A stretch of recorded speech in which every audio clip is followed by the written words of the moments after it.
I will revive Hinduism. I am a Hindu revivalist, not by any revolution, but by evolution.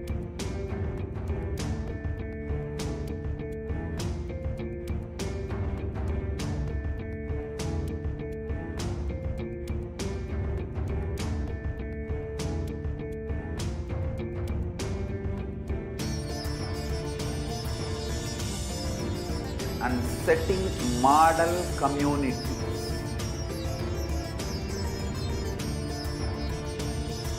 Kailasa, enlightenment ecosystems, Sarvanyapitas all over the world.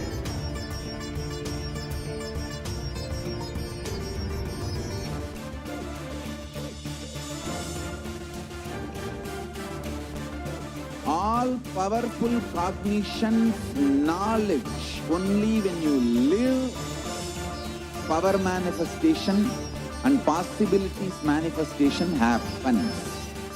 It's a fundamental truth.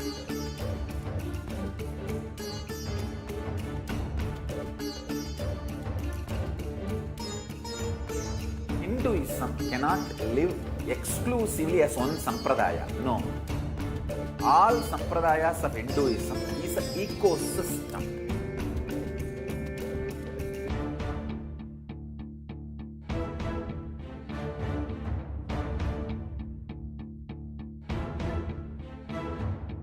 So don't keep quiet thinking that if one sampradaya is attacked, only that sampradaya is going to be affected.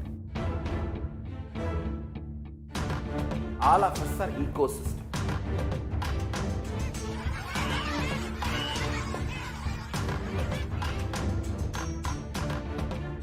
I invite all of you to get involved and enjoy Hinduism by the principle of Dharmo Rakshati Rakshitaha. When you protect Dharma, Dharma protects you. We will make the whole planet flourish spiritually, the spiritual prosperity. Will happen to the whole planet. We all have to coexist together.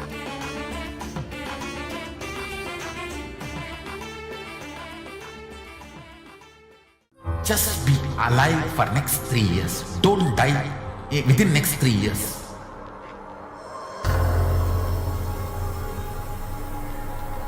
Just don't die within next 3 years. Be alive. Somehow be alive. I'm working sincerely. I will reach you somehow. Somehow I will reach you. It's my commitment to humanity.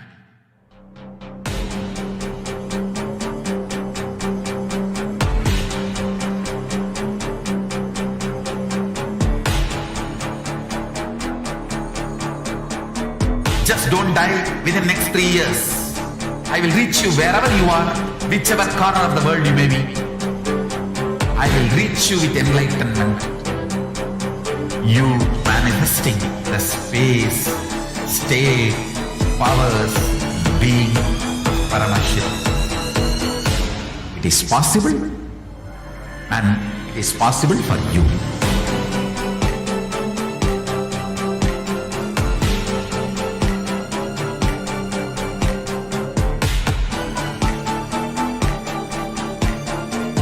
Paramashivoham will reach you with enlightenment science. I know he is going to do the job.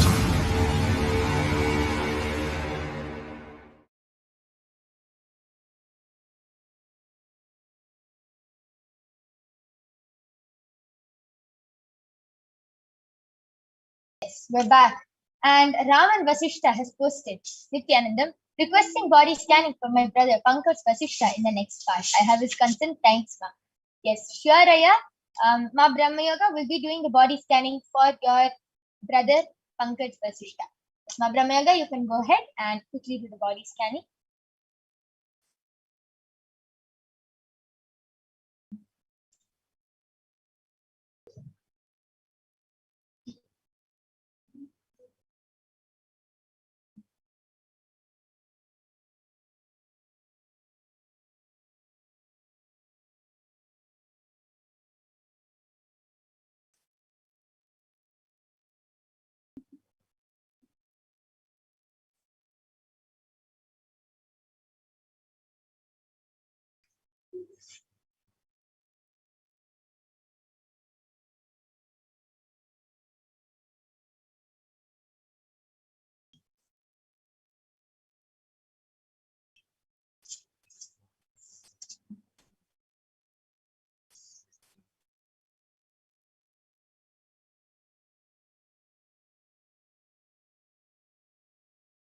Yes, so Raman Vasishtha, Paramashiva revealed that your brother Pankaj Vasishtha, his immune system is really weak, and also the blood flow is not happening properly in his body, and that is especially affecting his head and his brain.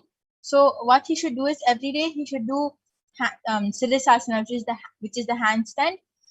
If he is not able to do it, he can start practicing, but he should start doing handstand for 1 minute in the morning and 1 minute in the evening, and that will really help him for his blood flow to happen at the top part of his body. And also Paramashiva revealed that for his immune system to become stronger, every day he should drink 1 cup of neem juice, and also he should he should bathe in cold water. If he takes a bath in cold water every day, that will strengthen his immune system. Oh, wow. Such a unique solution for such a crazy problem. Okay. So, Ayya Pankaj Vasishtha, Ayya, you have to do handstand for 1 minute in the morning and 1 minute in the evening. That is the solution which Paramashiva revealed for your body problems. And it's a very unique solution. So, please do follow it, and Paramashiva will take care of the rest. And yes, we don't see any more comments, and we also have to conclude this session now. So we thank all of you for joining us. Thank you, Raman Vasishtha, for requesting for a body scanning. Ma Brahmayoga has scanned and revealed the solution. We thank all of you for joining us in this power manifestation session. We'll be concluding this session, and please stay tuned for the upcoming segments where you will be learning about who is Devi Parashakti, what is the divine feminine consciousness, what are the Akashic readings, and much, much more. So we thank all of you for joining us. Thank you. Nithyananda.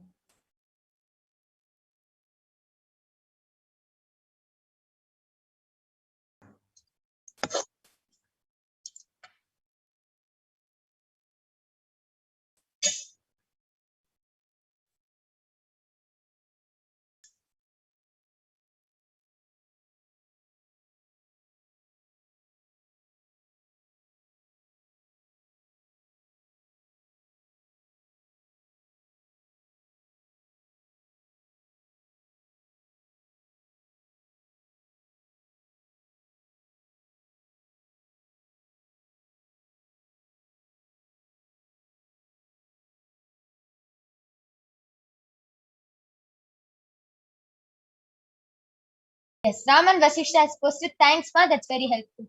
Yes, Aya, just follow the solution which Paramashiva gave, and your brother will be completely healed.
So we'll be having Ma Madhura joining with us, and you will be learning about the divine feminine consciousness. Who is Devi Parashakti and the power which she holds?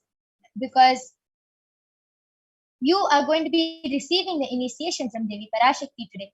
So We welcome Ma Madhura.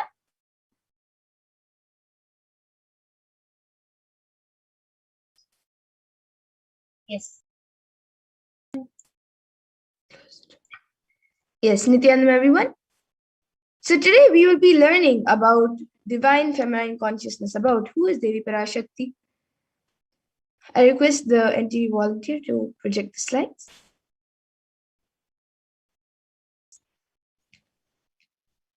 We will be learning about divine feminine consciousness.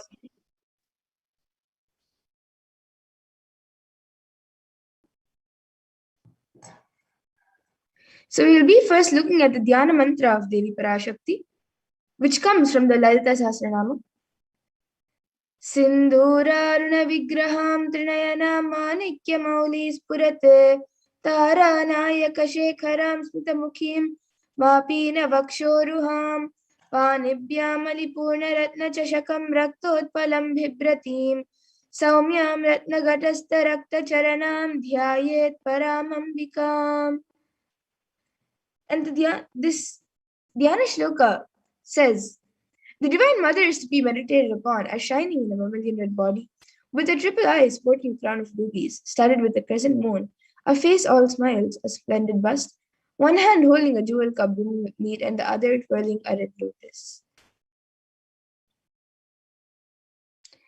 And the next verse, also coming from the Lalita Sahasranama, Arunam karunam tarangatakshim dhritapaşankuşapuşpabanachapam animadibhiravritam vibhavaye bhavani. And the translation for this verse is, I meditate on the great Empress. She is red in color, her eyes are full of compassion, and holds the nose, the goad, the bow, and the flowery arrow in her hands. She is surrounded on all sides by powers such as Anima Fares, and she is the self within me.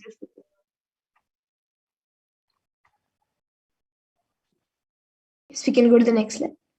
And the ultimate pure divine feminine consciousness, Parashakti, is the cosmic mother. And it is from her cosmic womb from which billions and billions of universes come out and go in.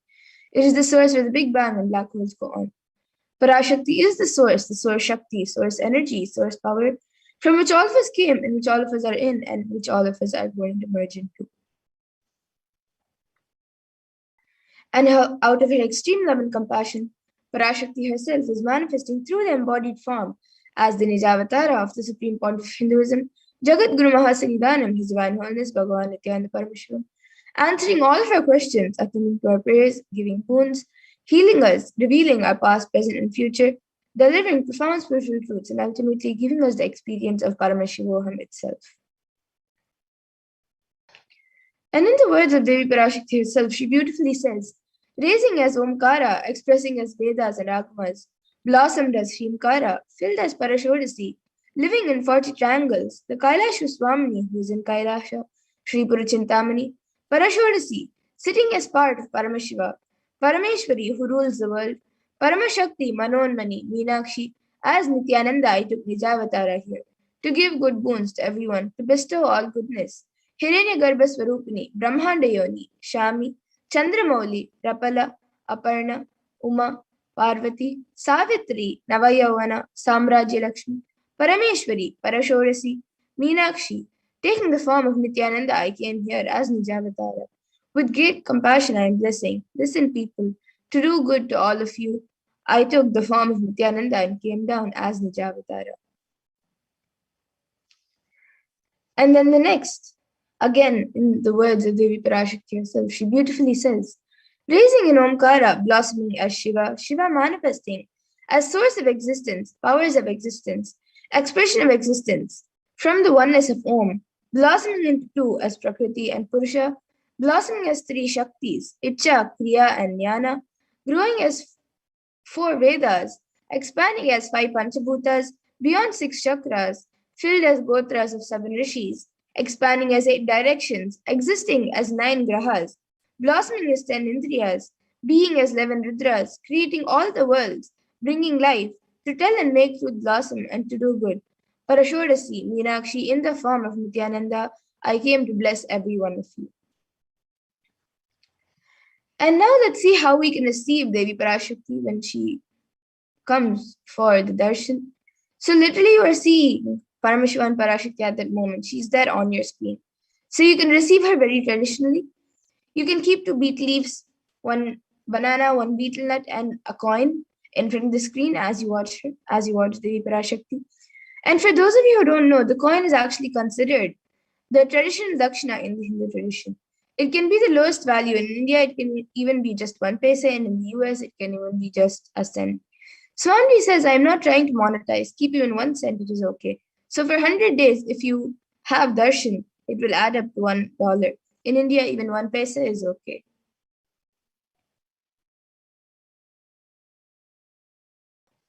And you can offer that to Devi, and once the darshan is over, you can do namaskar and eat the banana, the beet leaf, and the betel nut, taking it as prasadam immediately.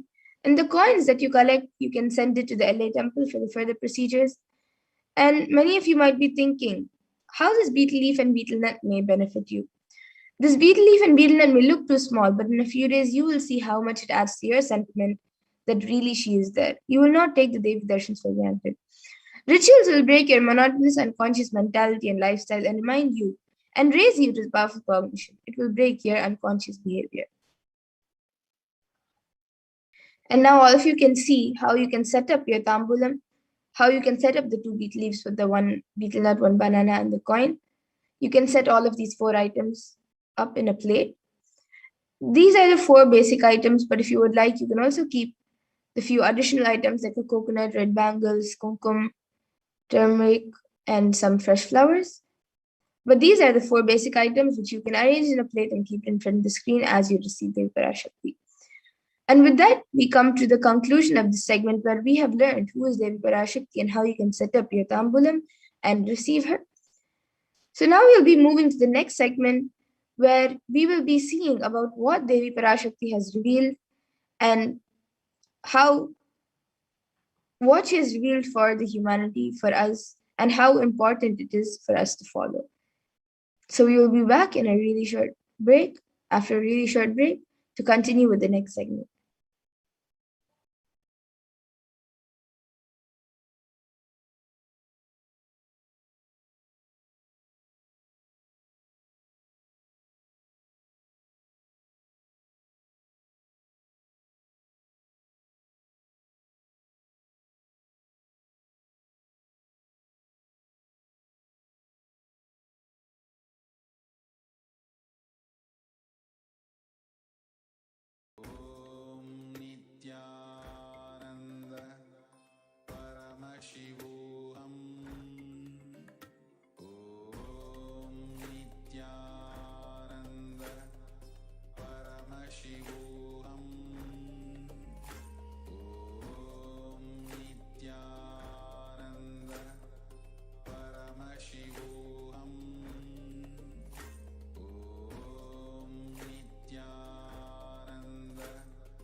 Paramashivoham. Om Nithyananda Paramashivoham. Om Nithyananda Paramashivoham. Om Nithyananda Paramashivoham. Om Nithyananda Paramashivoham. Om Nithyananda Paramashivoham. Om Nithyananda Paramashivoham.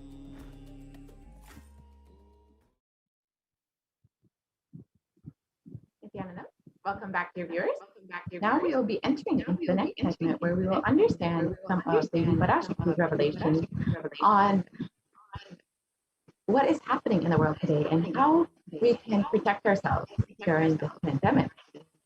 So let us enter into the segment and listen to Devi's revelations directly.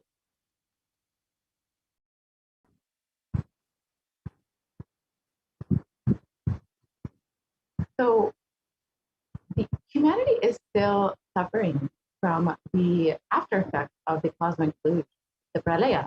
Thousands of deaths due to the global pandemic and emerging fungal epidemic, along with record numbers of natural disasters, have taken a huge toll on humanity's collective psyche, leading to an increase in poverty, malnutrition, depression, and mental health issues. So why did this happen? What caused this? Who is behind this? How could we have avoided this? What is the solution for this? In this segment, let us go through a analysis and understanding of Devi Parashakti's revelation on the cause and solution of this cosmic deluge.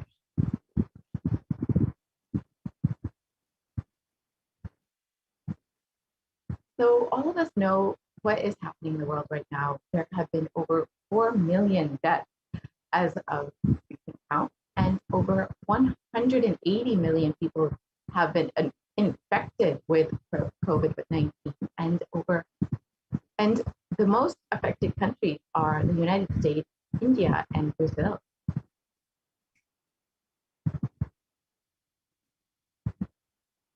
And India alone has suffered with over 29 million people being infected with COVID-19 and over 300,000 people dying from COVID-19 and over 75 million people falling into poverty during this pandemic. And India is not only suffering from this pandemic, but the epidemic of suicide and depression has been drastically increasing in the country since the beginning of this pandemic. 6.5% of the population has been suffering from some form of mental illness, and also with a suicide rate of 9 for every 1 lakh people. And the major cause of death among the group of 15 to 24-year-olds has been suicide, the number 1 cause of death.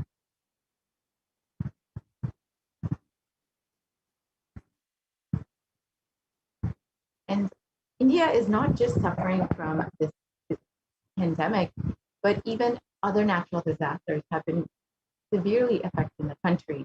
Over the course of the past several months, India has seen an increase in natural disasters, including a cyclone in Kerala, and as of recent, the floods in Maharashtra. And while India has been suffering all of these natural disasters, there's also a very serious cause for concern for a third wave.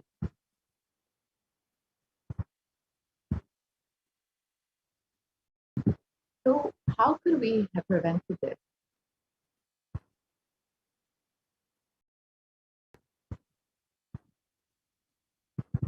So let us listen to Devi Parashakti's revelations on the 31st of May, 2021, and understand what Devi has revealed as the prophet.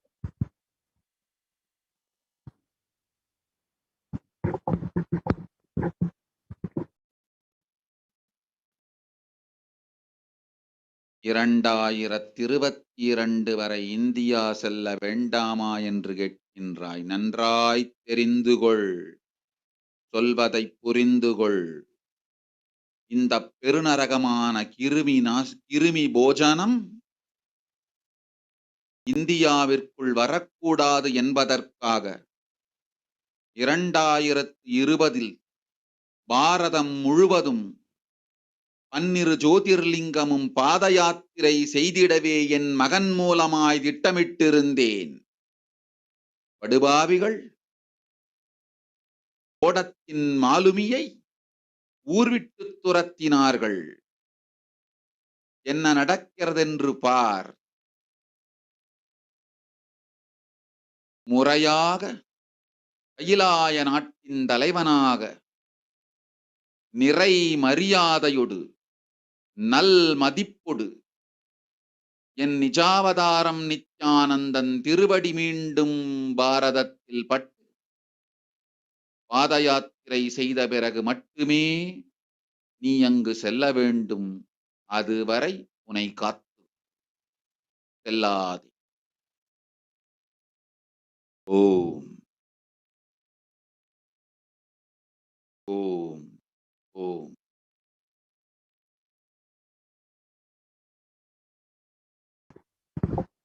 It's the translation of Devi's words. For this huge Kirmi Bojanam hell not to come to India. In 2020 itself, I had planned to do the Padayatra throughout India and the 12 Jyotirlingas through my son, Swamiji. They chased the captain of the ship out of the country. See what is going to happen.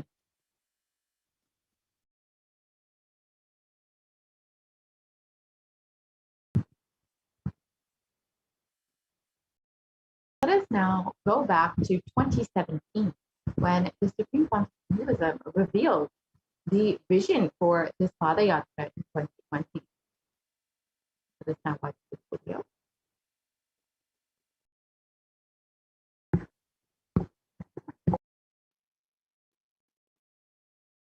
Want to do 1 year Padayatra specially for this purpose in 2020. 2020, planning for a full year. I'm going to walk from Rameshwaram to Amarnath.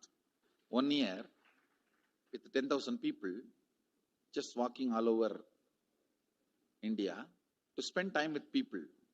2020, there will not be any program other than Padayatra and just spending time with people. Just walking. Of course, 10,000 people will be walking with me. Maybe 200 vehicles to carry our food and all the other items, transportation.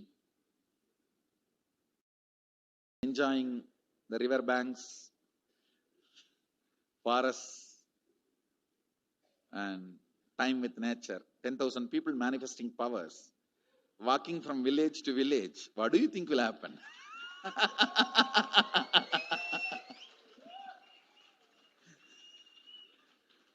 The scene of Buddhism spreading will be repeated now. How the Buddhism spread. 10,000 monks walking from village to village. What will happen? That's only monks. Here, power manifesting 10,000 people. The whole village will be manifesting powers. Just want to enjoy India and let India enjoy me. So planning for next year Kumbh Mela 2019, next year January Kumbh Mela. Before that, all the Balalayam, everything. Balalayam is going to be like the same structure outside with one stone tower, gold coated. It will be something like a 40 to 50 feet tall stone tower and 5 Rajagopurams, which will be something like 120 feet. This will be the Balalayam. And after the Mulalayam is built, this Balalayam will serve as a Utsava Murti Sannidhi, where the Utsava Murtis will be worshipped and where the Archanas. See, in the main temple, there will not be any Archana or anything because just for darshan itself, there will not be time. Like Tirupati, You can only have darshan and arti, the camp for arti. No other worship is allowed in the main temple. Because 12 Abhishekam is going to happen, 12 Kala Abhishekams.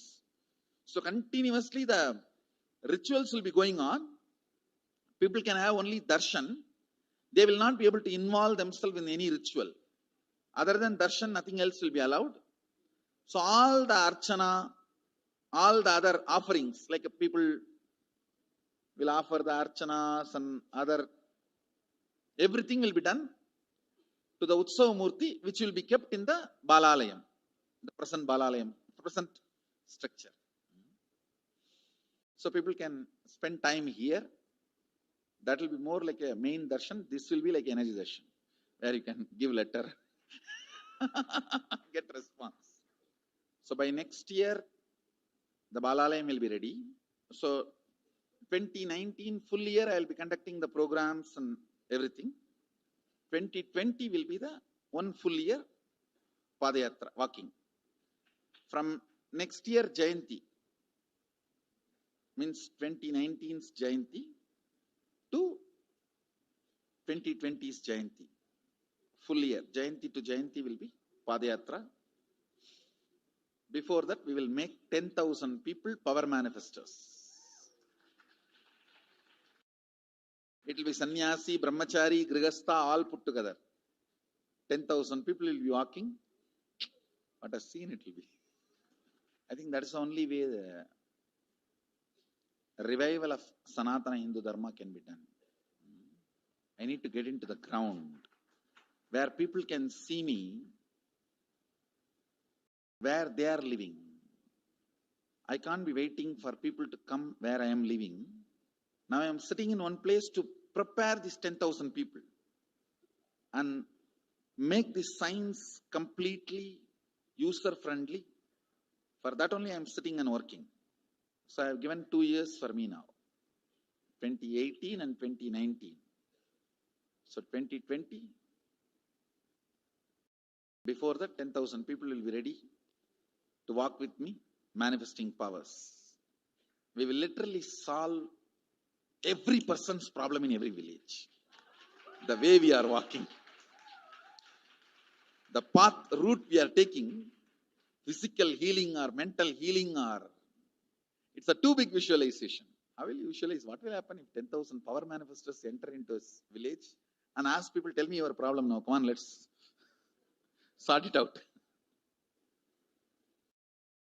Understand 1,200 years before in Tiruvannamalai temple carvings, how the baby will be in the womb in second month, third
And since the age of 10, the concept of Hinduism has been enriching people and preparing them for this Padayatra to save them from this pralaya.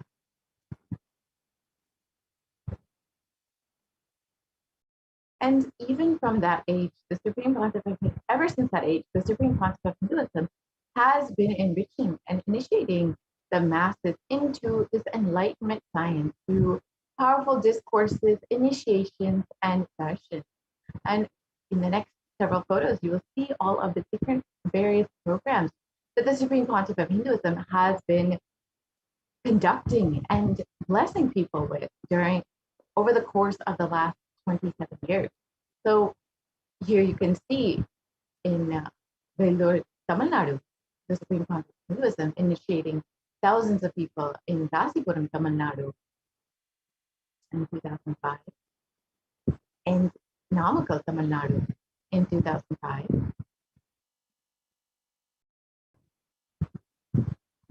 And in Salem in 2005, you can see in each of these photos how many people are there. And the Nithyananda program in Belgium,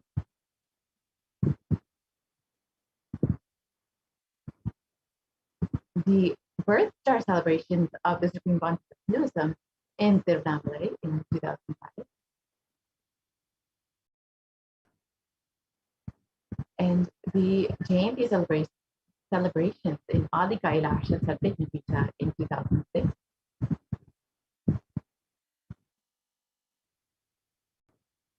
And the Jayanti celebrations again in Tirunelveli, Tamil Nadu in 2006.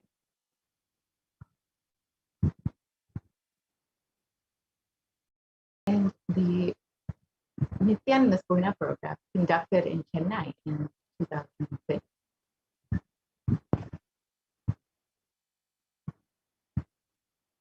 And in Adi Kailasa Satyajnapita Guru Purnima celebrations in 2006. And the Dhyana Swarna program that happened in 2000. The Dhyana Swarna program. And the Lila Ananda program, which was a program for initiating the youth of tomorrow into the science of enlightenment.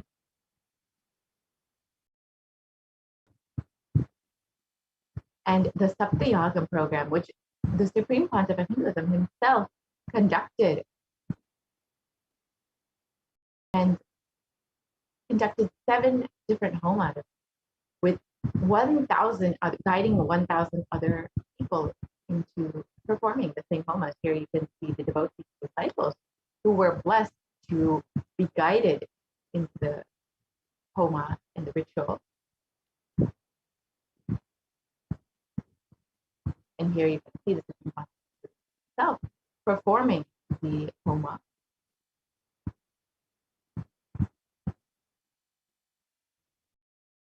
Here are more photos of the Supreme Pontiff of Hinduism blessing the people during the Saptayaga program.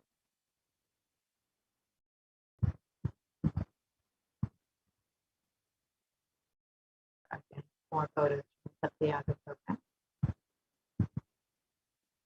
And the Nithyananda Swarna program, which happens in Virdi, Bangalore.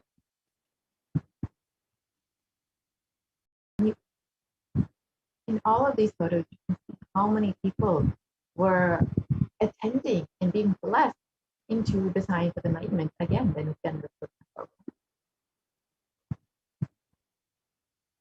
However, the anti-Hindu elements had made it nearly impossible to do this re-energizing process by driving the Supreme Pontiff of Hinduism out of India.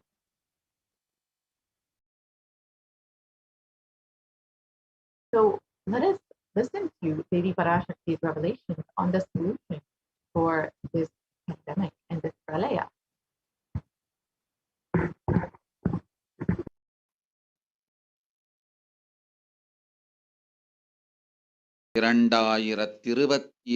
வரை India செல்ல வேண்டாமா என்று கேட்கின்றாய். நன்றாய் தெரிந்து கொள்.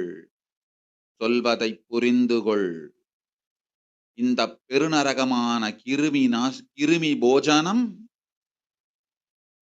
இந்தியாவிற்குள் வரக்கூடாது என்பதற்காக 2020 பாரதம் முழுவதும் 12 ஜோதிர்லிங்கமும் பாத யாத்திரை செய்திடவே என் மகன் மூலமாய் திட்டமிட்டிருந்தேன். படுபாவிகள் ஓடத்தின் மாலுமியை ஊர்விட்டு துரத்தினார்கள். என்ன நடக்கிறதென்று பார். முறையாக கைலாய நாட்டின் தலைவனாக நிறை மரியாதையொடு நல் மதிப்பொடு என் நிஜாவதாரம் நித்யானந்தன் திருவடி மீண்டும் பாரதத்தில் பட்டு பாத யாத்திரை செய்த பிறகு மட்டுமே நீ அங்கு செல்ல வேண்டும். அதுவரை உன்னை காத்து செல்லாதே. ஓம் ஓம் ஓம். Devi revealed that the pandemic will only end in India when the Supreme Pontiff of Hinduism is received back into India as the Supreme Pontiff of Hinduism with great respect and reverence, and is allowed to do the Padayatra and the re-energizing process of the 12 Jyotirlingas only when the Supreme Pontiff of Hinduism's feet touch the ground of India again will this pandemic end. And as we look around us, we see so much destruction and suffering. And we see what the great rishis of our Vedic civilization had forewarned as this Kali Yuga. And it is stated in the Kurma Purana that Kali Yuga is the worst of all the 4 yugas, where man will be his own worst enemy. And let us read the translation from page Vyasa. This Kali Yuga is the worst of the 4 yugas in all of the world. People are sinful and forget the dharma of the 4 varnas and ashramas. And in fact, men are so sinful that no prescribed penance atones for their great sins. The only place which is free from such great sins is the great sacred city of Varanasi, the Mahapuri. And the Kurma Purana also states that the Lord Rudra, Paramashiva himself, is the avatar for Kali Yuga. Brahma is the presiding divinity or Devata, the Lord, for the Krita Yuga, the first cycle of time. In the Treta Yuga, the second cycle of time, it is Bhagavan Ravi, Surya, in which appeared Sri Rama. In the Dvapara Yuga, the third cycle of time, the presiding divinity is Vishnu. And in the Kali Yuga, the fourth cycle of time, the current age, the presiding divinity, the avatar is Rudra, Lord Paramashiva himself, Maheshwara.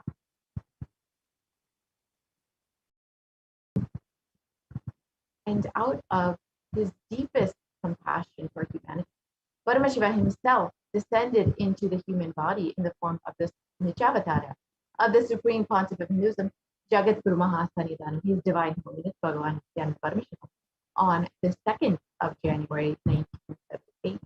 And if the Supreme Pontiff of Hinduism had waited even just one more year, if Paramashiva had waited one more year to take the human form, it would have been too late. 1979 would have been too late for humanity.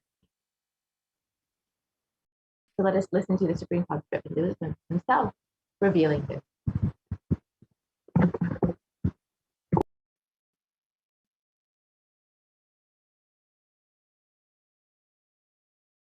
And I tell you, O Hindus, don't be afraid. I am back with the same signs. We are going to be rich.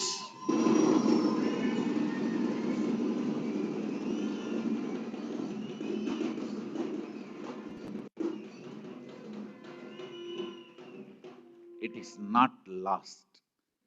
Just the last minute climax before it was going to be put off. have happened.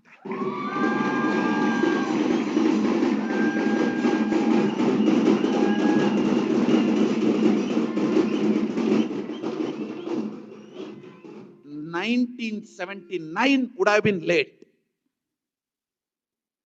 1979 would have been late. If I had time, I would have sent only ambassadors. Because no time, I have to get up and come directly.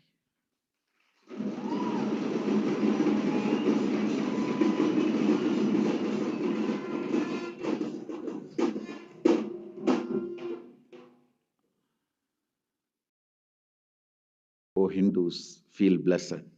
Science is not dead. It is available.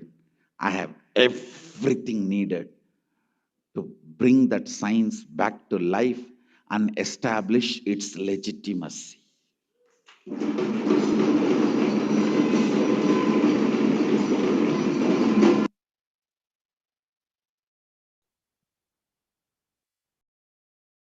And the Avatar's advent on the planet Earth was to protect the world from this great cosmic deluge, to bring the new age, the Satya Yuga.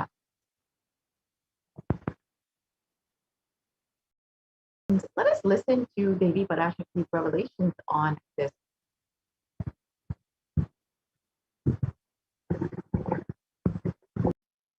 ஓம் ஓம் உலக மக்களே கேளுங்கள்.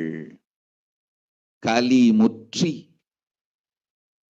கலி கழிந்து புதுயுகம் சத்தியயுகம் புறப்பட வேண்டிய காலம் வந்ததனால் வந்திருக்கின்றது இந்த பெரும் பிரளயம்.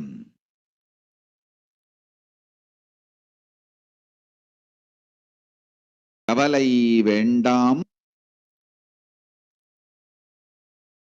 மக்களே.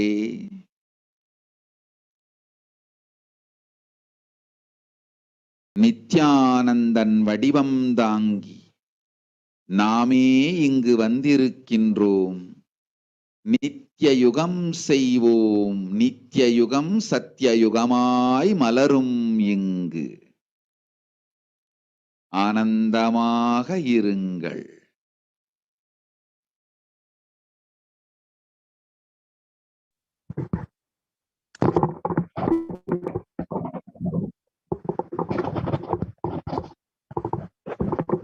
People of the world, listen, Kali Yuga has matured, and over time, it has come for Satya Yuga to happen. So this great pralaya has come. Don't worry, people. In the form of Nithyananda, I myself have come. I will make Nitya Yuga. Nitya Yuga will blossom as Satya Yuga, as he spoke. For this huge hell of Kirimi Bojanam not to come to India. 2020, I had planned to do the Padayatra throughout India in the 12 Jyotirlingas through my son Swamiji. And in order to prepare for this Padayatra, for this pandemic, for this pralaya, the Avatar began the Padayatra at the mere age of 10.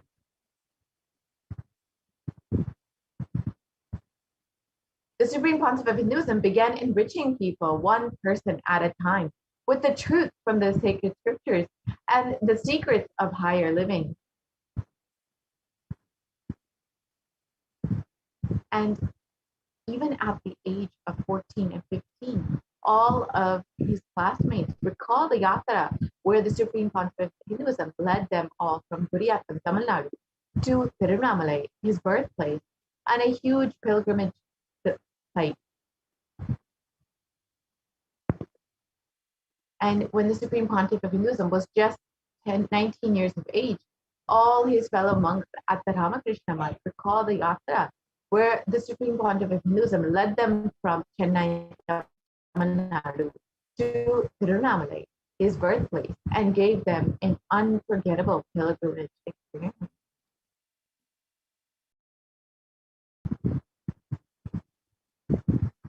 And the Supreme Pontiff of Hinduism continued walking the length and breadth of India, reaching more and more people and preparing each one until the Supreme Pontiff of Hinduism founded the international mission, the Nithyananda Sangha, to revive Kailasa internationally on the 31st of December, 1999.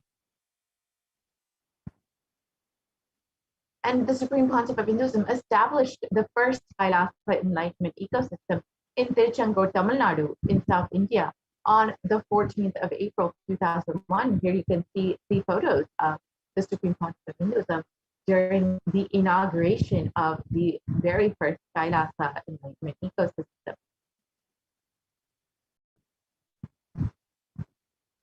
And in 2003, the Avatar continued his Vijayatra all over the world to enrich people from all different backgrounds. And with the Supreme Pontiff of Hinduism's intensity and dedication, even people who did not understand English were delighted and resonated deeply with the presence of the Supreme Pontiff of Hinduism. And here you can see how grateful each being was to receive the blessings and grace of the Supreme Pontiff of Hinduism. These are photos from Brazil and Guadeloupe, where most of the audience did not even speak English. And in 2004, the Avatar led his disciples on the first Himalayan Yatra, visiting temples, delivering satsangs, and initiating them into the superconscious breakthrough. And subsequently, the Avatar personally organized and led yatras yearly and guided individual souls, not just to physical spiritual sites, but to supernal spiritual realms. And in 2006, the Padayatras were taken to the next level, with the Kodikan Padayatra, with crores participating and impacted by Nithyanandeshwara and Nithyanandeshwari, who traveled from city to city, blessing people. And here's just a very small clip of the Kodikan Padayatra in 2006.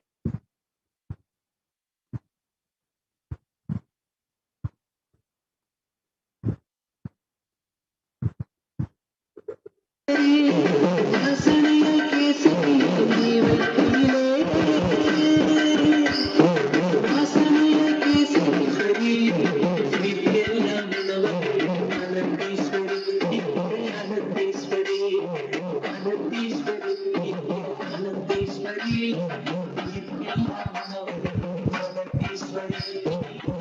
how many thousands of people joined the Supreme Pontiff of Hinduism and were blessed to be in the presence of the Supreme Pontiff of Hinduism in this Kodikan Padayatra.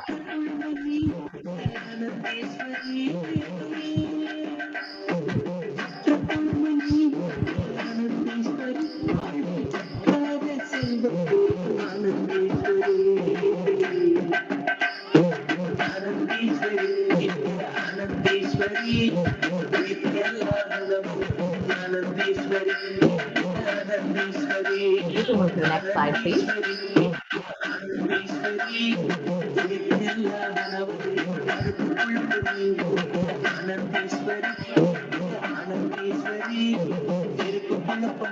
Yeah, we can continue to the next slide, please.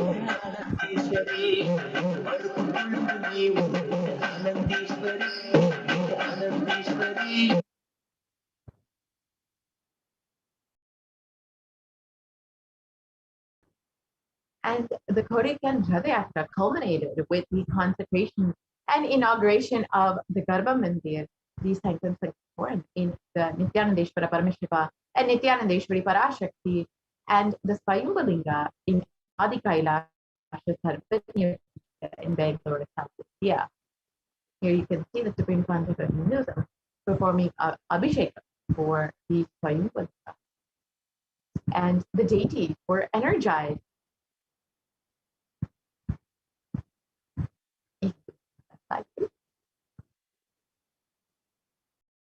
The deities were energized as Achavataras to radiate the energy of Paramashiva and Parashakti to create Adi Kailasa as a ship to save humanity from this upcoming pralaya.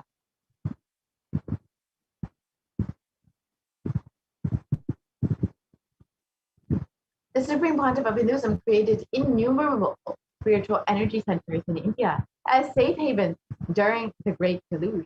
Here are a few of those energy centers. Kailasa in Tiruchendur, the Adi Kailasa Satyapita in Bangalore, and Kailasa in Hyderabad. And in 2008, the Avatar created and energized the Nithyananda Vaidya River with the Anandalingam, which would protect anyone who bathed in its water from this deadly COVID-19 disease. Here you can see the Supreme Pontiff of Hinduism performing Abhishek for the Anandalingam. नमो गिरिशाय विष्टाय च नमो ईढुष्टमाय च सुमते च नमो स्रस्वाय च वामनाय च नमो बृहते च वर्षीयते च नमो वृद्धाय च संवृद्धने च नमो अग्र्याय च प्रथमाय च नमः आशवे च गिराय च नमः शीघ्रियाय च शीघ्राय च नमः ऊर्ण्याय च वस्वन्याय च नमः स्रोतस्याय च द्वीत्याय च नमो ज्येष्ठाय च कनिष्ठाय च नमः पूर्वजाय च परजाय च नमो मध्यमाय च अपगल्भाय च नमो च गण्याय च बुद्ध्याय च नमस्तोभ्याय च प्रतिसर्याय च नमो याम्याय च क्षेम्याय च नमः उर्वर्याय च खल्याय च नमः श्लोक्याय च अवसान्याय च नमो वन्याय च कक्ष्याय च नमः श्रवाय च प्रतिश्रवाय च नमः आशुषेणाय च अशुरथाय च नमः शूराय च अवभिन्दते च नमो वर्मिणे च वरुथिने च नमो बिल्मिने च कवचिने च नमः श्रुताय च श्रुतसेनाय च नमो दुन्दुभ्याय च हनन्याय च नमो धृष्णवे च प्रवृषाय च नमो दूताय च प्रहिताय च नमो निषङ्गिने च बुद्धिमते च नमस्तीक्षे च इधिने च नमस्काय उधाय च सुधन्वने च नमस्कृत्याय च पथ्याय च नमः काट्याय च नीप्याय च नमः सूप्याय च तपस्याय च नमो नाट्याय च वैशन्ताय च नमः कूप्याय च वट्याय च नमो वर्ष्याय च वर्ष्याय च नमो मेघ्याय च विद्युत्याय च नमः ईर्ध्याय च तप्याय च नमो वात्याय च रेश्म्याय च नमो वास्तव्याय च वास्तुपाय च ओम नमः सोमाय च रुद्राय च नमः ताम्राय च अरुणाय च नमः शंगाय च वशुपतये च नमः उग्राय च भीमाय च नमो अग्रे वधाय च दूरे वधाय च नमो हन्त्रे च हन्यसे च नमो वृक्षेभ्यो हरिकेशेभ्यो नमस्ताराय नमः शम्भवे च मयोभवे च नमः शङ्कराय च मयस्कराय च नमः शिवाय च शिवतराय च नमः तीर्थ्याय च कूल्याय च नमः पार्याय च वार्याय च नमः प्रतरणाय च उत्तरणाय च नमः आदार्याय च We can move on to the लाद्याय next च slide, नमः please. सस्याय च धेन्याय च नमस्तिकत्याय च प्रवाह्याय च नमः ईरण्याय च प्रपत्याय च नमः किगंशिलाय च क्षेणाय च नमः कपर्दिने च पुलस्तये च नमो गोष्ट्याय च गृह्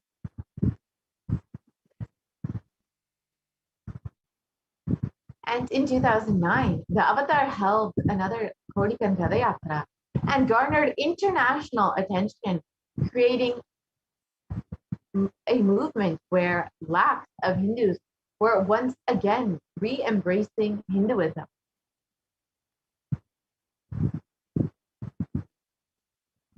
We can continue on to the next slide. And wherever the Avatar's feet have graced the planet Earth, there the seeds of super consciousness have been sown. And here you can see the thousands of Kailasa enlightenment ecosystems that the Supreme Concept of Hinduism has established for serving over 1 billion people worldwide.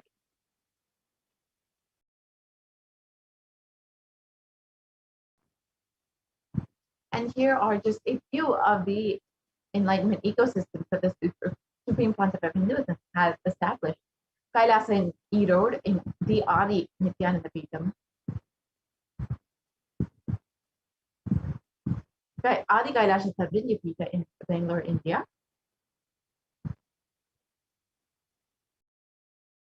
The Kailasa in Tiruvannamalai.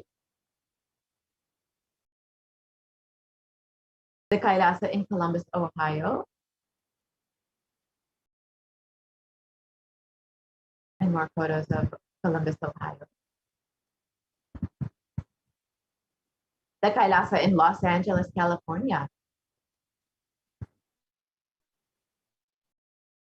The Kailasa in Los Angeles, California. Again, more photos.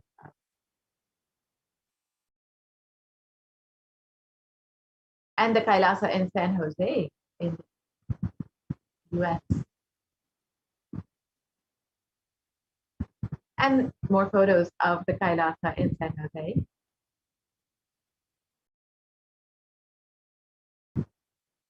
and the Kailasa in Seattle, Washington in 2008, when the Supreme Pontiff of Hinduism established this enlightenment ecosystem. And more photos of the Kailasa in Seattle. And the Kailasa in Houston, Texas.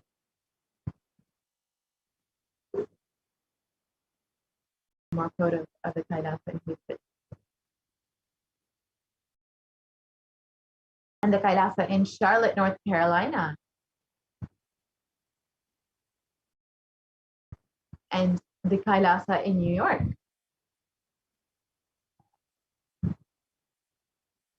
The Kailasa in Washington, D.C. The Kailasa in Toronto.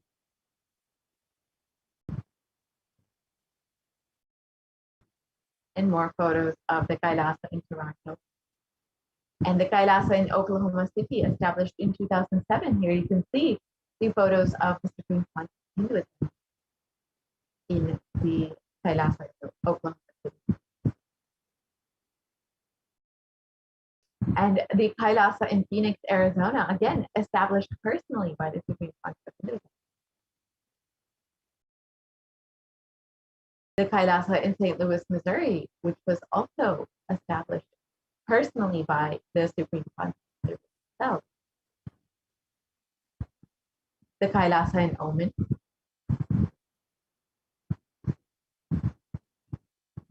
Kailasa in Dubai.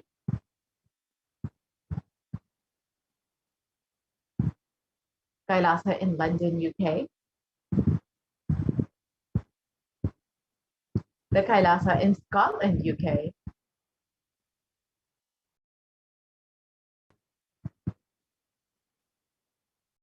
The Kailasa in Netherlands. The Kailasa in Slovakia. The Kailasa in Belgium.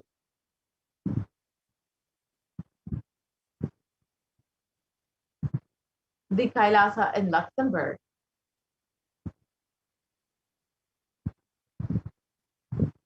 The Kailasa in Austria. The Kailasa in Germany. The Kailasa in Italy. Kailasa in France.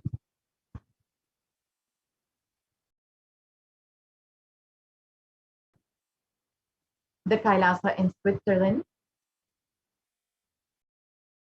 The Kailasa in Mauritius. The Kailasa in South Africa. The Kailasa in Salem, which was established personally by the Supreme Pontiff of Hinduism in 2006. Here you can see the photos.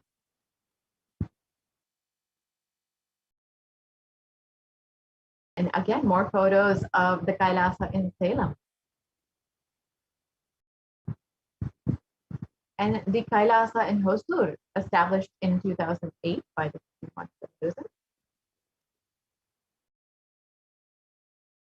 And here you can just see the various Kailasas in Tamil Nadu. Is the Kailasa in Patnam. The Kailasa in Varanasi. The Kailasa in Rajapalayam, established in 2008, one of the important energy centers of Kailasa. And here you can see the photos of the Supreme Pontiff of Hinduism conducting programs and inaugurating the Kailasa. And the Kailasa in Hyderabad.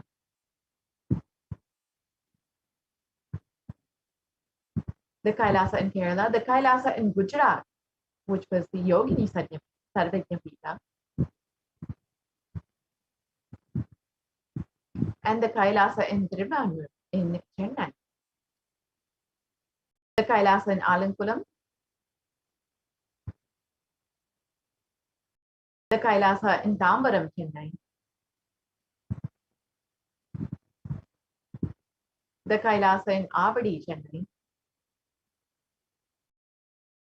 the Kailasa again in Chennai, and Kailasa in Melbourne, Australia, the Kailasa in New Zealand, the Kailasa in Singapore, established in 2006, the Kailasa in Kuala Lumpur, Malaysia, established in 2008, the Kailasa in Guadeloupe, South America, and to ensure humanity survives this cosmic deluge, the Supreme Pontiff of Hinduism created the sovereign order of Kailasa with thousands of sannyasis with no discrimination against caste, creed, or religion.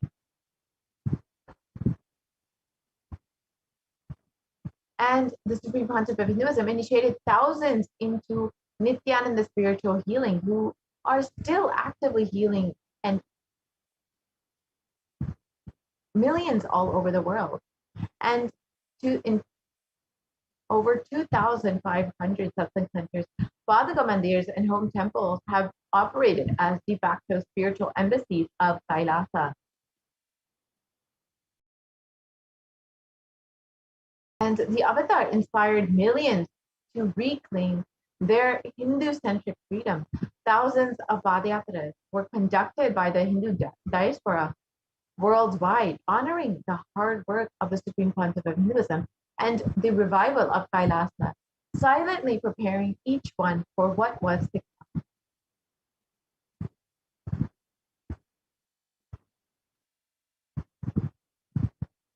And in 2017, devotees in Malaysia planned a Padayatra and executed it successfully, with thousands participating and the dying Hindu population in Malaysia being reinvigorated. For every major festival, devotees from all over the world have been doing Padayatras out of their sincere devotion for the Supreme Pontiff.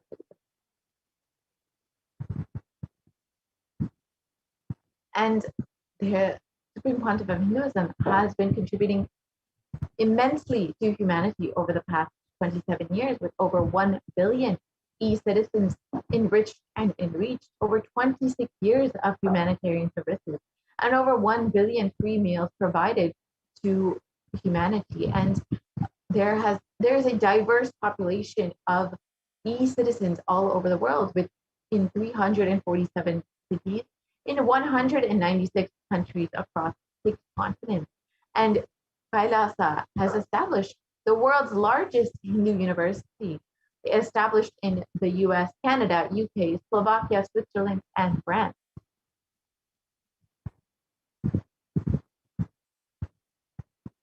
And the Kailasa has been enriching people through the digital nation with over 1 billion views. And you can connect with us on Twitter, Instagram, Facebook, YouTube, and many more platforms. And there are various websites you can visit to learn more about Kailasa, kailasa.org, nithyananda.org, nithyanandahinduuniversity.org, Kailasa TV, and Nithyananda TV. And of course, there is the Enlightenment app, which you can access on your phone and stay up to date with all current information.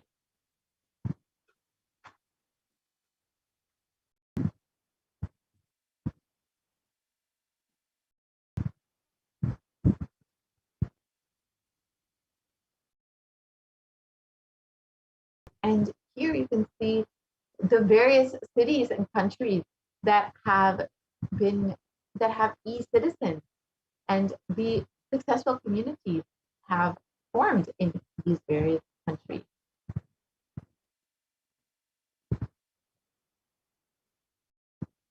And global initiatives established by the Supreme Pontiff of Hinduism include holistic health, education, development of human potential, and much more.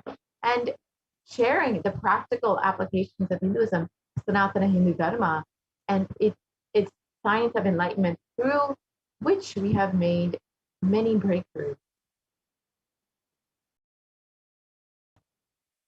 And foreign aid has been provided for humanity through our Hindu diplomacy.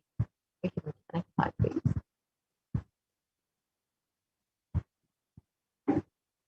And here are the various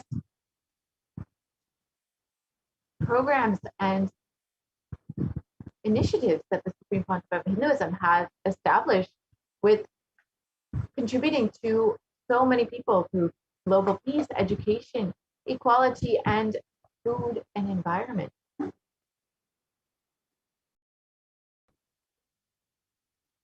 And free education has been offered in over 150 countries. And the Nithyananda Hindu University is the world's largest Hindu university.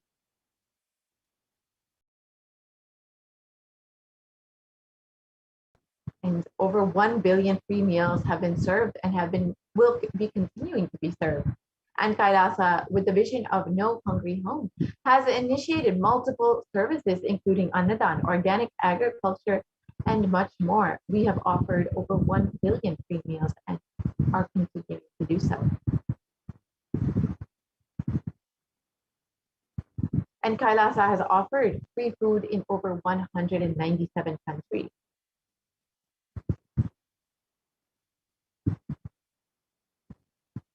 And 3.5 billion people do not have access to safe medical care, and Kailasa has made available free medical services for millions of people all over the world.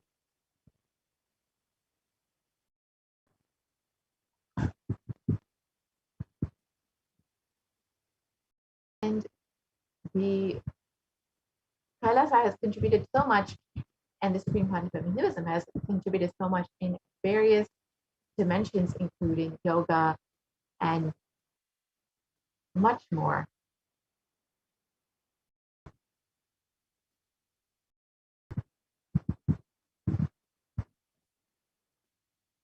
And Kailasa has initiated the revival of the most ancient sciences of Hinduism and has revived the science of temple and ritual.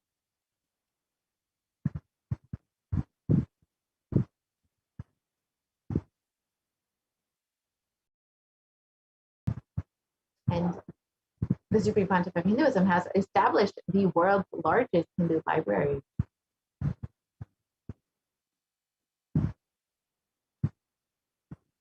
And with the Supreme Pontiff of Hinduism's sincere hard work in the past 26 years, inspiring millions of people, one person at a time, has prepared each one to stand and to protect humanity during this Pralaya. And the Supreme Pontiff of Hinduism announced the plan to traverse across the entire country on foot from Kanyakumari to Kashmir, and to re-energize the Jyotirlingas to protect India from this Pralaya.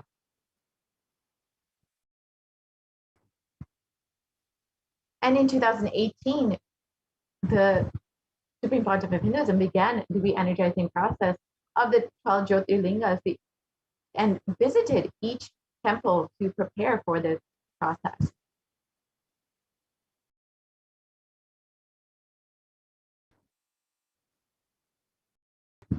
And while the Avatar was working hard to protect humanity from the great destruction, the anti-Hindu militant forces tried their best to halt the Avatar's mission and have been doing this since 2001.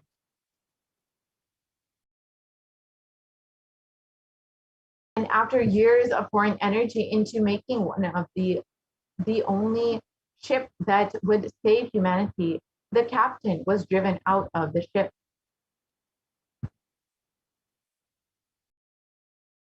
Militant anti-Hindu forces followed the Supreme Pontiff of Hinduism for 2 decades, instigating the deadliest and brutal attack against a single Hindu leader.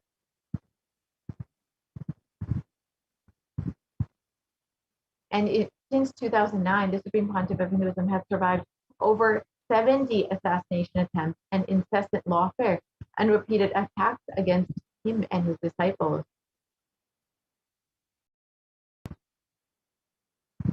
With the media entirely owned by anti-Hindu nexus, the truth has never had a chance to come out.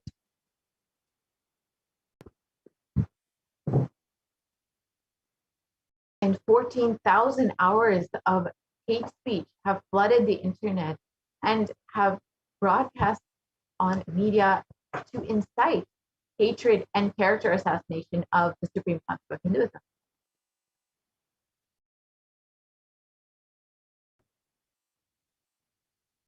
Abrogated false cases have been filed against the Supreme Pontiff of Hinduism to merely justify the illegal arrest and to execute the state-sponsored attack to eliminate the Supreme Pontiff of Hinduism.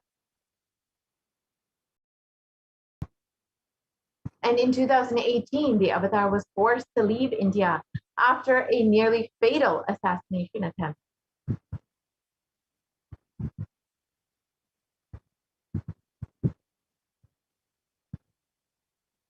In his absence, India and Indians have been suffering the repercussions of their unconscious actions.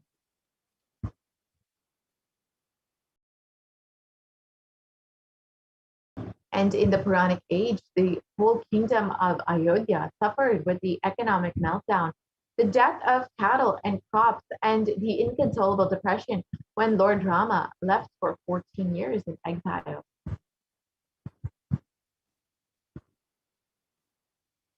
And in the same way, the economy has fallen in the 2 months after the Avatar left India, and today India faces the most brutal effects of the pandemic with no end in sight, unfortunately. And despite being driven out of the country, the Supreme Pontiff of Hinduism continues to be the last hope for humanity by providing continuous services for humanity during this pandemic.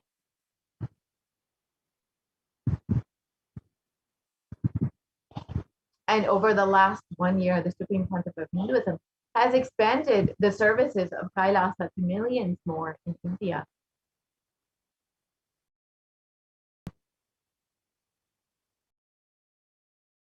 And with back-to-back programs, darshans, and satsangs, the Avatar has made humanity physically, mentally, emotionally, psychologically sail through this pralaya. And when the whole world closed its doors to India, the Supreme Pontiff of Hinduism opened Kailasa campuses for Indians in desperate need of protection with multi-layer quarantine.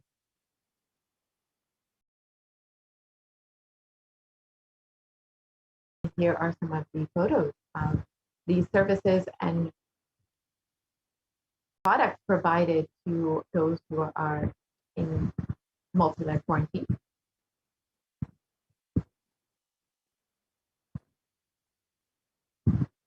And here is the organic agriculture that the Supreme Pontiff of Hinduism has been providing for having stocked the food for all of the residents of Kailasa.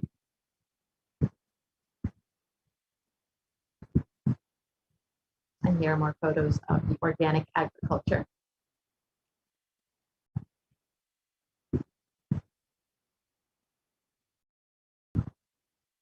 And the Shastra Pramana from the Guru Gita translates, salutations to Guru, whose 2 lotus feet remove the pain of duality and who always protects one from calamities. And again, from the Pulanarvata Tantra, if remembered, this Paduka provides protection against diseases, great disturbances, great evils, great fears, great calamities, and great sins.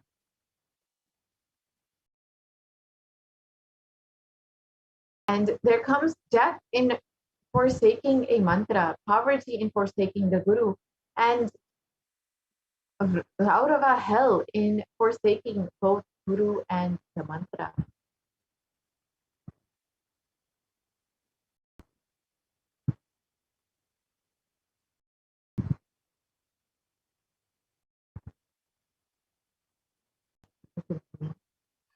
we must realize that the Pralaya will end only in India when the divine feet of the Supreme Concept of Hinduism walk on its soil once again.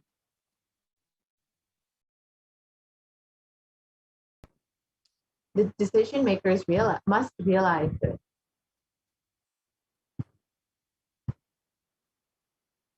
We must realize that the Pralaya will end in India only when the divine feet of the Supreme Concept of Hinduism again walk on its soil.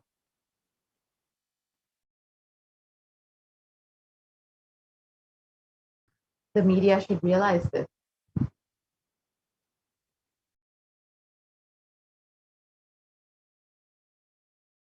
Every citizen should realize this.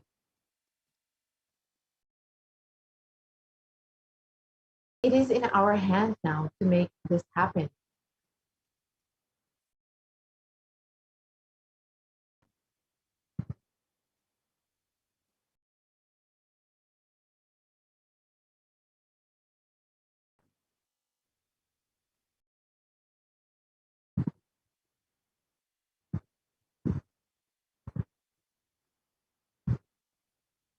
And we must realize again that the Pralaya will end in India only when the divine feet of the Supreme Concept of Hinduism walk on its soil again. It is our decision now to make this happen. So with this, we will conclude this segment of the program, and we will be moving into the next segment where we will learn about some of the offerings that we can make to Devi Parashakti. We will be right back after a very quick break.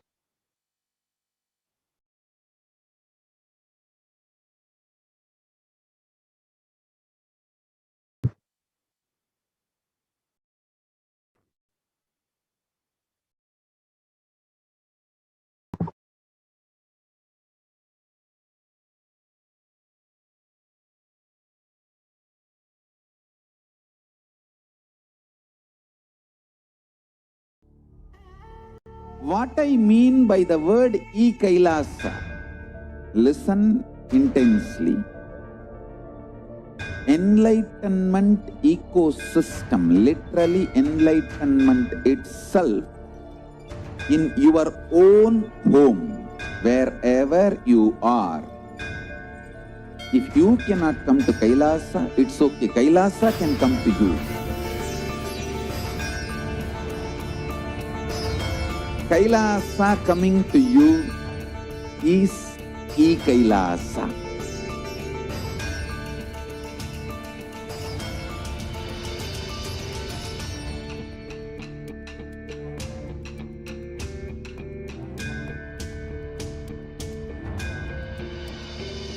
I will revive Hinduism.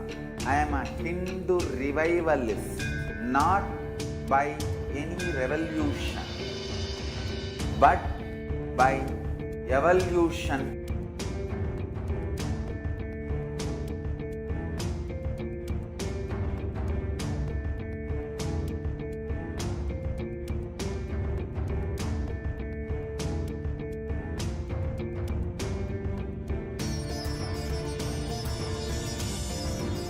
And setting model communities.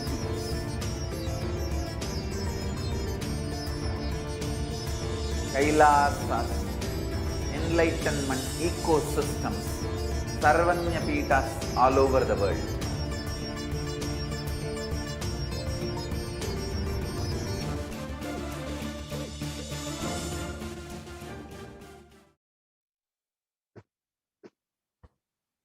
Nithyanandam, welcome back to all of the viewers after that very, very quick break.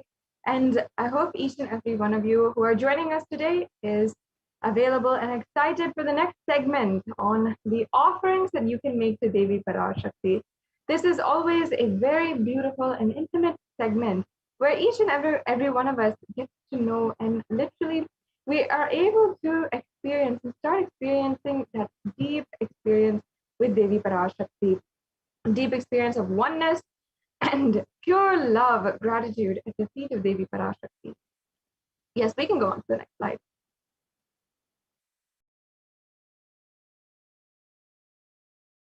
So an offering in the Hindu tradition is very important, and many of you know that offerings are often given as ways that you can simply offer your gratitude and also invite the divine presence of God and goddesses into your life. And you'll be able to simply express their qualities. You'll be able to simply speak to them whenever you want and connect to them whenever you want, whenever you feel like your energy is needing to be replenished, or you need to seek the divine sources in your life. You'll see that simply you'll be able to connect with them. Now, let us first start by chanting the Dhyana Shloka for Manonmani. This is the Dhyana Shloka for the form of Devi Parashakti, who is seated on the very lap of Paramashiva. And she is the embodiment of compassion, grace, and everything that you feel like you'd fall in love with on the first sight. So let me now chant the Dhyana Shloka for Devi Parashakti. Indunivabedakaravahninayanam syat pankajavarabayajapakshasarayuktam Angahimabhushana vichitravasanam syat tungamukutojjvala manonmani swarupam. Yes, and the English translation goes, moon-like face, holding the Vedas on hand, fire in eyes with lotus flower, gracing and blessing hands, and one hand with the Japamala, beautifully decorated with jeweled ornaments and wonderful clothes and shining bright crown. Her name is Manonmani. Yes. And now I'll just be chanting the second Dhyana Shloka. ध्याये देवीं त्रिनेत्रां शशीमवदनां वेदहस्तां ददानां स्तव्ये पद्मं वरदमपरे चाभयं चाक्षमालां दिव्यैराभरणविभूषिततनुं ब्रह्मादिविपूजितां देवीमेदमनोन्मणिं प्रतिदिनं कामत्रधात्रीं शुभाम्. And the English translation once again. I meditate on Devi with three eyes glowing like the moon and holding the Vedas, a lotus and blessing with gracing in hands. She is wearing beautiful ornaments and she is worshipped by Brahma and other many gods and showers auspicious boons for all actions every day. Yes. Having thus invoked the divine presence of Devi Parashakti, invited her to be amongst us as we are entering into this next segment. Now let us lay the foundation of the significance of the element gold. And you'll find that many of these offerings that you can make today are in gold. And why is that? Why do we offer in gold? What is the significance of the offering in gold, and how does that make a difference in our life?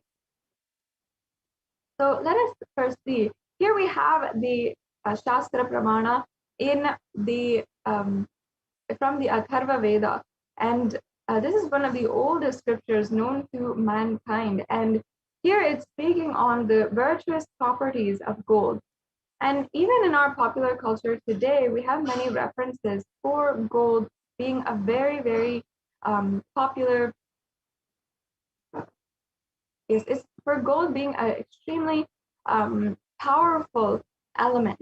And here it says that the gold is literally the seed of virtuous and powerful apaha, meaning that it has so many properties associated with virtue, and even that the gold is associated with long life or immortality. And of course, this might sound familiar to some of you who have read popular culture or who are very familiar with gold being associated with immortality. But where did that come from? How do we have that kind of folklore today?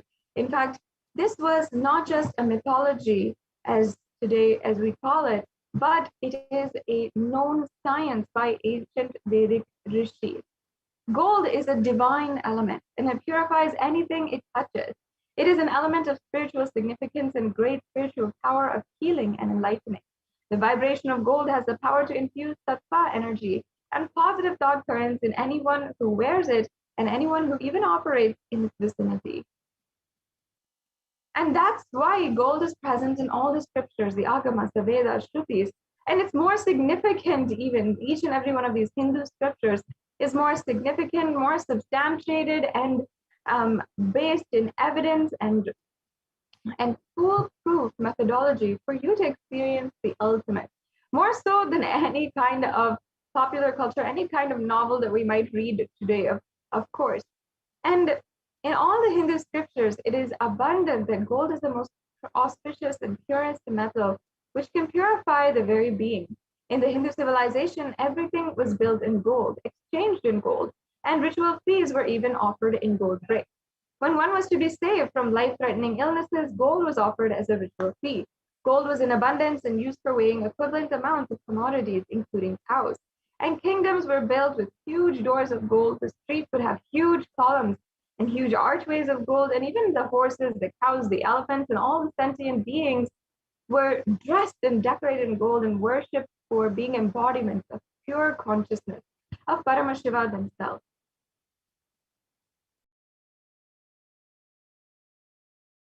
The Hindu civilization thrived on the banks of rivers of gold. Even the Indus River was called the Hiranyamaya in Rigveda, and the river Saraswati was called the Hiranyavartani in the Atharva Veda. Gold is a supreme element for offering gifts to the ones you love and revere, and temples are constructed and paved in gold. Deities are made in gold and decked and adorned in gold because it preserves the enlightenment energy for thousands of years. It literally lasts forever. So now you know how today we understand from different folklore, mythology, from even popular culture, from different novels, we always are reading about the significance of gold and gold being associated with alchemy, even, but it was the Vedic rishis, the Hindu scientists, who understood gold as a spiritual and divine element and were able to make whatever we feel as a mythology today, or whatever we feel as superstition, as supernatural even, whatever we feel that as a reality. And they were able to do it with foolproof methodology, a way that literally is being revived by the Supreme Quantum of Hinduism today. So many of these offerings are able to literally do that, are able to, with one touch, be able to simply make you into gold, immortal, and simply make you able to radiate the state, space, and powers of Paramashiva. And that is why we offer gold to the divine. Now let us enter into all of the different offerings that we have today. We have an array of different offerings, and you'll find that each and every one of you will be able to see any one of these offerings as a possibility for you. And it might be the Ihundi offering, which you can offer for any amount or any donation, or a more substantial offering, the Pratyaksha Pada Puja, or the other offerings that we have available for you today.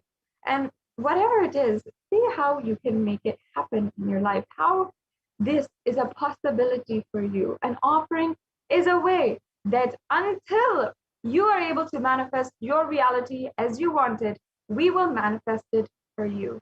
So don't feel that somehow it might be insufficient or somehow you might be incapable of making an offering today. You can somehow in some way make an offering and start being able to experience that Shaktini Bhada in your life today, the feeling connection, the oneness with Devi Parashakti. Now, the first offering we have here is the Ihundi offering. And now let me chant the first verse, and which we have today, which is from the Lalita Sahasranamam, verse number 42. Bhakti Priya Bhakti Gamya Bhakti Vashya Bhayapaha Shambhavi Sharadaradya Sharvani Sharmadayini.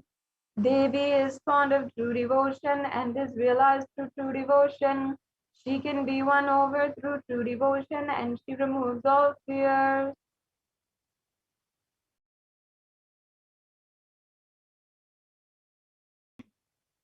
And if there is any fear in the minds of a devotee, such as yourself, you can be assured that Devi Parashakti will simply remove that fear. And she doesn't have any vested interest in anything. She is not asking for any conditions. If she gives you something, she will simply just accept whatever devotion you have, whatever offering you can make, whatever it is, even if it's just a few coins. In the Hindu tradition, many of you know that when we go to the temple, we often offer just a few coins at the feet of Devi Parashakti, in the hundi, or also in the plate of the Devi, the plate of the pujari. This is a custom that we have, and Devi Parashakti literally she literally accepts that, whatever it might be, and gives that to us. And that is just our simple and humble offering to Devi Parashakti for making herself available. That is the ultimate gift that she is giving. Just as today the Supreme Pontiff of Hinduism has gone to so many lengths just to make himself available to the whole humanity, give himself continuously, and literally allow the whole world to have his darshan, to have his grace.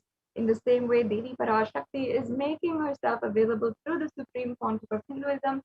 And just because of that, and making herself available, answering our questions, revealing to thousands of people the past, present, and future, giving boons, giving healing, whatever it is, she is simply making her presence available. And for this, we can offer our gratitude to Devi Parashakti through this e-hundi offering. And so yes, you can offer this offering in gratitude and devotion to Devi Parashakti. Now, the next offering is the Sankalpa chanting. The Sankalpa is the conscious resolution. It's an elaborate mantra from the Vedic tradition that is always offered before we proceed with any ritual. So the Sankalpa itself is an offering. And you can offer this, and the pujari will be chanting this Sankalpa on behalf of you, chanting your name, your family members' names, and on any one of the people on behalf of whom you want to offer this Sankalpa. This conscious resolution has the power and energy to align all your energies inside of you in order to make the reality which you want to manifest come true, literally. Make your dreams into reality. Often we are creating positive vibrations inside of us, and we are manifesting the space for whatever we want, meaning we are visualizing how we want, we're planning it out detailedly, and we are literally making that very deep inner space for what we want to create into reality. But every day, if we are chanting this Sankalpa mantra, only then we are continuously aligning back that energy which we had in the first place to the goal that we are making. So every day, the energy that you are receiving to start a new day, let that be aligned to the goal, the Sankalpa, the conscious resolution that you are manifesting daily, or that you want to manifest in your life. Just as the avatar, when coming down, they're every single day manifesting the same purpose in order to conduct the very advent that they had on planet Earth, and in order to carry out the very purpose that they are going through every day in the same way. For the Sankalpa that we want to manifest, the conscious resolution, be it spiritually, for your physical health, your mental well-being, or if you want to literally manifest Kailasa, you want to manifest a relationship in your life, whatever it is, let you always continuously align back the energy that you received that day to the Sankalpa. That is what prayer is ultimately doing. And it is aligning you to the conscious resolution that you are making, and creating that positive vibration with the Sanskrit mantras inside of you. And another thing here, we have the Devi Mahatmyam, chapter 12, verse 34, where it says, the goddess enchants this universe, and she herself gives birth to this universe. That goddess, being prayed without interest in anything, gives that knowledge that leads to salvation and gives wealth in the materialistic sense. So here we have the verse where it says that literally Devi Parashakti, she who manifested this whole universe itself, we pray to her and ask her to manifest the reality that we want in our lives. Ultimately, that is what is happening. Even if we are continuously working towards our goals, it is the divine manifesting for us our reality that we have to pay tribute to. And through this offering, we are continuously making that offering, giving that prayer to Devi Parashakti. So you can offer this Sankalpa chanting. As you can see, it's a very minimal offering and you can do it very easily today. So yes, let's go on to the next offering we have. The next offering is the Sahasranama Swarnaka Sutra. And this is in ode and tribute to and reference in the Lalita Sahasranamam verse 731, where Devi Parashakti is referenced as Nama Parayana Prita, she who likes the repetition of her various names. This is the offering of the 1008 names of Devi Parashakti. And it's a very special and unique archana offered to the Mahameru of Devi Parashakti. And not only that, this offering is of the gold coin inscribed with each and every one of the 1008 names to receive the blessings to have the Ananta Kalyana Gunas, all the divine qualities of Devi Parashakti. This is the offering, once again, of the 1008 names. And the significance of offering this Sahasranamavali, the Lalita Sahasranama is the 1008 names of Devi Parashakti, is that we are cherishing all these divine qualities inside of us. The truth is that whenever we cherish, whatever we cherish inside of us, always manifests into reality. It is always what we are able to see in reality. If we manifest pain, suffering, worries inside of us, if we are seeing that as our reality, first of all, we will have cherished it for so long inside of us that it manifested outside of us. That's the first thing that we have to recognize. First, that we are the source of all things that we are manifesting. In the same way, when we chant continuously and we are ruminating, soaking in that divine remembrance of Devi Parashakti, all her 1008 names and all of the Ananta Kalyana Gunas, all the infinite qualities of Devi Parashakti, then we are manifesting actively that being manifested into our reality. Such a beautiful significance of just simply this science of playing with the reality and creating and manifesting your reality. And once again, the Supreme Pontiff of Hinduism himself described how we are manifesting the reality that you want in your life. Until you can manifest it for yourself, we will do it for you. So let us do that through this Sahasranama Swarnakasu offering. As you can see, there's different levels of the offering, and you can submit the offering through the registration link provided. Let's go on to the next offerings that we have. The next offering is the Mukta Anguti, another very favorite, beautiful offering. It's the offering of the finger ring with a pearl. And this offering has so much of significance in Sanatana Hindu Dharma, and especially because it is the finger ring with a pearl. The pearl is a symbol of compassion. And there's a reference in the Meenakshi Pancharatnam. Meenakshi is the incarnation of Devi Parashakti, and she literally has manifested for each and every one of us and incarnated on planet Earth thousands of years back. So let me first chant the Meenakshi Pancharatnam verse number 1. Sorry, the second verse here. Muktaharanala Satkirita Ruchiram Purnendu Vaktra Prabham Shinjannu Purikinkini Manidharam Padma Prabhava Suram Sarvabhita Palapradam Girisutam Vani Rama Sevitam Meenakshim Pranatosmi Santatamaham Karunyavaram Nidhim. And the meaning here goes, I bow down to the goddess Meenakshi, whose crown has garlands of pearls and the face shining like a full moon, who wears the anklets that are studded with gemstones and has small bells, who is shining like the splendor of a lotus, who grants all the wishes, the daughter of the mountain, who is worshipped by goddess Vani and Rama. I remain ever bowing to the goddess Meenakshi, the ocean of compassion. So you can offer this Mukta Anguti to Devi Meenakshi, the embodiment of compassion. Devi Meenakshi is literally the one who incarnated into the form, the physical form, in order to create a breakthrough. And in fact, thousands of years back, when she incarnated, there was 56 different deshas in the whole of planet Earth. And Devi Meenakshi was, out of her compassion, creating a breakthrough by uniting all of these 56 deshas under one rule. How is that a breakthrough, you might ask? Until then, in human history, we had not even been under one rule. Everyone was isolated in different parts of the world and different countries, and all these tribes were living in isolated countries in different isolated areas. Through the Dig Vijayam, Devi Meenakshi united all of these kingdoms, and they all lived happily under the Pandyan rule, which was the enlightened civilization of that time. So out of her compassion, she literally created a breakthrough in her life and in the whole humanity itself. So just like that, you can create a breakthrough in your life with this offering of the Mukta Amriti. Let's now move on to the next offering.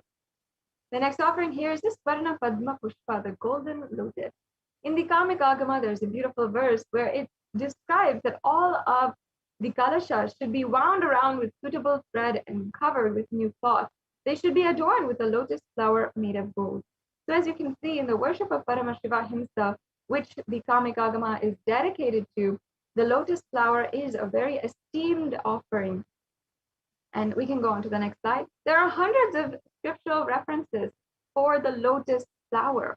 And there's so many different uses of the lotus in the worship of Paramashiva. You will also be able to recognize that even in the arts and architecture, the yoga, in every single different aspect, even the science of consciousness through all the various different chakras that are represented by the lotus, there's so much of symbology in Sanatana Hindu Dharma for the lotus. You might ask, how is that? Why is that? In fact, just like gold being present in all the various aspects, the lotus is also present in so many different ways in Sanatana Hindu Dharma. And that is because lotus is considered as a divine flower. And just as the ancient rishis do so very often, whatever is considered divine, they distribute it to the whole humanity, the whole world itself, because we believe essentially that the whole world itself is divine. So the lotus flower is considered divine because of its quality of being able to radiate elegance, resilience, radiance, and beauty, even despite any kind of background it might be in, meaning it might be in polluted waters, it might be in the different types of waters, whatever it is, the lotus flower retains its qualities. And that is a very subtle quality of incarnations themselves and Devi Parashakti herself. So you can offer this Parana Padma Pushpa in order to have that beautiful quality and manifest that in your life throughout any adverse situation that you might be going through. This is a quality that should not be underestimated, because no matter what adverse situation we might go through, we can never guarantee how we react or how we retain our good qualities. So once again, you can offer this through the link provided, and we'll be going over how you can do that in the end of this segment. The next slide, please. The next offering is the Swarna Methi, the golden toe ring. And in popular culture nowadays, the toe ring has become very fashionable, very popular, and everyone is wearing it. However, the Hindu tradition had the true significance and the true custom of how to wear this toe ring and what's the significance behind it. In fact, the earliest references of the toe ring are from Sanatana Hindu Dharma. And you can even see here in the worship of Devi Parashakti, in the Divine Sutra, the Saundarya Lahari composed by Adi Shankaracharya, you can see here the verse where he is literally describing the glory of the toenails, just the toenails of Devi Parashakti. And that is why essentially we are adorning her toenails, Devi Parashakti's toenails. And in fact, even today in the Hindu custom, the Hindu brides are worshipped as Devi Parashakti, and their toenails are adorned with a toe ring because of this very verse. So let us now chant that verse. Nakhadiditi samchana namajjana tamo guna padadvaya prabhajala parakrita saroruha. The English translation: you whose brightness from toenails destroys the darkness of ignorance from the minds of your devotees who prostrate at your feet, You whose brightness from your 2 feet overpowers that of the lotus flower. Yes. As you can see, the very toenails of Devi Parashakti, her whole body being so graceful, and radiating grace, but just the very grace of her toenail itself, the very last inch of her body is so powerful that you can simply be liberated just by the grace of that last inch of her whole body. So you can offer this toe ring to Devi Parashakti, adorning her sacred feet to be in constant gratitude for receiving her blessings in even the most difficult aspect of your life. Let's go on to the next offering. We have the Swarna Mangtika, another extremely significant offering. The head dress or the head jewelry, where it's the hairline jewelry or the forehead jewelry that you might be accustomed to seeing in popular culture also again, and it's also in many different types of jewelry, different lines of jewelry. But again, this piece of jewelry has its source in the Sanatana Hindu Dharma. In fact, in the verses it says that Devi Parashakti is considered as Shuddha Sarabhi Varshini, meaning she who makes the nectar flow in all of our verses from Sahasrara, and she who also gives a very pleasant experience of the ultimate.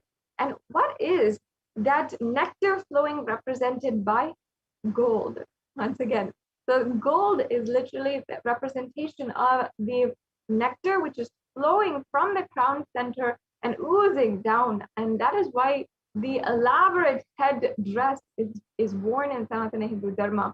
And you can see even in this picture Devi Parashakti wearing the hairline jewelry, and that shows literally the beautiful way that nectar is flowing from her Sahasrara Chakra, meaning that her Sahasrara Chakra is open, and that is the enlightenment experience, and that bliss, costless, blissful experience, which is exactly what you can experience through this offering to Devi Parashakti of this Swarna Mangtika. Yes, we can go to the next slide. That brings us to a conclusion of the offerings to Devi Parashakti. We also have the Pratyaksha Pada Puja as well, that you can offer to the Supreme Pontiff of Hinduism as Jagat Guru, as the Guru for the whole universe. Especially during these times, it is a very significant offering that you can make. And with Navaratri coming up at the end of this Chaturmasya, and it being Chaturmasya itself, this is a very important time for you to start manifesting the Pratyaksha Pada Puja in your life. Start planning for it right now, and let us, each and every one of us, start having the divine remembrance of our Guru and offering our gratitude towards the Guru. So we have many events coming up where you can offer the Pratyaksha Pada Puja, even Krishna Janmashtami, Ganesha Chaturthi. So let's start planning for the Pratyaksha Pada Puja offering that you can do as well. We also have the Vastra Seva in the next offering. We can go on. The Vastra Seva is also another offering that you can do, which is the offering of the sacred cloth. Yes. Now this brings us to a conclusion of this segment in today's program. So let us, in the last, we can see a full summary of all of the offerings. And once again, there's no need for you to feel any kind of incapability or insufficiency in any of these offerings. You can offer whatever you want, and you can even start manifesting the offering that you want. For example, the Pratyaksha Pada Puja or the Swarna Mangtika, which might be more substantial offerings, maybe something that you cannot do right now. You can still start to manifest these offerings. And if you are interested in making any of these offerings, even at any time in the future, I invite you to register at tiny.cc/Bhava Samadhi. And this link, you can go ahead and register, and you can make your intention for making an offering. If you are ready to make an offering today, go to tiny.cc/Devi Offerings, and you can follow this very easy process for making a payment. So you can just select in the drop-down menu, add to that or add to the cart, and then proceed for checkout, and then you'll be able to fill out your details, your payment details. You'll be able to see what kinds of payments are accepted, and so on and so forth. For the e-hundi offering especially, we also have another option, which is to pay through the YouTube super chat. And even right now, many of you who are watching through YouTube can go to, or you can go to YouTube right now to make an offering. It's a very simple offering where, first of all, you can join as a member of Kailasa's HDH Nithyananda YouTube channel, and then you can also make an offering through the super chat. So that's another option that you have. After you make a payment, we have a very important form that is the submitting the details for the puja. So your payment order is taken as well as the names that will be chanted during the puja. So this is a very important last step. Don't miss it. Make sure that you fill it out, and that will complete the process for your offering today. So that brings us to a conclusion of this segment of today's program. Let us now enter into the next segment. We will now be inviting Ma Dayamaya Swami and the representatives from Adi Kailasa Sarvagna Peetham on the various different updates from Adi Kailasa Sarvagna Peetham, the multi-layer quarantine center. And for the last 4 months, we've been seeing continuous contributions from Adi Kailasa Sarvagna Peetham on the various different policies and the actions that the Supreme Pontiff of Hinduism has taken in order to prevent COVID from affecting more and more people. So this is a practical solution that will now guide each and every one of us to understand, and even has been recognized as a solution by the United Nations itself. So let's now enter into the next segment, inviting Manitya Dayamaya Swami to continue on, and we'll now be moving on into Nithyananda.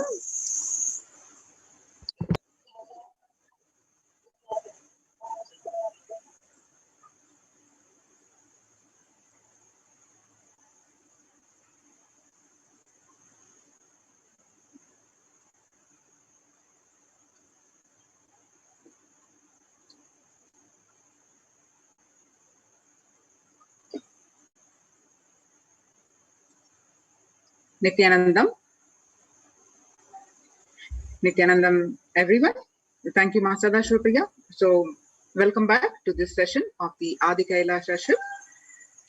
So, in this segment, we are going to see Kailasa's multi-layered quarantine opportunity for India during COVID-19 as a practical solution resulting in health, joy, and bliss. And all these efforts by the Supreme Pontiff of Hinduism have been recognized by the United Nations. So we are going to see that report in this segment. So with the blessings of the Supreme Pontiff of Hinduism, Jagat Guru Mahasanidhanam, His Divine Holiness Bhagwan Nithyananda Paramashivan's blessings, let's start with the Sadguru Vandanam. Nithyanandam Paramasugadam Kevalam Jnanamurtim Dvandvatitam Gagana Sadrusham Tattvamasyadilaksham Ekam Nityam Vimalamachalam Sarvadi Sakshi Bhutam Bhavatitam Triguna Rahitam Sadgurum Tam Namami.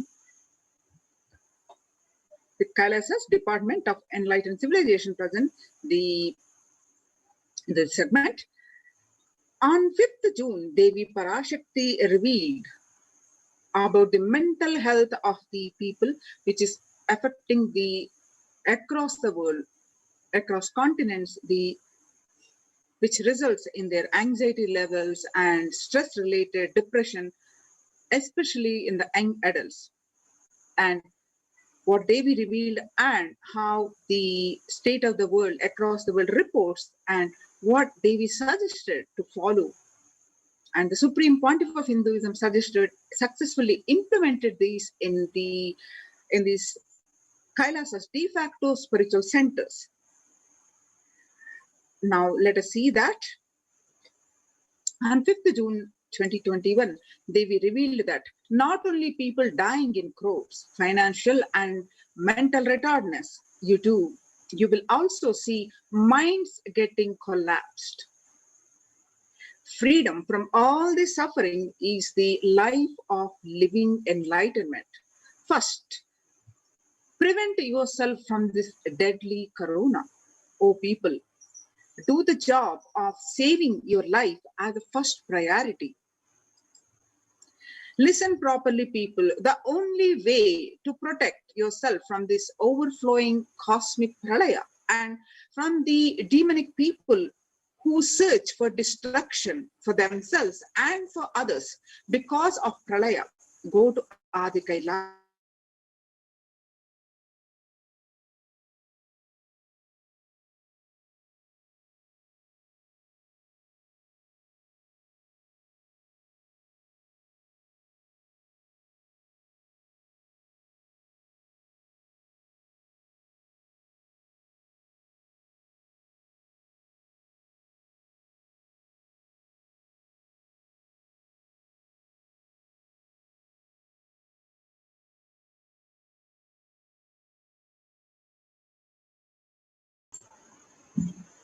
Sorry for the technical glitch.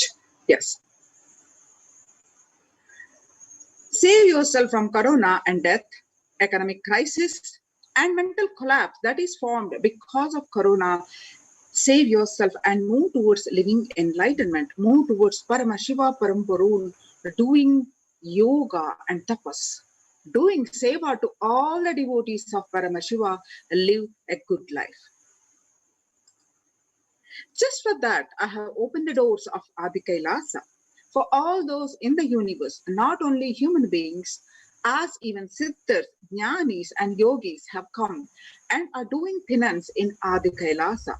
For everyone who come, goodness, prosperity, jnanam, and yogam will overflow. Do not have fear, bliss is there, and do not have worry, I will protect with goodness.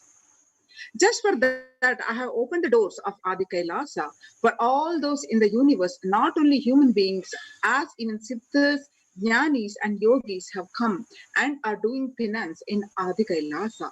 For everyone who come, goodness, prosperity, jnanam, and yogam will overflow. Do not have fear, bliss is there, and do not have worry, I will protect with goodness. Happiness is there, enlightenment is there. Do not have fear, bliss is there. I am solving sufferings. I am the Samayapurattu Kanatal who comes and helps at the right time. So what Devi revealed on 5th June 2021 and the media articles confirming the same on 6th June 2021. According to the new study, the neurological symptoms and the psychiatric symptoms like depression and anxiety are also showing to be a common in those who have contracted COVID-19, even in mild cases. According to the BMC Psychology, which was published online on June 8, 2021, impact of COVID-19 on the mental health of US college students. The results indicate that students closer to graduating faced increases in anxiety, which is 60.8%, feeling of loneliness, which is 54.1%, and depression, which is 59.8%. Many reported worries for the health of loved ones. Most impacted their mental health status, which is 20%, and the need to take care of family most affected the current and future plans. That is 31.8%. Almost one half of the students took to exercising and other remedies.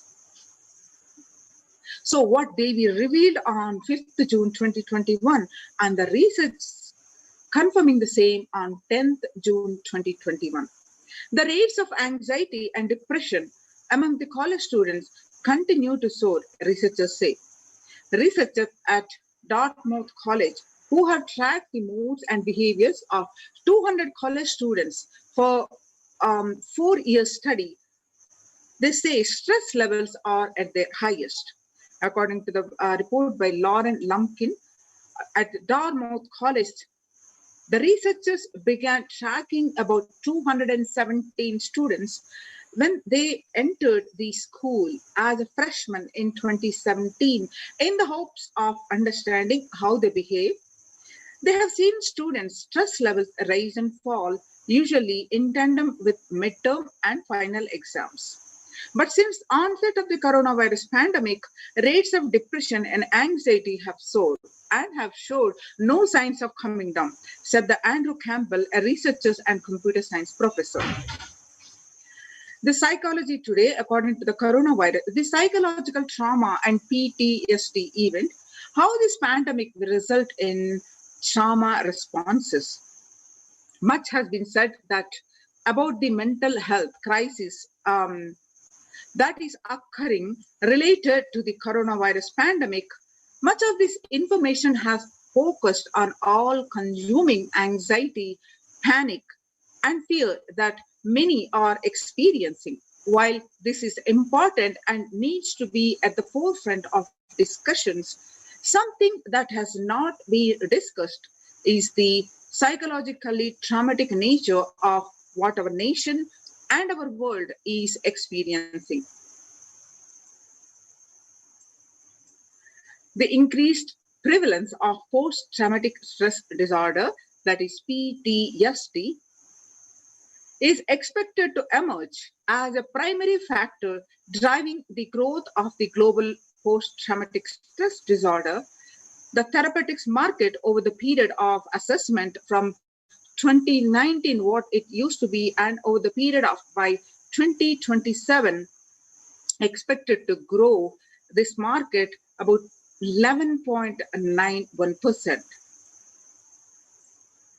According to the CNN from the United Nations, reports that there is a high prevalence of mental distress in countries across the globe due to the coronavirus pandemic, especially among healthcare workers and children.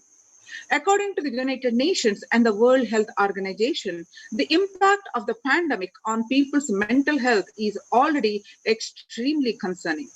The World Health Organization Director General Tedros Adhanom released in a news release recently.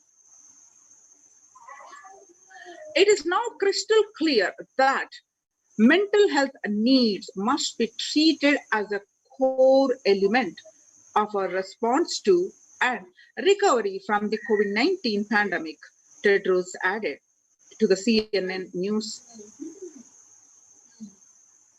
Yoga greatly improves mental, spiritual, and physical health. People who practice yoga experience less anxiety, less depression, and fewer symptoms of post-traumatic stress disorder.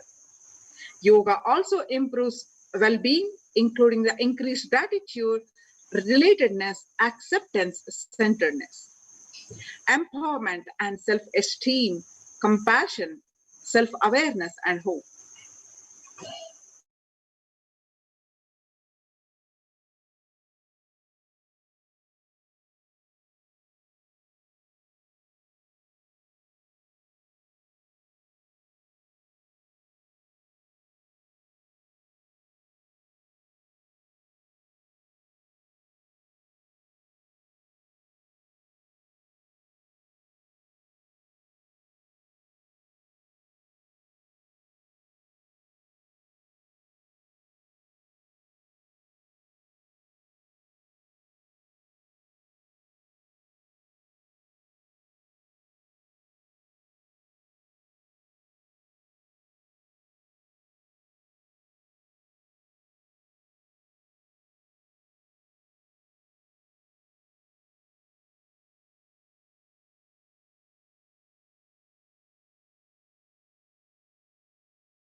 Sorry for the technical glitch. We are all equipped with the innate coping strategies for responding to stress, but sometimes our stress response can become out of balance. We are living in a world that regularly activates our sympathetic response, the body's way of responding to stress, sometimes called fight or flight. That is balanced by our parasympathetic response. That is the way our body helps us to rest and relax. Yoga can help us bring our parasympathetic response back online and allows us to find balance. Activating our parasympathetic response brings us into a more restful space and allows us to find calmness, connection, and compassion. The deep, mindful breathing of yoga and meditation stimulates the vagus nerve, which activates the parasympathetic nervous system and supports self-regulation and stress management. Yoga can be a valuable tool for self-care, especially in challenging times. Yoga is now being used as an empirically based treatment, often in combination with other interventions, with benefits for both physical and mental health. Many clinicians are recommending yoga as it may help support the effectiveness of the traditional treatment approaches. According to the psychology today, when we actively choose a tool of self-care, we better equip ourselves to survive and seek resilience in different circumstances.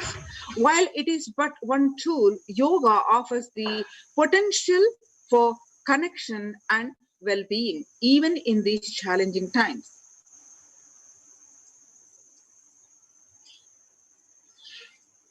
Apart from yoga, spirituality benefits mental health. Research shows that individuals have better mental health if they belong to a particular community or have religious beliefs. Spirituality can help people in many ways. First and foremost, spirituality or religion can help people find meaning in their lives, which is instrumental in improving one's mental health. Spirituality can perhaps help you connect with your divine self. In addition to endowing meaning to your life, it has the potential to improve mental, physical, and emotional well-being as well. It has been a source of relief and comfort from various challenging issues for thousands of years. Now, let us see the revelations to the world by the Supreme Pontiff of Hinduism, Jagadguru Mahasannidhanam, His Divine Holiness Bhagwan Nithyananda Paramashivam, on 22nd May 2021. Paramashiva is very clear, active, and mind is obsessive compulsive reaction. It is nothing but a bunch of unconscious reactions. Do not try to sympathize with the mind. Make your body and life alive. That is the only priority for all of you. I am talking to everyone who has a little love and sympathy for me. Just for all of you, take this as a guru walk. Make your body consciously strong. Gym will build muscles, make you look nice in the outer side, but only yoga and Ayurvedic lifestyle will make your body conscious. Just say all over the world, all the gym bodies are just dropping dead. Only yoga will make your internal organs strong and your ability to manifest consciousness strong. So let me give you the solution from Paramashiva to protect yourself from this whole pralaya, not just from corona. The amount of depression, the mental suffering, the way the whole world is suffering, the kind of poverty happening, people losing job, income, having insecurity, comforts being lost, so much. Just make life extremely strong. 3 years back, I said, keep yourself alive for next 3 years. I have enough evidence that 3 years back, I trained the whole Kailasa, the devotees in their own homes. The Kailasa Vasis inside the Sangha, physically, mentally, psychologically, or consciously, for quarantine lifestyle. For being active without getting mentally broken by being in one place. Doing intense yoga, making the body and internal organs strong. Taking bay leaf, neem juice, tulasi, haritaki, trifala churna, Ayurvedic lifestyle of less food and more energy, more activism. I only told it is for an important reason. Please wake up. Quarantine yourself, build your body, don't bother about your business or any other profit, anything else. This year, if you are alive, that is the greatest profit. So now, what the Supreme Pontiff not only revealed these truths about protecting ourselves, all of us, from this pandemic and from this great pralaya, he has been successfully implemented in all his Kailasa's de facto spiritual centers. And his efforts has been recognized by the United Nations. The United Nations recognizes Kailasa's report on COVID-19 and multilateralism. You can see the Supreme Pontiff of Hinduism's Facebook Facebook page.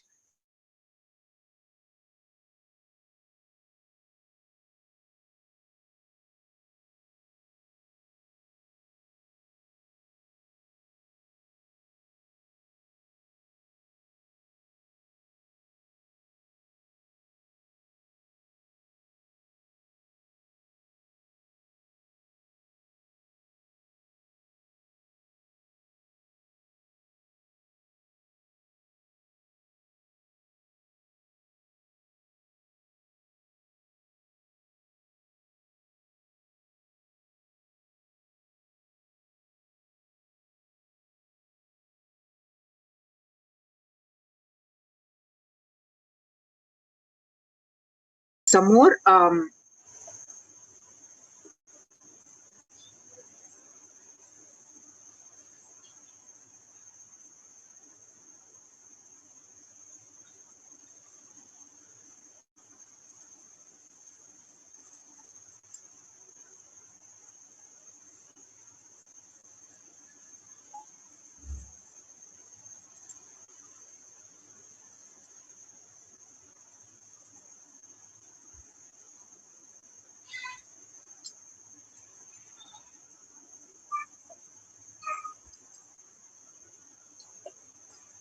yes. Now let us see the report published by the United Nations on their website www.ohchr.org.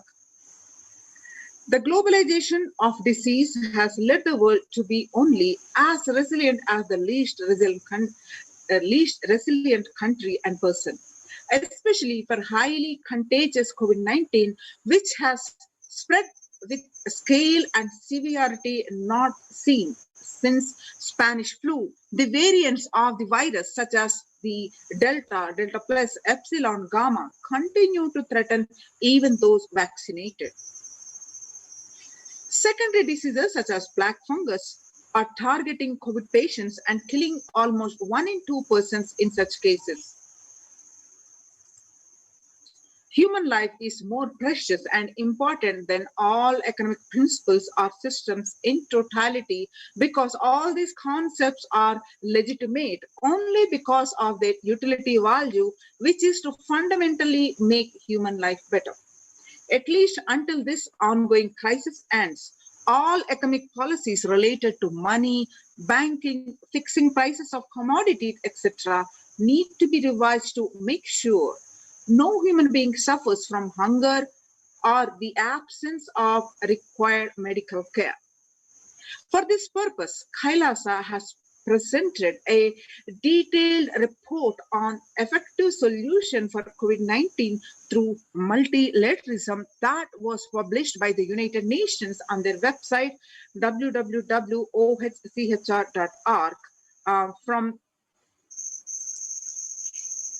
the Adi Shaivite minority community.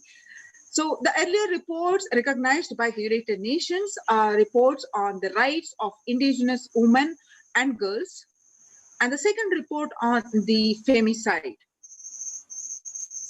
Now let us see the United Nations report published from the Adi Shaivite minority tradition ASMT Hindu community Kailasa Union, which was submitted in the month of June 2021 and published last week.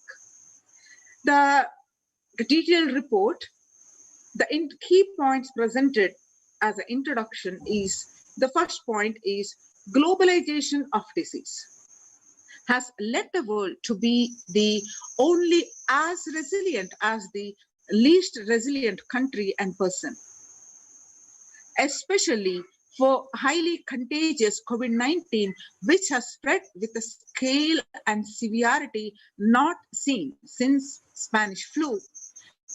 And the variants of the virus, that is Delta, Delta plus, Epsilon, Gamma, continue to threaten even those vaccinated.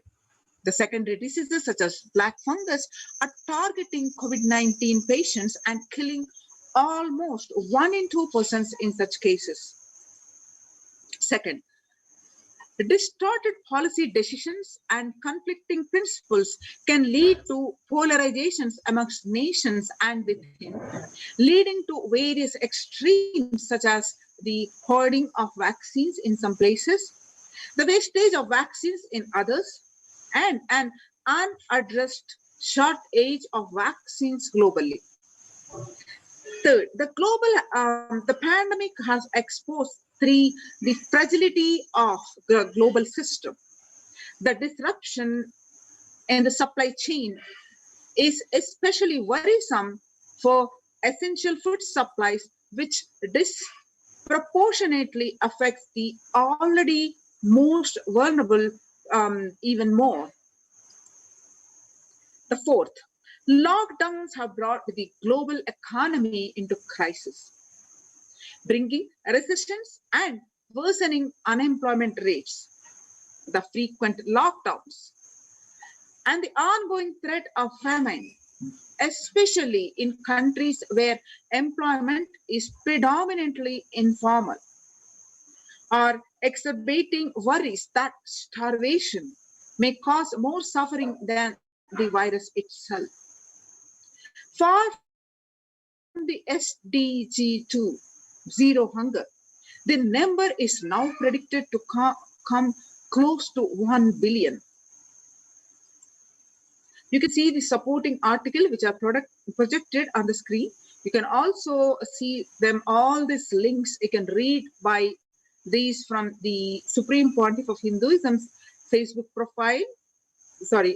page, and click on those links and read all the supporting documentation and articles by yourself as part of the report.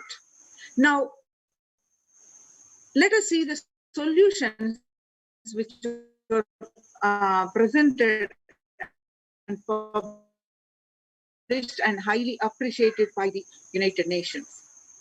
First, human life is more precious and important than all economic principles, because all these concepts are legitimate only because of their utility value, which is so fundamentally make human life better.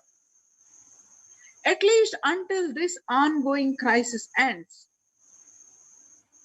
all economic policies related to money, banking, fixing prices of commodities, etc., need to be revised to make sure no human being suffers from hunger or the absence of required medical care. Next, as per Hindu principles, the world, including the economy, evolves through 5 phases. First, the creation or growth. Second, sustenance or stagnation. Third, recession or revitalization. Fourth, reinvention. Fifth is breakthrough. As per Hinduism, conventional economic growth is observed when the best practices are applied diligently. However, during times of crisis, lead us to the fourth and fifth phases, wherein the need to reinvent and deliver a breakthrough becomes both a survival need and an opportunity to surpass any means and measures of conventional economic growth. According to the Keynesians, increased public expenditure during the Great Depression of 1929 improved the economy. However, the government never completely gave up trying to balance the budget, which resulted in it never spending enough to bring the economy out of recession until the Second World War.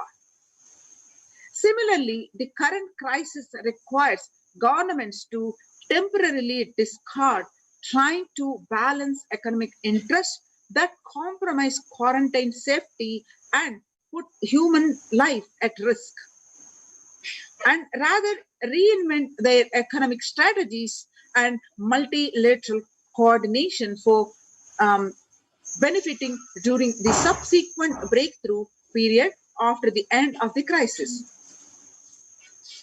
Next solution is Hindu multilateralism. There is an immense inequality and capacities of governments, organizations, and people on two grounds. First, the health response. Second, the economic recovery.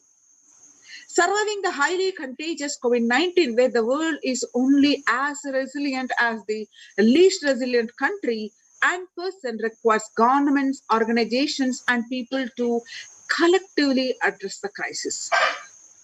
From 3200 BCE, 56 nations in Asia had multilateral treaties based on the Hindu principle Vasudhaiva Kutumbakam. That means the entire world is my family. This is the scriptural reference from the Vedic text, Maha Upanishad, chapter 6, verse 71 to 73. You can see the various articles supporting this. Next solution presented is provide sustainable community livings with a multi-layered quarantine. The home or self-quarantine is not a viable solution for vast majority of people for either health, safety, or economic.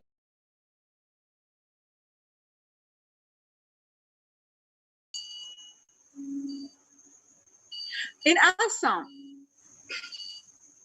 home quarantine has been reported to be a primary reason for a large number of deaths. In some places, governments have moved people out of home quarantine to COVID care centers. Other issues with quarantine, especially in small houses, are mental health problems, such as an increase in suicidal ideation, especially amongst the younger population. This requires a friendly quarantine setups which are self-sustained and sufficient in terms of food stock and supplies, recreation, employment, education, etc. In India, state governments have attempted to provide free and paid solutions which face various challenges related to hygiene, exorbitant pricing, and some facilities have seen challenges related to requests for private accommodation. Experimental townships such as Araville have demonstrated a fair amount of success in creating a friendly, safe, and compliant quarantine facility. However, solutions such as Araville are not open to the public. For 2 decades, the leader of the ASMT Hindu community, the Supreme Pontiff of Hinduism, Jagadguru Mahasannidhanam, His Divine Holiness Bhagavan Nithyananda Paramashivam, had been creating townships like Araville across more than 100 cities in several countries.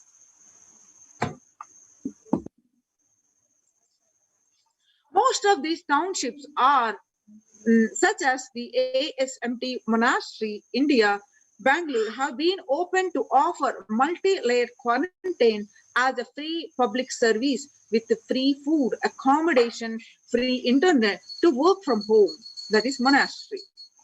ASMT community has seen a fair amount of success in these townships with 0 reported cases of COVID infection in the past 2 years and has already saved many lives.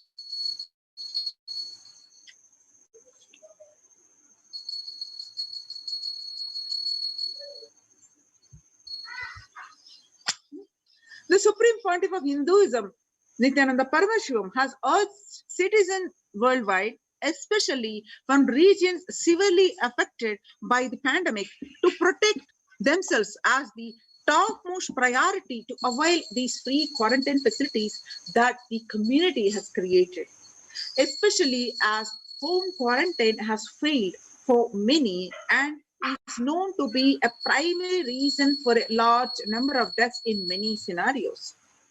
The Supreme Pontiff of Hinduism, Nithyananda Paramashivam, has emphasized the need and urged the governments worldwide to provide food, safety, medical care, shelter, and all survival needs to all human beings under their care, with absolute multi-layer quarantine until coronavirus is eliminated from planet Earth, including all different strains of the virus.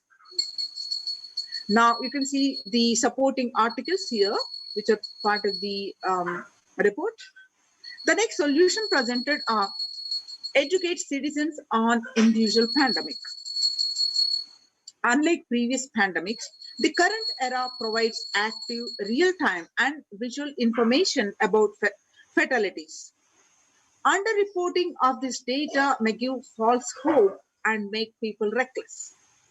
Exaggerations in reporting can also make people reckless, and as they may feel eventual death due to a coronavirus is inevitable. Proper education is extremely crucial as it will dramatically reduce the number of deaths and reduce the challenge on the healthcare systems. Alcohol-related deaths have hit a record high during this pandemic. And long post-lockdown liquor lines are some extremely worrisome issues regarding which people need to be educated. As a top priority, people need to be given confidence in their life and security about their future for them to stop behaving recklessly or fall into depression and commit suicide. Leveraging best of different economic systems based on charity, barter, and money. Ancient Hindu economic treatise by Paramashiva, the primordial Hindu divinity, describe 3 kinds of economic systems and their principles. For things that do not perish by sharing, such as education and knowledge, Paramashiva recommends that no fee be charged. For survival needs such as food and healthcare, barter and charity are recommended. Third, for all other infrastructure development works, services, and commodities, gold and conventional currency-based transactions are allowed.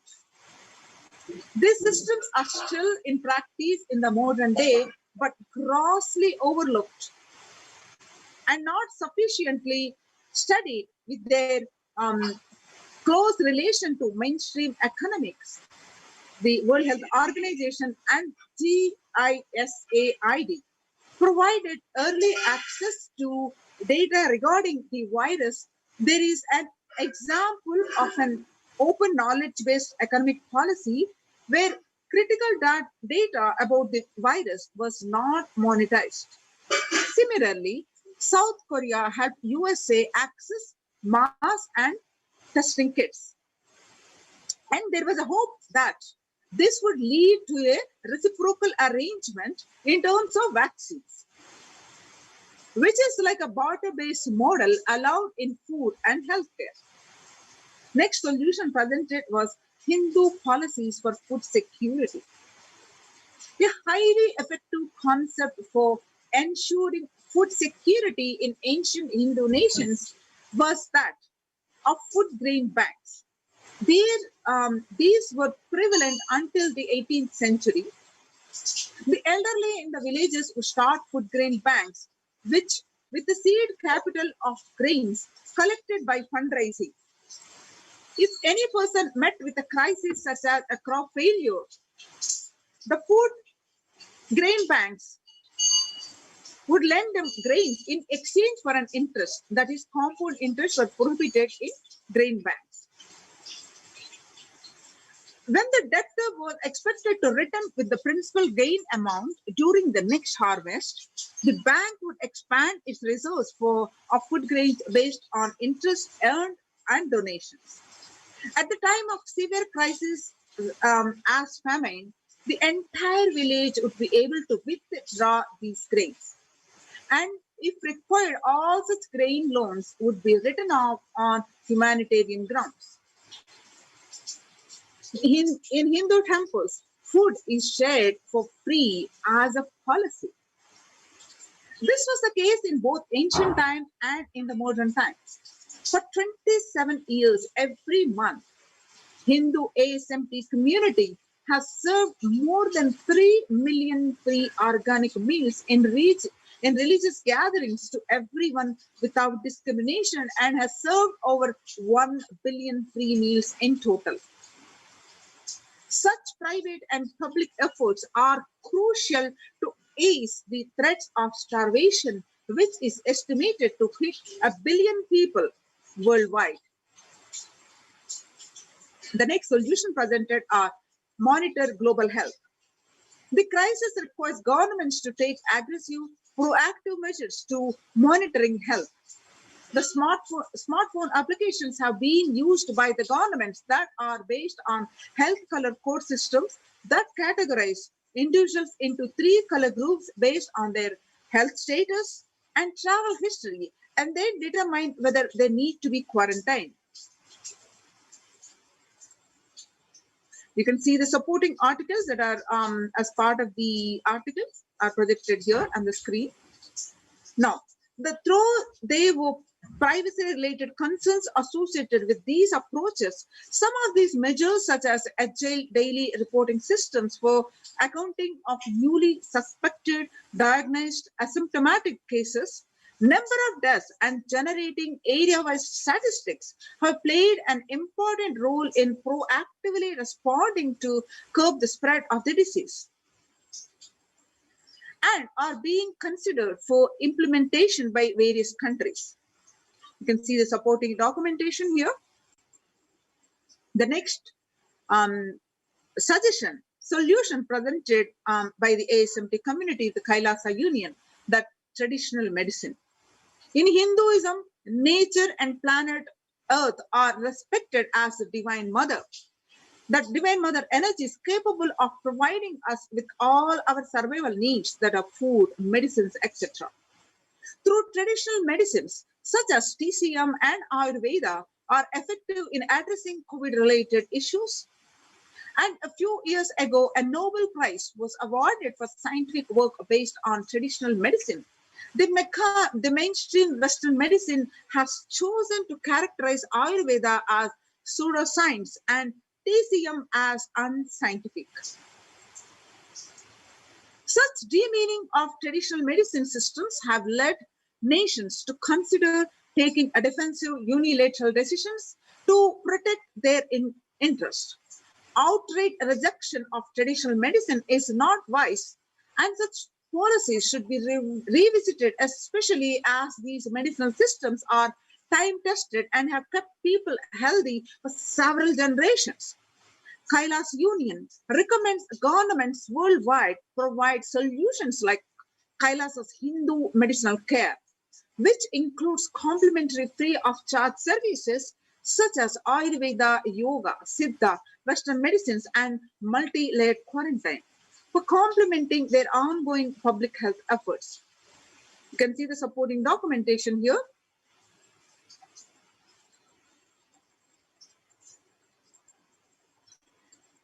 In a gist, the sovereign order of Kailasa, the worldwide, inspired and guided by the vision of the Supreme Pontiff of Hinduism to save lives. A one-of-a-kind humanitarian charitable service massively mobilized to provide protection and preventive COVID care in the testing time of global meltdown. Through this initiative, Kailasa has been consistently supporting people through free food banks, that is Annadanan, free medical care, and many more services. The impact of mental disorders and lack of spiritual strength during a humanitarian crisis are often difficult to assess and inflict lasting damage. To assuage this, Kailasa is offering spiritual programs, temple events, and spiritual healings online. So now the Kailasa's recommendations on COVID-19 and multilateralism to be presented at the United Nations General Assembly and Human Rights Council.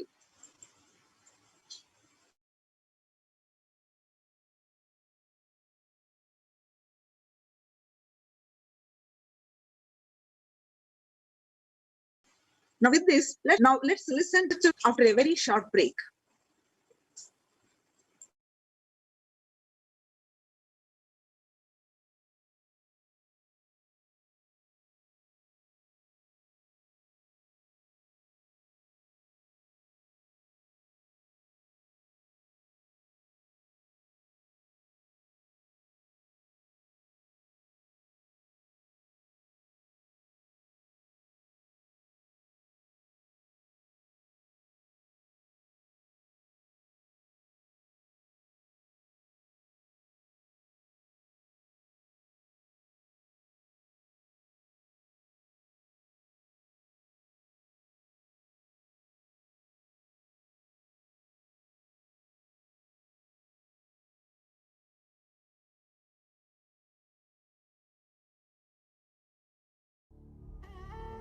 What I mean by the word Kailasa, listen intensely.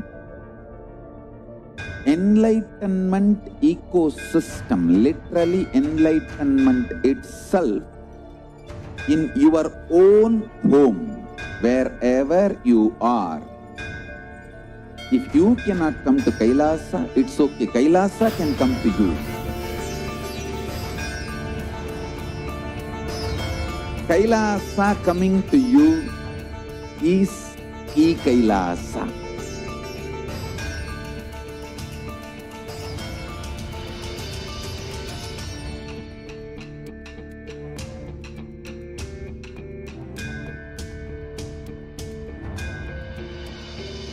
I will revive Hinduism.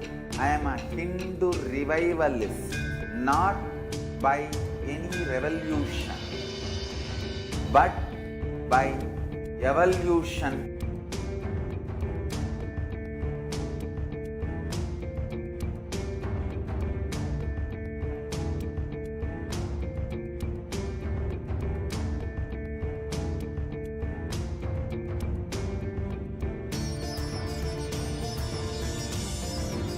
And setting model communities.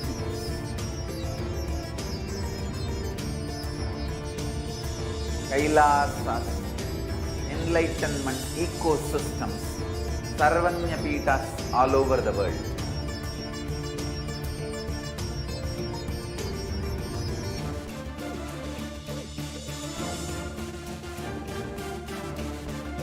All powerful cognition, knowledge, only when you live, power manifestation and possibilities manifestation happens.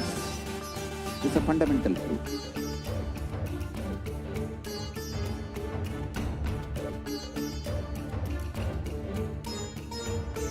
Hinduism cannot live exclusively as one sampradaya. No.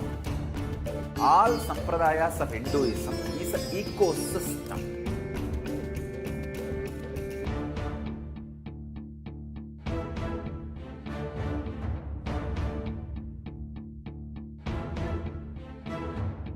So don't keep quiet thinking that if one sampradaya is attacked, only that sampradaya is going to be affected.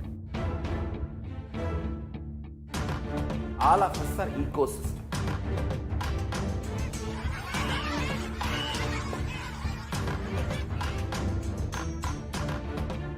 I invite all of you to get involved and enjoy Hinduism by The principle of dharmo rakshati rakshitaha.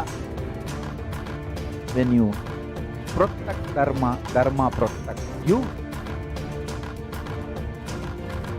We will make the whole planet flourish spiritually.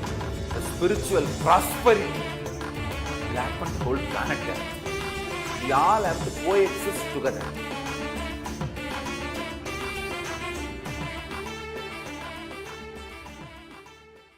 Just be alive for next 3 years. Don't die.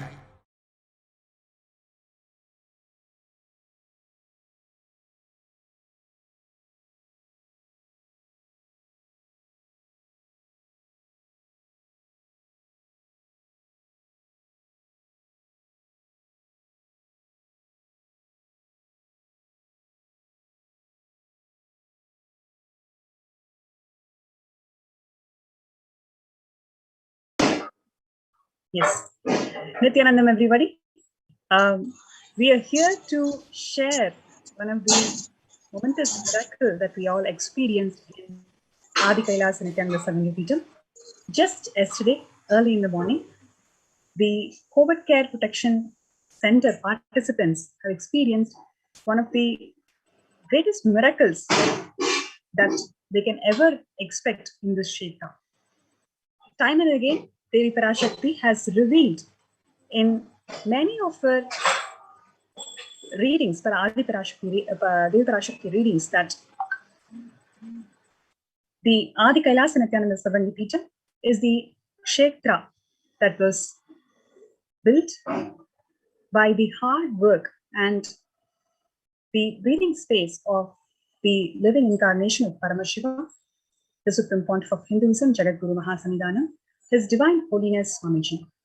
And his presence is being felt, his grace has been felt and experienced by all the participants time and again, right from the time they've stepped into the campus through various miracles and healing experiences and so many cognitive shifts. And what we're going to share today is really something so huge what they've experienced. So with no further delay, I would like to request Sri Agni Ayya and Sri Avimukta Ayya to first share what they have seen, what they've experienced yesterday morning in Adi Kailasa Nithyananda Paramashivam, before we get to the details of what this experience really translates to. So Nithyananda Ayya, I welcome Agni Ayya and Avimukta Ayya to the show today to share your experiences.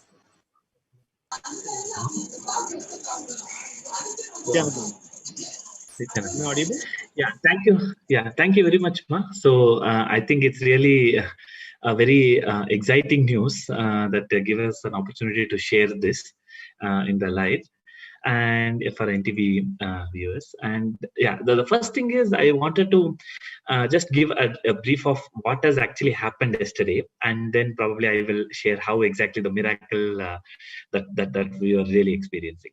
So yesterday, what happened? There was some kind of a power. This one in the entire the other areas where in the Bididi section where the power was not available, and that has like almost like 4 or 5 villages nearby was also not there, and the Bididi also the power, the government of Karnataka, some related to some kind of a railway department has by mistakenly has done some cable or something, so the power was not there basically.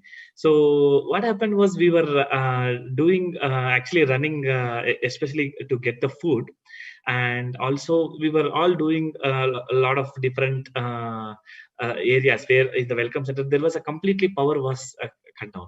So it was happening yesterday evening, and while we were actually taking the we know that even though there is no power and there was the space in which we were there is like so powerful, where we didn't feel that it was like a kind of a power failure or nothing like that.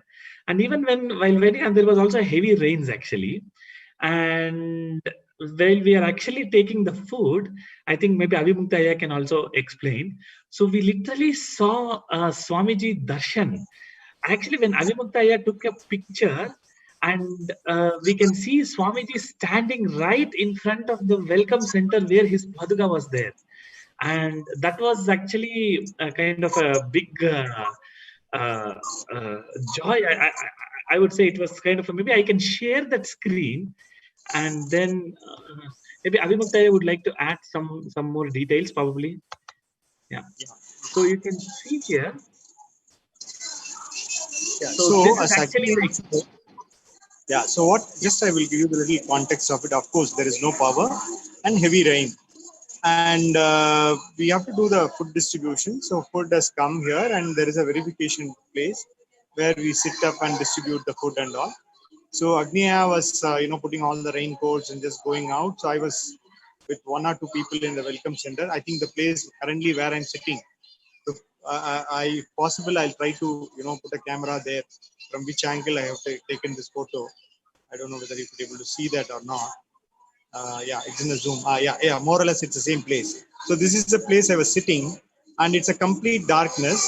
So outside, I mean, now its light is there, so you could be able to see that when the light is there, this is what you're seeing. Okay, and there is a zero light. Okay, and only the car with the headlight was standing there.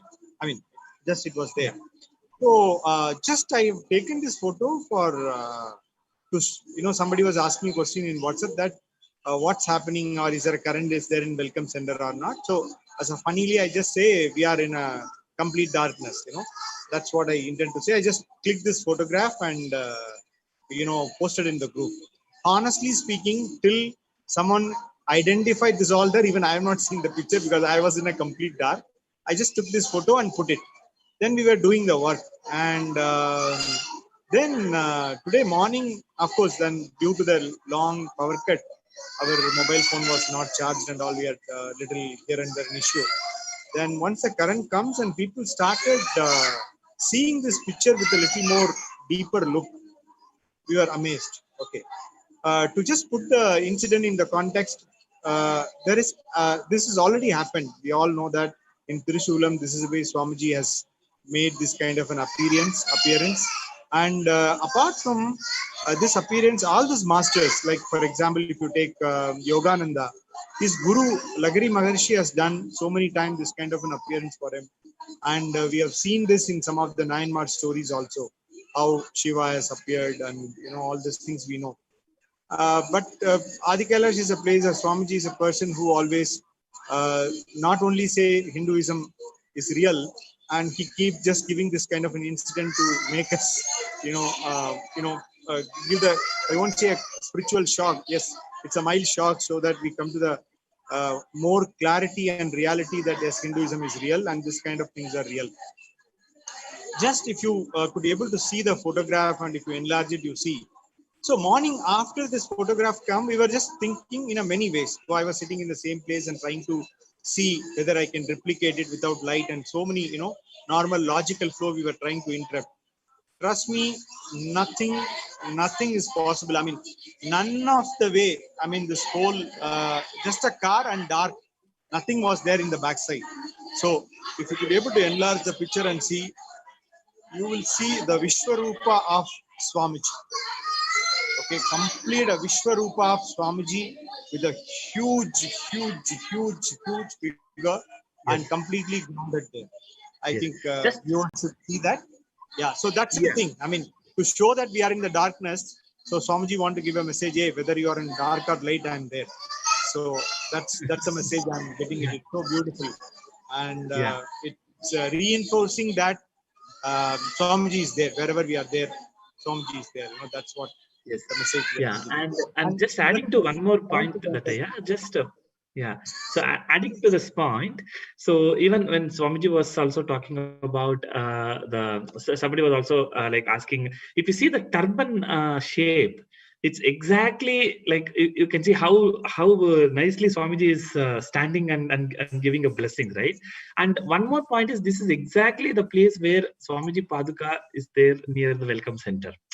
So that is one thing, and the shape of the photo, and it is very clear that Swamiji is actually. NTV, can you enlarge it, or little? You have to zoom out the photo, so you'll get a clarity of it. Little more, yes. Little more. Yeah, there is a dome. The one image is a dome. The next image, if you could be able to see, if anybody knowing Adi Kailas, they know that there is no building or anything nearby the dome, right? I mean, even you can't say that's a cloud. So you can absolutely see this is just looking like Swamiji's turban and face. Okay. Urban and space. And You we can were able to also let me know. thinking, yes, we were also thinking like how exactly we are going to do the food distribution. There is a lot of rains and there is no completely power. There is no complete, it's actually zero. It's complete. There is no artificial light except the light that you see in the backside is the car in which I was driving from the Kalabhairava gate to the welcome center. And you can see like how exactly the way in which all the thing happened, it was like so smooth. Actually, we were so joyful, like we were celebrating that that like we were all saying, like as Abhimukta was just mentioned, that he was saying that somebody was asking that how is it over, and he was casually this photograph was taken. It was like, see how we are in darkness and how exactly we are taking it. And of course we had some torch lights to do all the food distribution and verification, and that was one of the space in which we were there. And now after seeing this photo, it was like we were some of us were really literally the tears was pouring. Like, of course, somebody was telling Paramashivan is there, like Paramashivan in Amapakam. So that kind of miracle that we experienced. And it was such an amazing joy to actually, we have heard that in Trishula Adinam, definitely there was one instance where Swamiji physically came, but I was not there in the Trishula Adinam that time. But now I can see that physically when Swamiji is there, and more or less we can clearly see his presence there. So that is where the things are running very smooth. And even if the government of India or they are not able to give electricity or whatever that happens, maybe in the third wave when there is a huge pralaya is happening, so we can be assured that he is actually protecting us, that nobody else is protecting us in this space actually. So that is one of the biggest miracle that we experienced. And you can see that the photo was taken too casually, and then later when we tried to zoom in, the other thing that we are seeing, as Avimuktaya was telling, is the shape of the 1000-bed domes. And you can see that how the turban is actually exactly matching with how the Swamiji is standing and giving the blessings.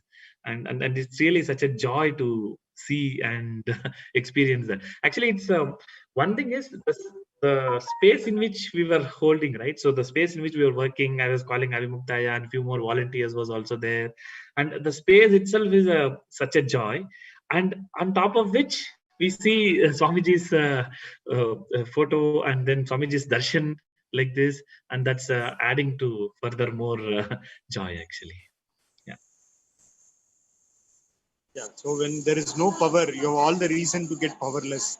But we know that there is a bigger power than this all. So, I mean, Yeah. that's it's a very exciting. That's very amazing thing. Yes, absolutely.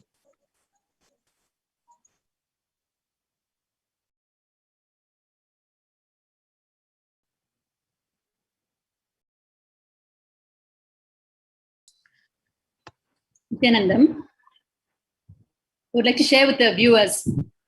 Dear viewers, I still remember the actual instance and incident when Swamiji, a beloved Bhagavan, actually placed his right foot on wet cement right at the doorway of the welcome center where we had the darshan, which we just shared with you. It was around, I think, around August 15, 2013, if I'm not mistaken. And the enriching temple, from where all the Kailasa enriching activities happen, where there's a huge team sitting and receiving calls from all over the world and giving people healing over the phone, giving them spiritual counseling and helping them with their day-to-day life. And, passing on Bhagwan's blessings to them and making the huge difference in people's lives. That is the enriching temple. That is where the enriching temple used to operate from in the year 2013. And Bhagwan used to actually spend literally the whole day in the enriching temple. He, as we all know, his entire life is under public eye, and he's recorded literally except for about maybe 3 to 4 hours. He's literally on record the rest of the day. And so he used to be sitting there, attending to all his spiritual, administrative, all his complete end-to-end activities and responsibilities. And except for a little rest at night time, he used to literally be there with the whole group in the enriching temple. So it was one of those days. And on that particular day, he pointed out that, yes, this is where I want the main entrance to be to the enriching temple. It will have multiple doors, but this particular spot will be the main entrance. And when he got up from the sofa to just exit the enriching temple, he just, for want of a better word, playfully stepped on wet cement that had just been laid to fix the door. And he pressed his right foot on the wet cement and made an impression and said, "Here, take my blessings." So that was how that foot imprint is there. And from that moment till date, worship is offered at that spot where Bhagwan's foot imprint is there. And today what we're sharing now with the world is so beautifully, it needs to be connected and told to the people how it all started. So the blessings was given around the 15th of August, 2013. And today we're talking about live darshan there, live darshan there at that very spot. It just goes to show Hinduism is real, too good to be true. And we say too good to be true because we have moved so far away from the reality of Hinduism. That is why we find it even difficult to digest. Our Rishi ancestors would have never said it's something is too good to be true. It was their lifestyle. Parakaya Pravesham and such powers were their lifestyle. Darshans were their lifestyle. We have moved so far away, and Bhagwan is making this Herculean effort, which only Paramashiva can do, no one else can do. He's making this huge effort to bring back the entire global civilization to the lifestyle of power manifestation and living as Paramashiva. And all these are part of what we're experiencing in that whole effort of Paramashiva himself, so that we once again start living a life and lifestyle of power manifestation royally, regally, like the rishis of ancient Kailasa. And soon we will stop using the terms too good to be true, because we will start experiencing every moment as a power manifestation, which is what ancient Kailasa was all about, which is what, as human beings, we are wired for, which is what Bhagwan is conveying every day through the live satsang in different ways, exhausting his lung power for the sake of humanity, untiringly, helping us understand what our original intent is, what we are hardwired for, helping us understand we are Paramashiva, helping us understand what our original lifestyle is, and that power manifestation is what we are meant for. So there's so much more to share with the viewers, not just in this one incident, but also like to share regarding what happened in Trishulamadinam in Chennai. If any of you have anything to share before that, or else I will go ahead. Yes, please go ahead, Ma, because this is something that the viewers must understand, that it is not like one-off event.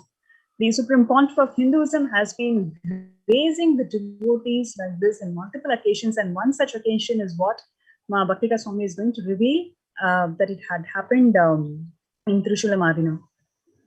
Yes. So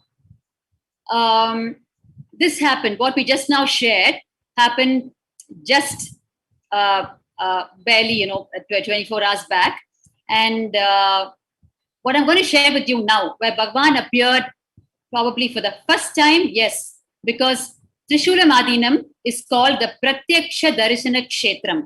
Basically, Trishulamadinam is one of the Kailasa monasteries, temple monastery complex in Chennai, which is a leading metropolitan city in South India. And there, on the 5th of July 2017, it was just after a huge persecution had actually happened in that very place, and we were about 20 to 25 of us, and the persecution had just about waned off, and we had the entire police rung, the revenue rung, all of them. The place was swarming with all of them, and we had just closed we had just more or less come out of the persecution and trying to start the regular Kailasa lifestyle. Of course, even during the persecution, I must share here that we barely missed our morning routine. The attacks were continuing to happen and we were continuing to have our morning routine. That is the greatness of Bhagavan's impact on our lives. Nothing stops us, and we have lost touch with our original biological genes, which would not have allowed us to face the persecution or adhere even during the persecution to our spiritual routine. It would have put us in a completely different mental setup. But with the impact of Bhagavan in our lives, with us literally living enlightenment, even during the persecution, the entire group adhered to the spiritual routine prescribed by our beloved Bhagavan, the Kailasa's morning routine. And so the persecution had just waned off, and the whole group was continuing to do the morning yoga, which starts during the Brahma Muhurta time, which is the most auspicious early morning time, conducive for conscious growth, for superconscious breakthrough. So anything that you do towards the body, mind, spirit at that time will help you take that leap towards superconsciousness. And the Brahma Muhurta time is therefore so sacred in the lifestyle of Kailasa. And it is a lifestyle gifted to us by our Rishi ancestors, of course, originally prescribed by Paramashiva himself, practiced by our Rishi ancestors, the great inner world scientists of Kailasa, and passed down generations after generations through the Gurukul system of knowledge transmission. And today, this Brahma Muhurta routine has taken a huge proportions across the world due to the effort of beloved Bhagavan. Across the world, it's such a joy to see the people waking up in Brahma Muhurta. Dear viewers, you need to know there is a huge section of people across the world who wake up actually at 3 o'clock in the morning, Brahma Muhurta every day, irrespective of whatever time we go to sleep the previous night. It can be 12, 1, 2, it doesn't matter, but we're up at 3 o'clock and we do the Panchakriya, that is the traditional washing of the eyes, of the nose, the bowels, the Panchakriya, the 5 cleaning methods. And then we have a bath because we have to do yoga after that. And yoga is a ritual as per the Hindu tradition. Therefore, you need to clean yourself before you do it. So we have a bath and then we start the yoga. So this whole group was doing yoga early morning in Trishula Madinam. And dear viewers, for those of you who are joining us just now, we are actually sharing with you from NTV Kailasa. Just, yesterday, we had the darshan of the Supreme Pontiff of Hinduism, Jagadguru Mahasannidhanam, His Divine Holiness Bhagavan Nithyananda Paramashivam, right at the Welcome Center entrance in Adi Kailash in Bangalore, South India. We all know that the Supreme Pontiff of Hinduism has withdrawn from Adi Kailash since 2018, and he is in a location for the safety to continue serving humanity. But we had his darshan at the Welcome Center, at the very entrance, at the doorway, where he had left his foot imprint, right foot imprint on wet cement and made the impression there in the year 2013, and which has been worshipped since then, that particular spot where the foot imprint was left. And exactly at that spot, with his 2 feet on that imprint, we had the darshan of Bhagavan, and it has been captured in a photograph. And the entire group in Adi Kailash have experienced this miracle and blessing from Bhagavan. So we are here actually sharing this unique blessing with all of you, helping you all also to understand the ways of the cosmos and what Hindu tradition teaches and how real it is and how it happens in everyday life. And we're also about to share with you how we had a similar darshan in Trishulamadinam, which is one of the Kailasa monasteries in Chennai, South India, where we had a similar and even more, it was in 3-color, in 4-color, full color, because the ground lights were on. So therefore we could see it in full color. So I'm just about to share with you that similar incident. So let me continue. So here we were doing the yoga on 5th of July 2017 in Kailasa and Trishulam, Chennai. And we were about 20 to 25 of us. It was dark, of course. It was 4 o'clock in the morning, but the ground lights were on. And we usually take photographs of the entire spiritual routine and post it in social media to help people understand its importance and to inspire them also to follow the same in their life. So as usual, one of the sannyasis took the photograph. And as soon as the session was over, we continued to Guru Puja and Shiva Puja, which is the next part of the morning routine. And then the sannyasi who had captured the photograph, she started looking over the photos to post it. And at that time, what she saw, she was just completely shaken, because there, along with the yoga group, was Bhagwan himself, our beloved Swamiji, the Supreme Pontiff of Hinduism, actually standing facing the mountain. There is actually, it is at the foot of the mountains in Shulam. So he was there facing the mountain in his full 6-foot form. Every inch of his body, from the Sahasrara to his feet, was completely visible, like live, like you're seeing me just now. And his long jatas, everything was visible. Every bit of it was visible. He was just standing facing the mountain. And that was captured in the photograph. I'm actually getting goosebumps now as I share this with you. And immediately she just shouted out to the whole group. And soon all of us just crowded around her. And we just couldn't believe our eyes, what we saw. And we immediately conveyed the same to Adi Kailash. Swamiji was at Adi Kailash at that time. It was 2017. And we immediately conveyed it to the team that is usually with Swamiji. We just couldn't contain the excitement. And the next few hours and probably that whole day was all about the Pratyaksha Darshan that we had got. Because on that same day, at that time, probably about 1 hour later, Swamiji was actually receiving Pratyaksha Pada Puja in Bengaluru, in Adi Kailash, right? And here we are doing yoga in Trishulam, 500 kilometers away. And Swamiji is accepting live Pada Puja from devotees sitting on the stage in Adi Kailash. And here we are seeing him live in Chennai, Trishulam, Adinam, captured in photograph. It was just mind-boggling, to say the least. And we immediately, of course, sent the photographs to Adi Kailash, and they just couldn't believe what they were seeing, because they're seeing Swamiji receiving Pada Puja. And what is he doing in Trishulam, standing with all of you amidst the yoga? It was like first time we had actually experienced that. And Swamiji named Trishulam Adinam as Pratyaksha Darisana Kshetram. Pratyaksha means live. Darshan means what you behold, the divine vision. Kshetra means a divine place. Of course, the Kailasa monastery is a divine place, right? It's a sthala, kshetra.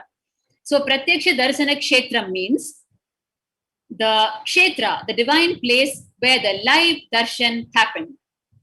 So Trishulam is also called the Pratyaksha Darsana Kshetram. And I'm going to try and project the photograph to you. NTV operator, you may project the photograph. So the rest of the day was spent in just sharing wildly the blessing that we had all received. In Hindu tradition, you always share the blessings. Your first step is to enrich the people. That is the Hindu teaching, philosophy, lifestyle. So we just joyfully spent the rest of the day and the next few days talking about it, spreading it, showing it to people. Because when you share such things, it is so needed today in the cerebral world, because we've lost touch with the original miracle lifestyle prescribed by Paramashiva. So when these things happen by the grace of the incarnations, only when we share, the cerebral minds and logic break, and it wakes up, because there's something you can't deny. When such undeniable things happen, only the cerebral layer will break, the logic will break. Otherwise, it'll always come back and say, maybe it was this, maybe it was that. We're all geniuses at that, right? So, which is why probably the incarnations also engineer the whole thing so that it is captured, because the modern day mind needs evidence. It may be God, but he needs an ID card. That's where we are today, unfortunately. So the incarnations adapt themselves to modern minds, and that is why, as part of the Leela, they also ensure the capturing is done. In fact, I also want to share further, which actually even many Kailasians don't know. When we convey this to Adi Kailash, Swamiji laughed and said, he revealed further on it. He actually said, okay, the guys in Trishulam have had my darshan. Actually, I visited Tiruvannamalai first, is what he said. We were shocked. In Tiruvannamalai, of course, we have the Adinam, right? So he said,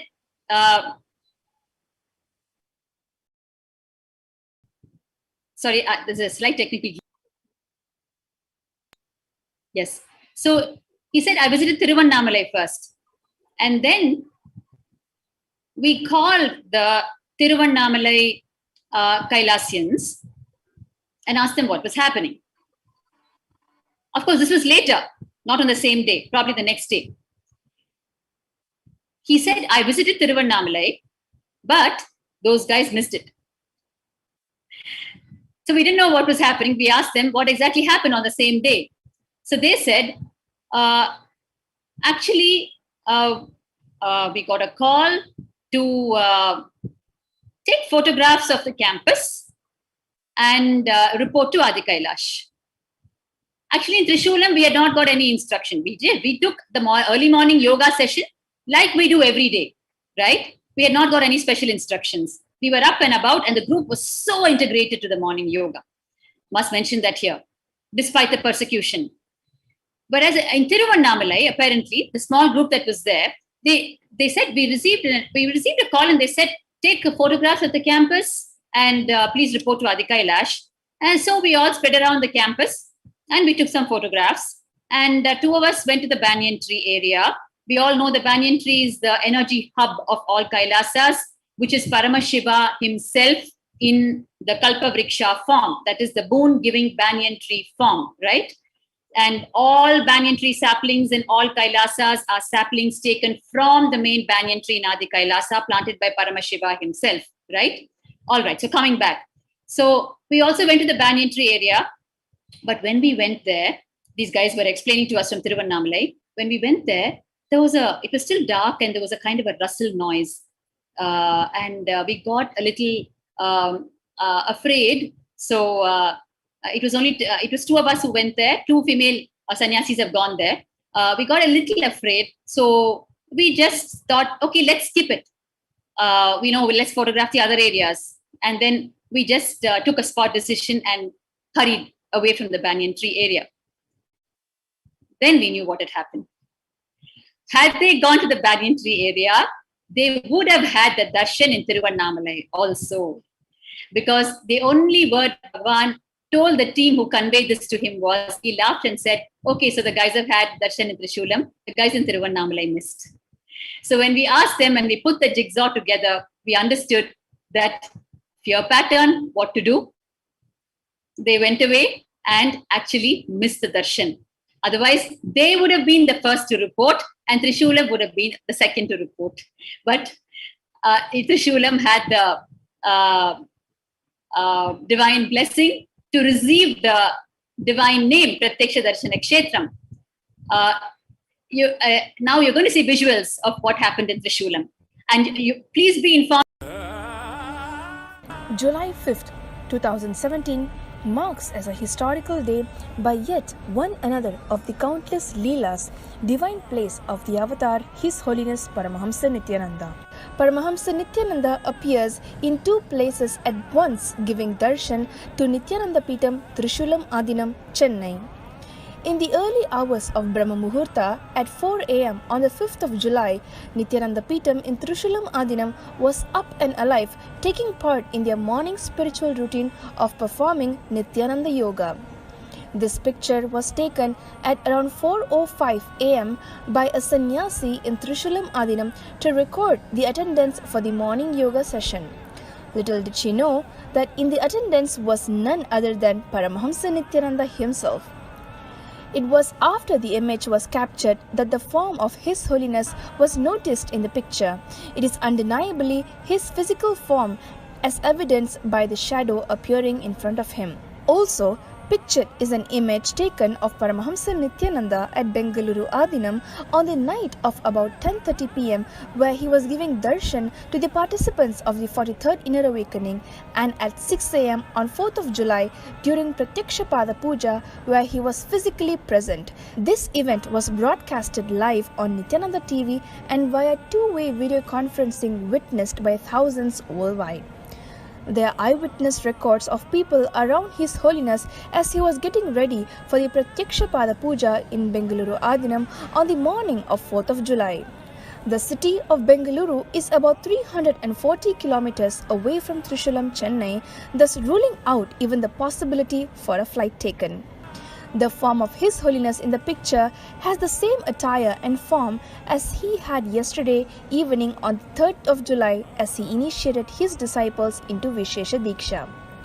Srimad Bhagavatam, the Vedic scripture that precisely records and reveals the happening of various avatars of the past, present and future, describes the avatar in its complete form. Having clearly established that His Holiness was present in Bengaluru Adinam, hundreds of miles away from Chennai, the lucky group of devotees in Trishulam saw the same form of Paramahamsa Nithyananda as he was during the state of being in Samadhi yesterday after initiating his disciples in Bengaluru into the ancient Shaivite ritual of Vishesha Diksha.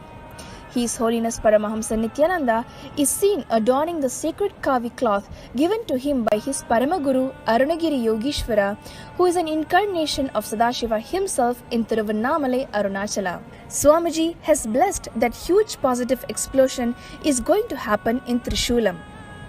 Sadashiva has assumed the same form to supervise and bless Nithyananda Peetham Trishulam Adinam.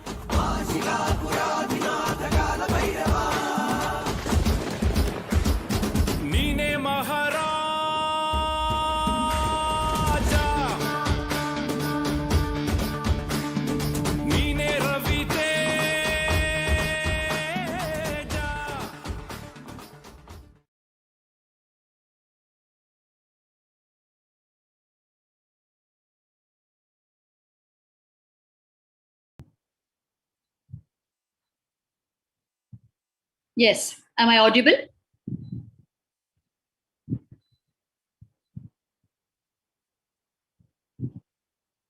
Yes. So what you just saw was the first visual was Swamiji appearing in Trishulam Adinam. Okay. So here what you're seeing now is Swamiji appearing in Adi Kailash just yesterday. Here you can see the complete figure of Swamiji. Actually, they had a power outage. So this has been captured in the dark unknowingly by devotee Agni Aya, who's sitting in front of you right now, who just shared a short while ago. Unknowingly, just to, playfully, he clicked a photograph to inform someone who was inquiring from another part of Adi Kailash as to whether the power was back and all that. He just clicked a photograph playfully to say that, you just see here, we're still in darkness. And in that photograph, just you can see the entire form of Swamiji captured live, standing on the very spot where Swamiji had laid his right foot and made an impression on the wet cement way back in 2013. So this is the darshan that you're having now. Yeah. Yeah, just to add on to that, just I wanted to just inform about just to reiterate the whole context. So what was happening was, and so just adding to that, there was a heavy rains yesterday, where usually the food is we'll take from the Kalabhairava gate and we'll keep it in the welcome center and we redistribute it to the entire campus, right? So that was the activity was going on. So Avimuktaya was there in the welcome center with few of the volunteers to see what is to receive the food. And I was actually driving the small light that you see behind that photo which you are getting projected is the car light which is I've been driving towards the welcome center. And this was the photo which was taken casually. And as Amma was just explaining about how it was happened in Trishula Madinam, I think the same experience we also went through while we were sharing the photos. And it was actually early in the morning when we were zooming in, and I think when Avimuktaya was sharing in some of our WhatsApp groups and few of the people, then we zoomed in and see, then it was literally a shock. So where yesterday night we were just running about the power part and then the distribution. Of course, there was a different space altogether.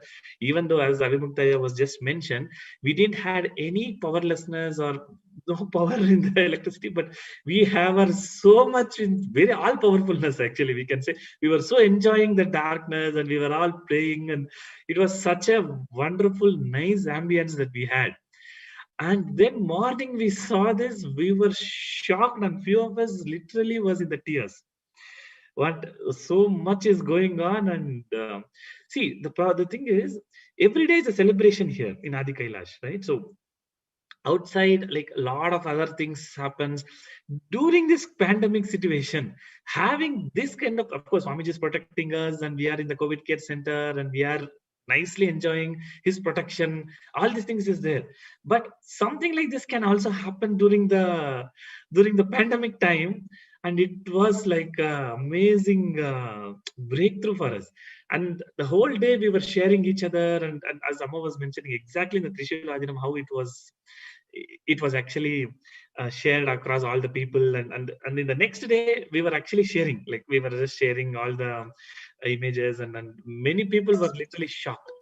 And that was kind of so here we can see a kind of a Divya Sharira, like as Amma was showing in the Trishula Madinam. So here it was a black, and it was kind of it's not in a colorful thing, but it was like more, I'm not sure, like it was like a completely altogether in a different space, especially when the food distribution was happening and when there is no power. And it was literally like usually in those days we used to do NSP, and where whole night meditation we used to do, that kind of a intense darkness was there.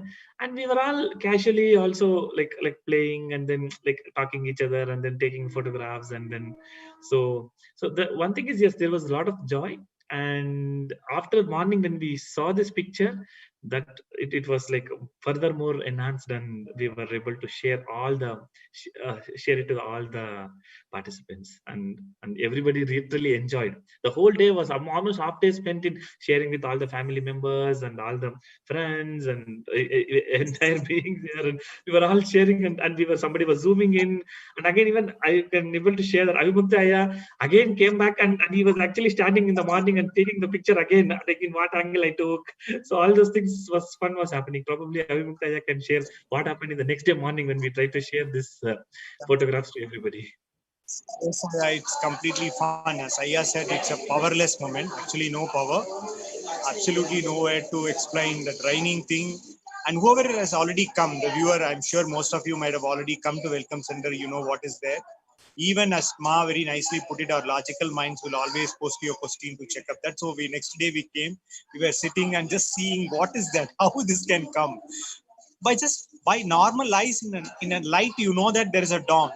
But no way in the night, you cannot have a picture like the Durban.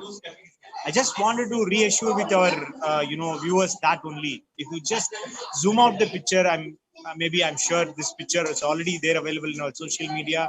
If you take out this picture and try to zoom out and see that near to the dome, perfectly it is Swamiji's picture. And down towards the Pada, Swamiji Pataga is exactly placed in the place what Ma was talking about. I mean, most of you know that when we enter into the welcome center, there is a small, foot. We will not touch that. We will, put it, touch it and put it in our head and come inside. That's the way it's a sacred place. So the food is there, and can we call this as a Vishwarupa Darshana? Welcome center Vishwarupa Darshana, right? I mean, it's absolutely it is. In around October 2019, when Swamiji started once appearing for the morning Nithyananda satsangs after he had withdrawn from society in 2018. So around October 2019, I remember, if you all remember, he mentioned in a satsang, I will start giving Divya Sharira darshans in multiple places all over. You guys will start seeing me to assure you that I'm with you continuously, and it will be 10,000 times more powerful, is what he said. And he said it will be that much powerful so that it can get captured by camera. So, of course, the advantage of having the incarnation of Paramashiva himself, Paramashiva makes everything possible for the human mind to break from its logic and embrace reality, embrace its own enlightenment. And as part of that, as part of Paramashiva's effort, all of this is happening. And so just like how he said, it will be so powerful that it will be captured in camera. Because if you remember, Aya, there is a photograph of Swamiji levitating when he was around the age of 11 and a half, 12. Of course, the photograph is not of him levitating, but it's a photograph taken in the studio where his yoga guru, Raghupati Yogi, had taken him to get a few photographs captured. And at that time, Bhagwan started levitating. And if you've seen the interview of the photographer, right, Sri Radha Krishna Gupta, who is still alive and who shared that he got so afraid when he saw Swamiji levitating, but he clicked. But it was not captured. It was not captured. And Raghupati Yogi said, it will not be captured. Please go check. So you'll have to retake, and I will request Swamiji to avoid levitation so that we can go ahead with the photo shoots. That was how that the photograph we see on the deer skin is available today, after he had finished the levitation. So at that time, it was not captured.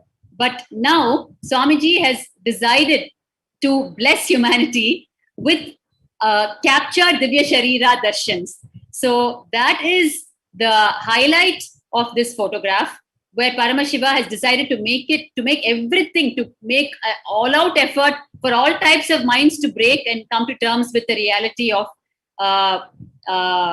super consciousness, God consciousness, whatever you call it, which is inside each one of them, each one of us. So that is a speciality of this capture that the viewers are seeing in front of them.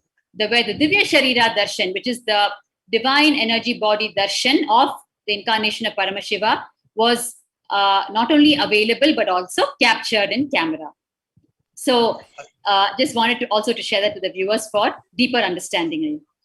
It is absolutely right, my. It is 1,000 times powerful. Yes, when we have our Nayana Diksha or whatever the Diksha we used to get, I mean, the whole campus with the kind of situation we go through, I mean, the whole day and next day we are absolutely, you call as a still silent or still silence, or completely in a trance, and whatever the name you.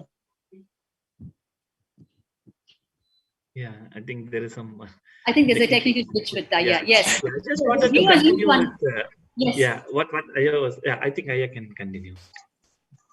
Yeah, so that's what it is. I mean, you are right. What you said is 1,000 times powerful. Like, when we have any program, we go near to Swamiji and get darshan. That's, if you call that even just one time. With this kind of a thing, which Divya Sarira, the whole campus is getting blessed. The kind of a electric circuit we get is, it's immense. Like, so we could be able to really enjoy. So what you say is we all can vouch for that. Whoever is in this campus, we can vouch for it. Yes, and few of us are also experiencing the presence of Swamiji, right? So in this whole pandemic, and as Swamiji said, Adi Kailash is the ship that is going to be saved from this entire pandemic. And with this kind of an assurance, so Swamiji is reassuring that he is with us continuously. So by seeing this kind of darshans again, so it is absolutely to be blessed. And the entire campus, all the people here was literally reassured that he is only saving us, and this is the only ship which can sail through this pralaya. And as Amma was also just mentioning, yes, the Divya Sharira is so powerful that it can be also be captured in the camera. And that is a small joy that we get. Of course, he is protecting us, all knowing, definitely for sure. But the joy, that candy that we get, wow, that nice Swamiji is there. That joy Nothing like that we go seeing. through. Nothing like seeing. Yeah, let's see. And that too in this pralaya, reassuring that you are being completely protected. This Adi Kailasa ship is the only place where to sail towards this pralaya. I think this picture is more than enough to just get that assurance of what will happen. Like everybody was like literally like giving double security, joy, candy, like different experiences actually when we actually share it with them. And many people were And even also, crying. whatever you're describing, sorry for interrupting, but the viewers just want to explain more to the viewers here. Whatever the two of you are describing, being in Adi Kailash, the celebrative lifestyle of Kailasa, where every moment is a celebration, where Hinduism itself, Hinduism is nothing but the greater science of enlightenment. It is not actually a religion. It is a pure science. It is a greater science of enlightenment. So the way it introduces you to you is you are sons of the immortal nectar, right? And therefore, you are hardwired to be in bliss all the time. So everything that happens in the Kailasas or anywhere where the Kailasa lifestyle and teachings are practiced automatically becomes a place of celebration. So when the entire globe existed as Kailasa years ago, which Swamiji is trying to revive now, at that time, everyone lived as a happy, blissful, enlightened civilization, where power manifestation was a lifestyle, where darshan was a lifestyle. So what both of you are sharing now is actually echoing the what ancient Kailasa was, and how successful our beloved Bhagavan is in reviving Kailasa. So that is what the viewers need to understand here, that how the larger picture is evolving and how Swamiji is reviving the ancient Kailasa and making it happen for today's global civilization. Very soon, it will become, just like earlier, a complete, blissful, enlightened global civilization. So the huge revival effort by Paramashiva himself is towards this. And all the sharings that are happening in all these pre-satsang segments are all nothing but telltale signs that it is happening, that the revival initiated, blessed, and executed by Paramashiva himself is happening door to door, home to home, heart to heart, being to being. So the viewers were actually watching also the video that had captured what happened in Trishulamadinam in Chennai. So we were actually explaining to the viewers to help them understand better how both the captures were done on the same day. Swamiji giving the darshan in Trishulam in Chennai, South India, and 500 kilometers away, Swamiji receiving live Pada Puja from devotees in Bangalore. So that was what the video was about. So if I can just explain to you and you see the visuals once again, probably you'll be able to connect better. So the first few shots were of the darshan in Trishulam, where Swamiji appeared live amidst the group that was doing yoga early morning, blessing the group facing the mountain. And at the same time, Swamiji was receiving Pada Puja in Bangalore Adinam. So those were the next visuals that you saw, where devotees are sitting at his feet and offering puja to his feet, right? And so just to help you understand that both were happening on the same day, so that the logical mind is able to see with all the evidence, and it helps to come to terms with the reality. It is important for each one of us to come to terms with reality, because we have struggled enough with our logical minds, and especially now with the pandemic, globally, there is an awareness, there is an awakening that there is a super consciousness, that there is a higher force that we need to connect to. Somewhere deep down in all the suffering that has happened, this awakening has happened, and the incarnations happen during that time only to help humanity. It mostly goes hand in hand, because for deep awakening to happen, an incarnation's presence is a must. And only when the deep awakening, the jolting happens, the cerebral layers break, and we wake up to reality, to our own enlightenment.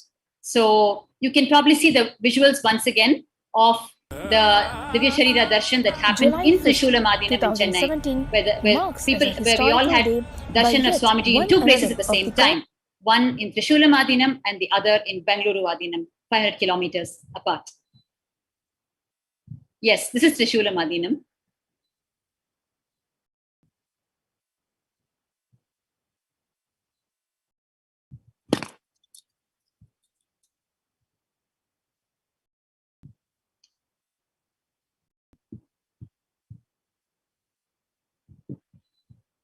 Morning yoga. It's only 4 o'clock, so it's dark, but there were enough lights. Of course, it's all divine precision engineering. When the divine decides to give darshan, he orchestrates the whole thing. That's what this visual says.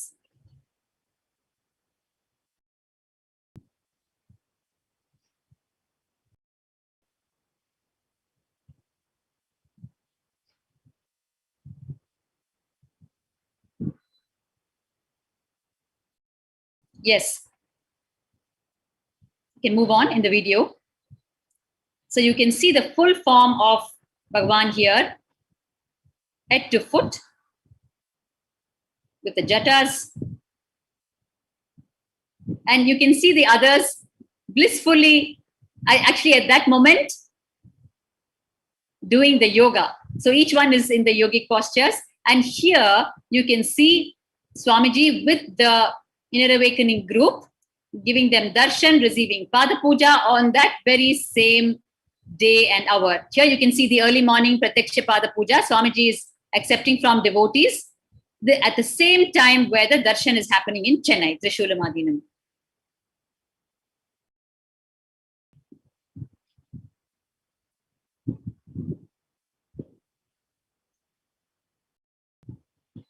And here you can see a small map. And mind you, in both the places, Swamiji was in the same attire. So he leaves enough evidences for people to understand. And you're also seeing a small, map which gives the distance between the two places. So we understand that it's 500 kilometers apart, right? And just the previous slide, you had seen Lord Krishna's own words about the state of his transcendental body. I can read it for you once. And right now what you're seeing is the very spot in Trishula Madinam where Swamiji was standing during the darshan. So that on that place has been consecrated what is called the Nija Pada, means the live feet, where the live feet of Swamiji fell. So in granite stone, like how all Hindu deities are consecrated, Pada, the feet of Swamiji have been made in granite stone, and they have been installed, consecrated on that very spot. And every day, Abhisheka means sacred bath, and puja, worship, is offered to the Nijapada. And every day, fresh vastram is offered, means fresh robes are offered. The robe offered on one day is not repeated ever.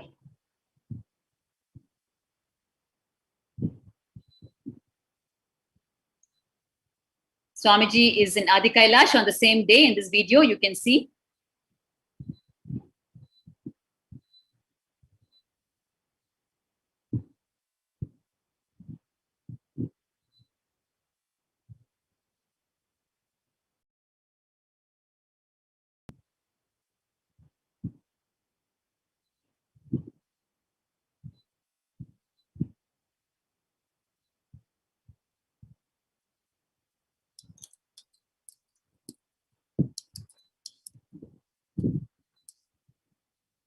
You can see here And actually on that day, we had 100% attendance. Usually it is, but sometimes one person might be missing here and there. But on that day, morning yoga, all present. You can see 100% attendance mark there.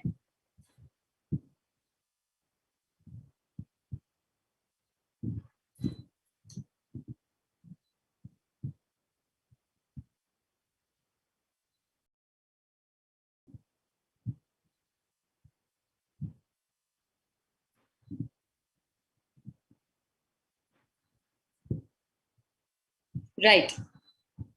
So with that wonderful sharing, memories, reminiscence of the Divya Sharira Darshan, we are now ready to move into the next segment for today, which is the most awaited segment, which is our beloved Bhagwan Swamiji's Satsang, the Nithyananda Satsang.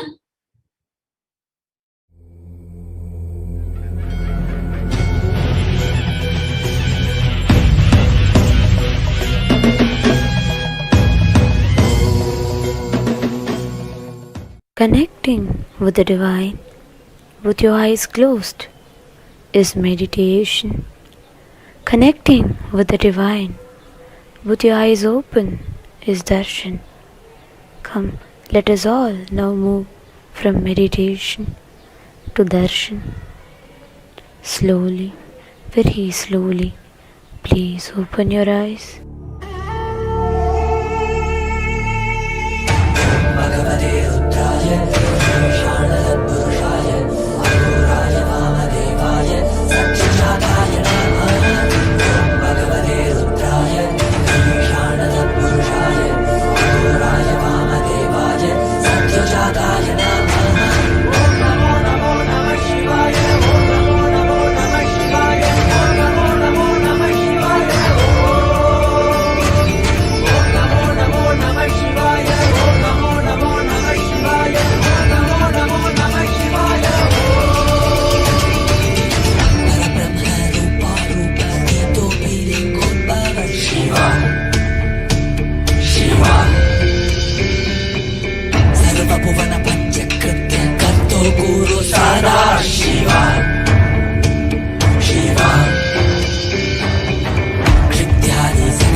नित्यानन्देश्वर परमशिवसमारम्भाम् नित्यानन्देश्वरि परमशक्तिमध्यमाम् अस्मदाचार्यपर्यन्ताम् वन्दे गुरुपरम्पराम्.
I welcome you all with my love and blessings.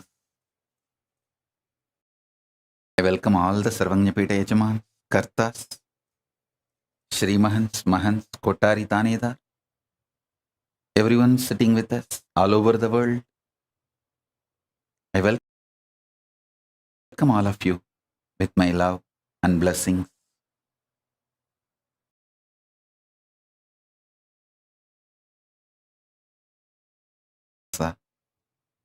Listen.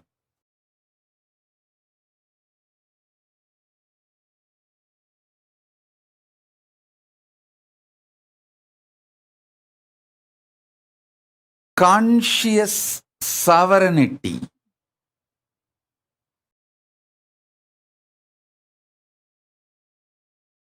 is manifested by you being and radiating your conscious sovereignty continuously.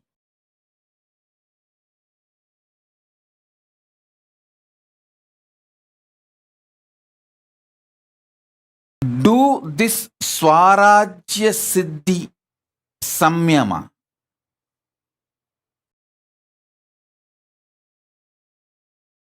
This is the Samyama to achieve conscious sovereignty. Listen. This Swarajya Siddhi Samyama means Samyama for the conscious sovereignty I directly received from Raghupati Yogi and Isakki Swamigal. Isakki Swami gave me as a Shaktipada itself. Now,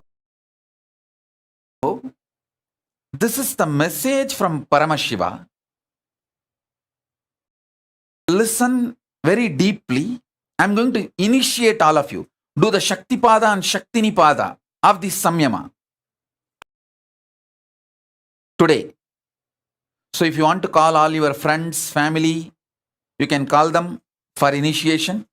If you want to get your pets, get them for initiation. Actually, this is the important direct instruction from Paramashiva. That's the reason I came for the satsang today. Otherwise, originally I was planning that I will directly give the Devi Bhava Darshan on Adivelli, which is tomorrow. Tomorrow you are all going to have a darshan, Devi Bhava Samadhi Darshan. as it usually happens in those days, with a sari and all the full Devi manifestation. You are all going to have Devi Bhavasamadhi Darshan tomorrow. So I was originally planning I will come for Devi Bhavasamadhi Darshan because too much Samadhi.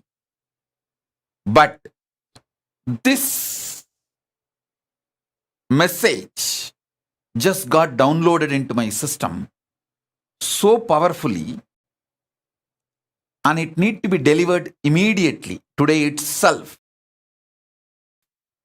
From the Akashic records, the whole science got downloaded. Please listen. I got the science from Isaki Swamigal and Raghupati Yogi both. Now, Paramashiva gave this.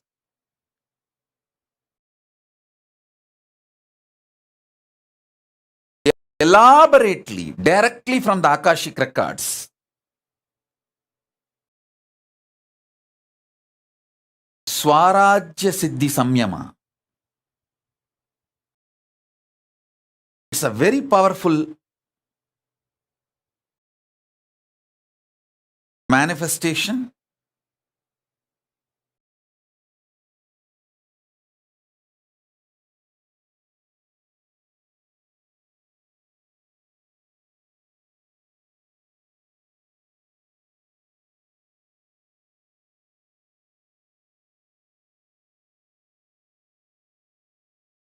Directly from Paramashiva.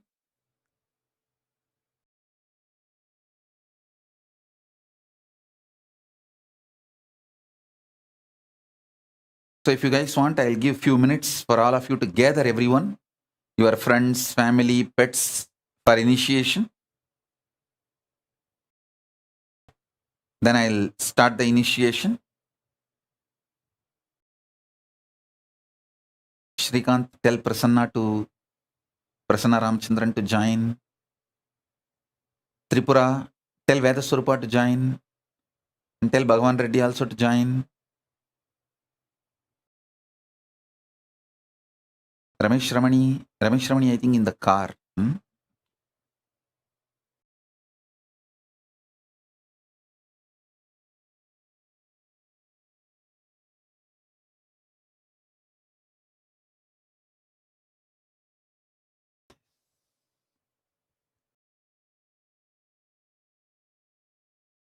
Oh, it's in the house. Ramesh Ramani is in the house only. It's a sunlight.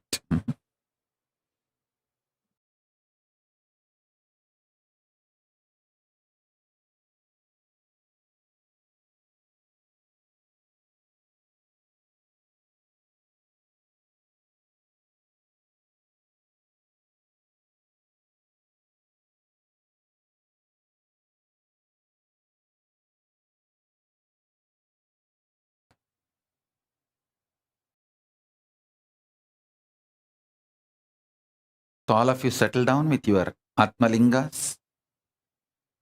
I'm going to initiate step by step. Call all your friends and family and inform them now.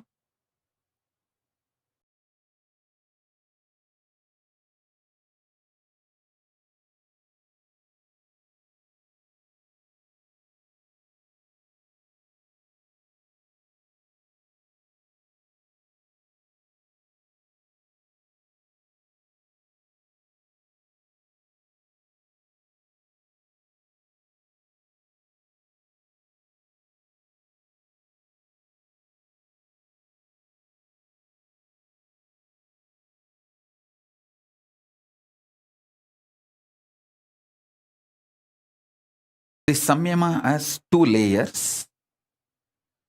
Swarajya Siddhi Samyama, Swarajya Shakti Samadhi. I'm going to initiate both the layers. So better all of you settle down. Listen. All of you listen intensely. I'll explain both the levels. Swarajya Siddhi, Swarajya Shakti. Swarajya Siddhi, listen.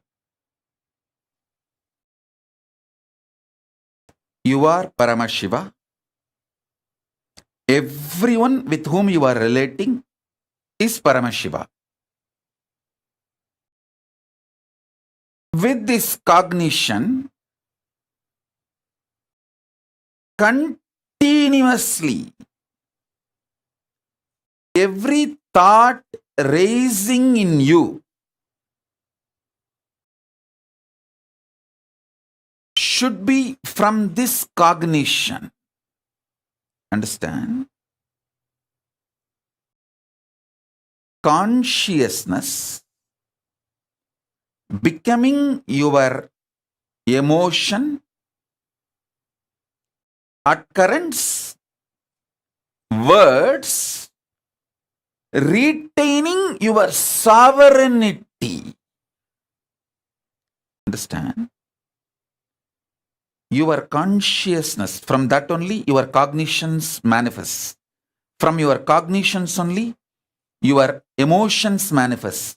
From your emotions, your thought currents manifest. From your thought currents, your words come out. Through your words, you start acting. The words uttered inside or outside. That is the way your functioning starts. Your relationship, this whole psychodrama starts.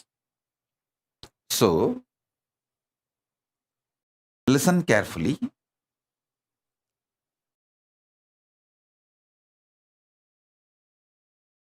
Your consciousness manifesting as your cognition, as your emotion, as your thought current, as your words, without losing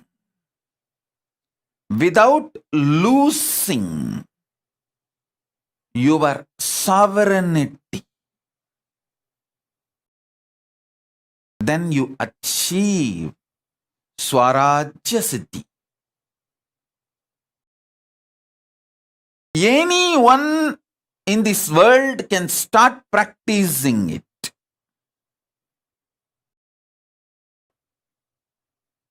Now, I am giving you the second layer.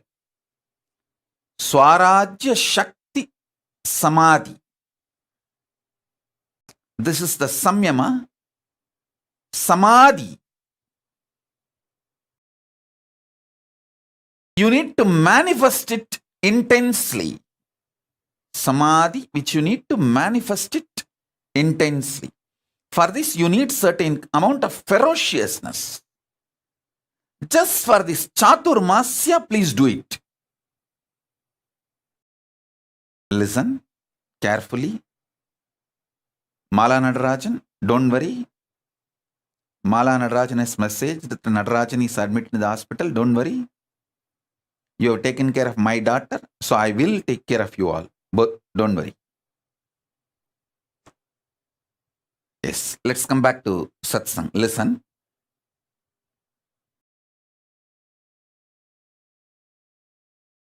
Listen carefully.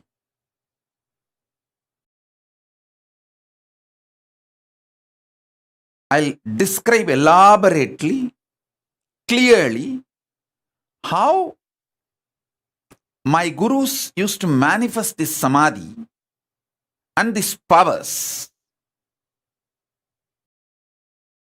of the conscious sovereignty. I'm using the word English word conscious sovereignty. Originally, the original Sanskrit word is Swarajya Shakti. It means reclaiming your Rajya, your kingdom, and manifesting the Shaktis of your kingdom. Swarajya Shakti Samyama, Swarajya Shakti Samadhi. Samyama means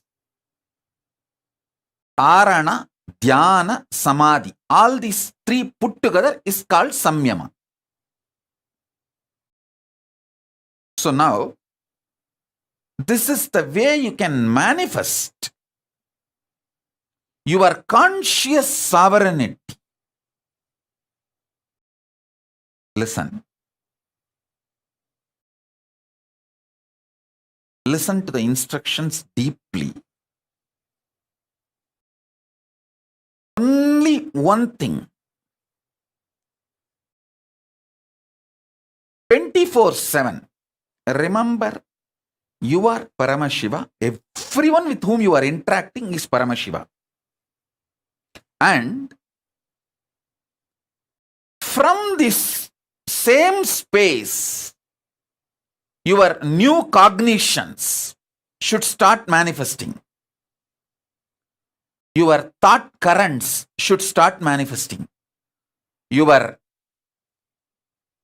ideas, emotions should start manifesting. Your words should start manifesting. It is very easy if you decide. These 4 months, this Chaturmasya, conscious sovereignty Chaturmasya, you will do all the interactions from this space. I tell you, I guarantee, take this as my guarantee, you will earn 10 times more wealth. You will have best relationships. Your health will become 100 times better. Your inner space will manifest at least 100 powers. Mark all these words as my commitment to you all who are receiving this initiation. Listen. This Chaturmasya till Navaratri, decide. Your whole interaction will be only from this angle, this space. And make sure all your communication is only through writing and showing, writing and showing, writing and showing. Because when you are not blabbering, all your verbalization is blabbering. When you are not talking blah blah blah blah blah blah blah blah, you can retain the conscious sovereignty cognition. If you make your communication only through writing, you can always make sure, yes, I am from that space. I am here as Paramashiva, and here is this Paramashiva. So I am here to be ultimately integrated. No cheating, exploiting, no cunningness, strategic relationship, integrity to integrity, Paramashiva to Paramashiva, oneness to oneness. If there is a conflict, I will explain this, my conflict and insecurity and fears to this Paramashiva, knowing that this Paramashiva will not exploit me, will only support me in manifesting my Paramashivatva more and more. Listen, I am telling you, most of your deluded insecurities will melt down. All your delusional insecurities will melt down.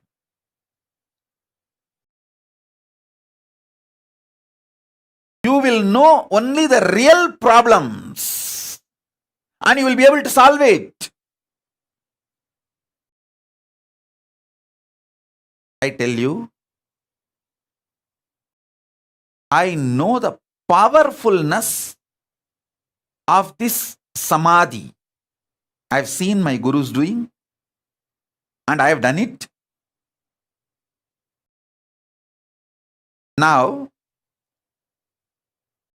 I wanted to prove to all the devotees all over the world. There are many people, newcomers, you would have come today and listened to this satsang. You may be thinking, oh, this is absolutely impractical. 4 months he is asking us to be literally in silence.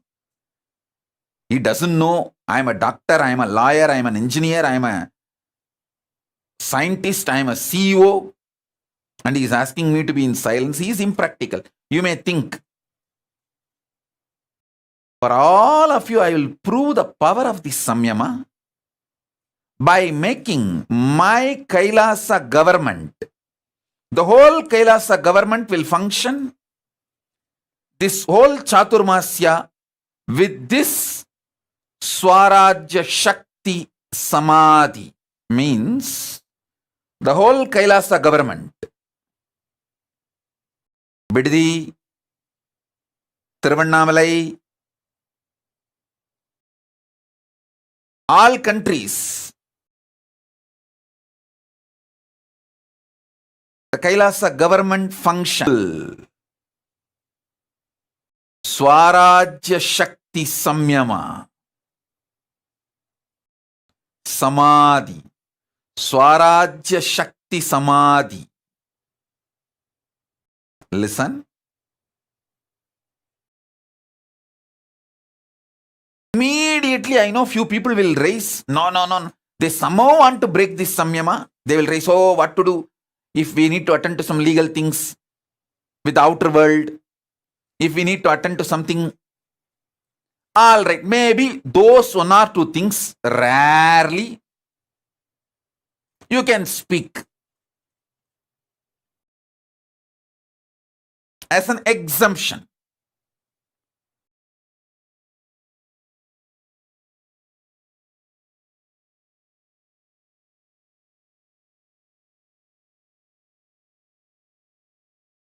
Otherwise, let it be writing and showing, writing and showing. For example, if the ashram from Tiruvannamalai ashram and Biddi ashram need to communicate, come on Zoom call, both side, write and show, writer of not speaking and writing, because by the time you write, you won't lose your cognition. But when you speak, Tiruvannamalai ashram and Biddi ashram need to communicate. Come on Zoom call, both side, write and show, writer of not speaking and writing, because by the time you write, you won't lose your cognition. But when you speak, you are so addicted to speaking. I will not say natural, unnaturally natural habit of you. You don't know what you speak. You don't know what you do. Actually, Skandamata does not speak. She is not speaking because she doesn't want to lose the conscious sovereignty.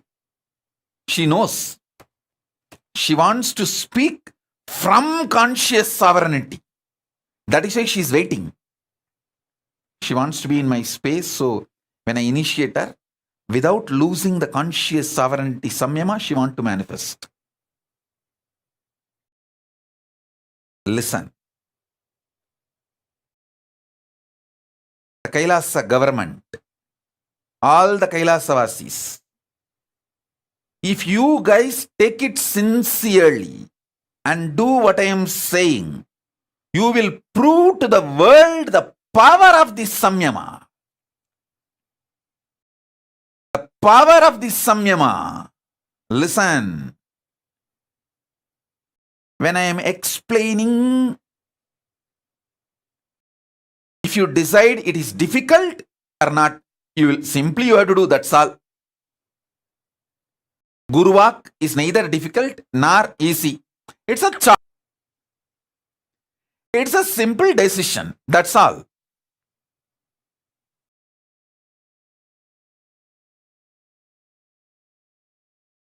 So even for the devotees, I am saying, see, in your office, you may not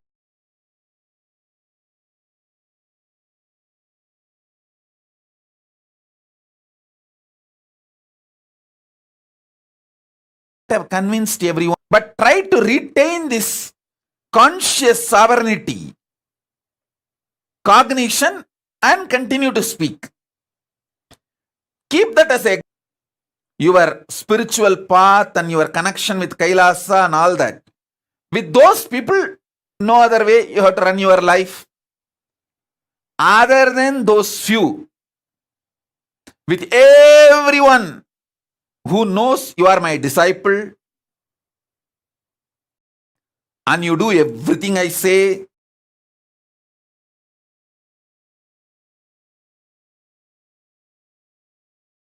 with all of them, why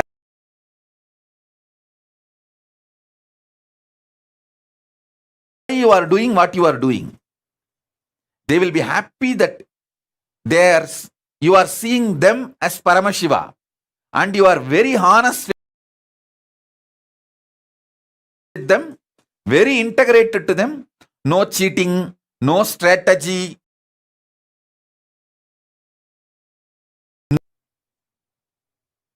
cunningness. They will be very happy to have a person like you in their life, in every part. I tell you, I really tell you,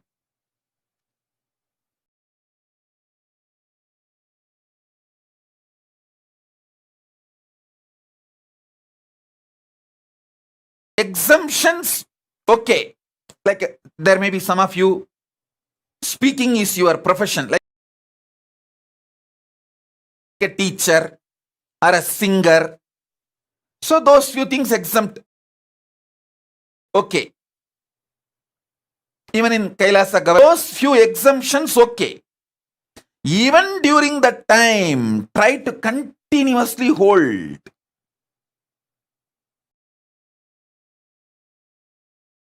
the cognition you are Paramashiva, and with whoever you are relating, they are all Paramashiva.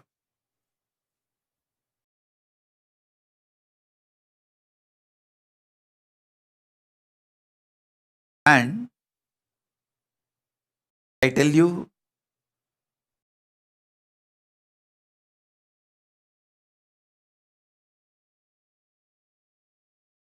try to shift most of your communication to chatting, make it into typing, writing, that kind of things. Why? You don't know the power of this. With writing, typing, still it has not become unnaturally natural habit. See, breathing is organically natural habit, good. But talking, even wearing clothes, all these are toxic natural habit, not natural. Or I can put it in the other way. It has become almost like a natural for you, but which is not your nature.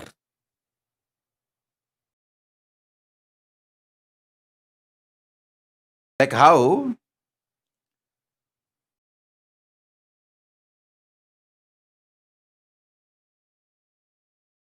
wearing dress is not your nature, but it has become natural now.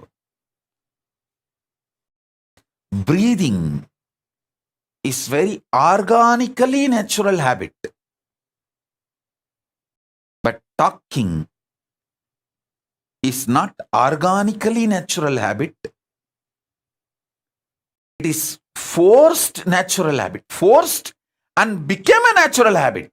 WhatsApp, Facebook, Messenger, in everything.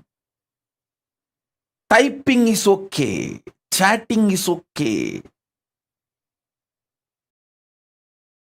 Drop talking, because while you type, while you chat, I know the delete, how many times you delete and retype, delete and retype, reword before send button. Listen, sometimes even after sending, You wanted to verify. If that person has not seen the message, if the double tick is not there, you delete it. You unsend the message. Listen.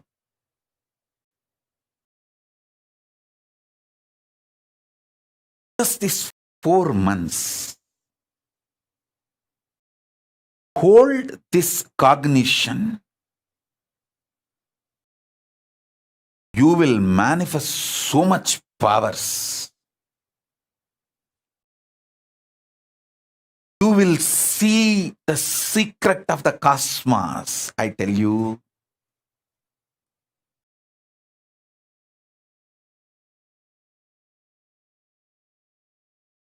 Listen, Paramashiva, you decided to enjoy you, so you became many, and enjoying you, anything else, pain, suffering, fear, insecurity, due to the existence of the other, is delusion.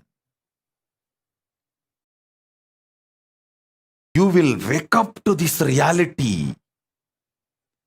You will manifest that kind of powers, personality, joy, wealth, everything in your life.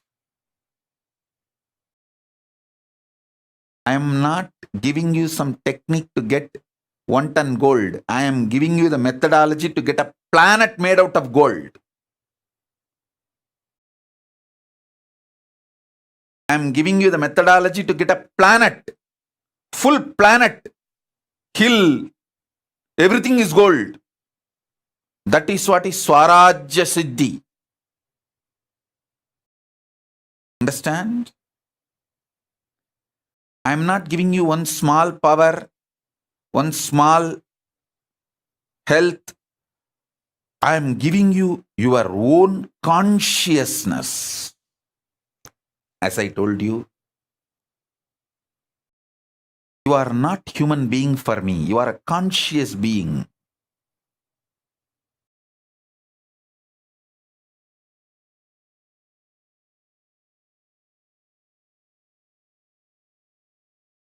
You will know your purpose. You will know your life. You will feel so fulfilled, peace, joy, fulfillment. It's like you will be so grounded. You will feel so big about you. You will feel so satisfied about you.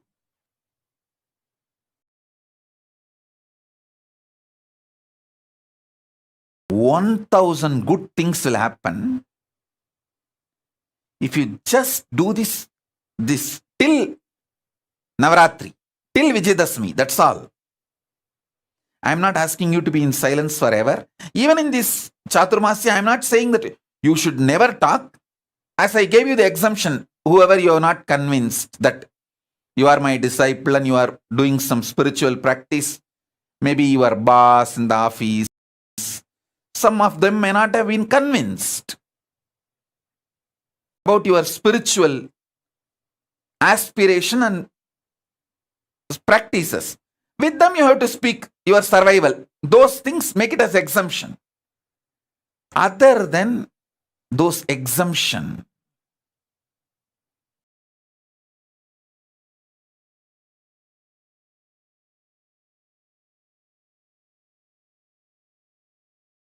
make this as your lifestyle. I tell you.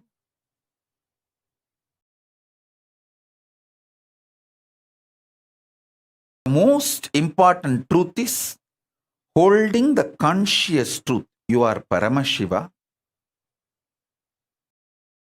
and everyone in your life is Paramashiva.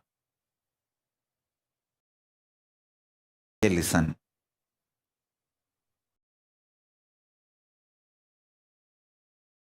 See, I am not talking something illogical, irrational, or impractical. Don't think I'm talking something impractical. Listen.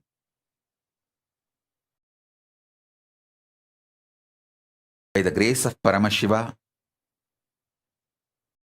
by the age of 16, literally I have mastered every thought current and experiences of enlightenment sciences. Different branches of enlightenment sciences. Shaiva, Vaishnava, Shakta, Vaidika, Vedanta, Siddhanta. That is the way Paramashiva has supported me. Of course, he himself manifested and he has made the whole ambience available for me in every way.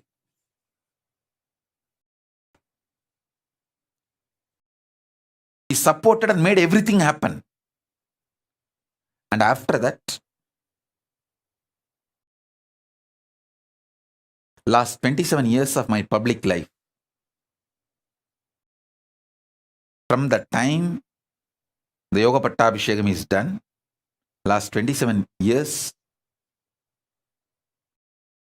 with millions of people I have worked, directly, personally, initiated, guided, made them experience powers, manifest all the best things in the life. I have done everything. Listen, I am telling you all this just to make you understand. I am most practical person. I will not tell you something impractical. And I will not tell you something useless. I am highly user-friendly and highly efficient. Efficiency-oriented, focused. If I ask you to do some spiritual practice for 10 minutes, I will make sure you get the result of at least 10 years of your tapas and the time you are spending on that spiritual practice. I am a very productive person, efficient person. You can see in 43 years what I've achieved. From that you can understand. I am very productive, life positive, focused, successful person. Very practical person. If I am giving you this samyama, this samadhi, I know the power it can bring in your life. So drop all the ideas. It is difficult, not possible for me. No. Everyone will be able to do this. As I told, if talking is your profession, like teacher, lawyer has to talk in the court. So that kind of unavoidable, have exemption. So even during those moments, always try to hold the cognition. You are Paramashiva and everyone around you is Paramashiva. And this whole interaction is between Paramashiva and Paramashiva. Hold that cognition and continue to talk, but you will forget, I know, because talking has become such unnaturally natural habit. You will forget that cognition. But what to do? But all the other times, stop talking and be from this cognition and always do the communication by penning down. Then even few minutes if you miss, you can get back to this cognition and start penning down.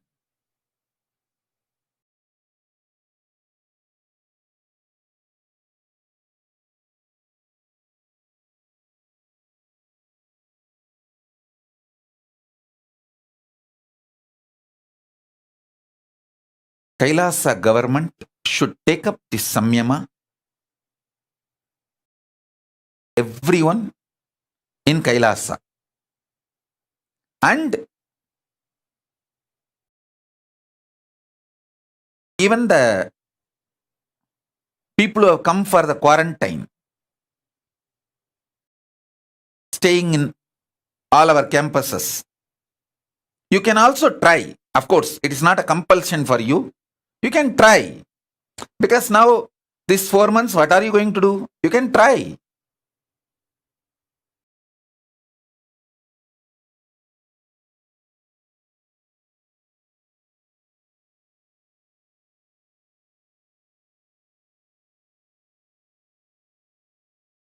Listen.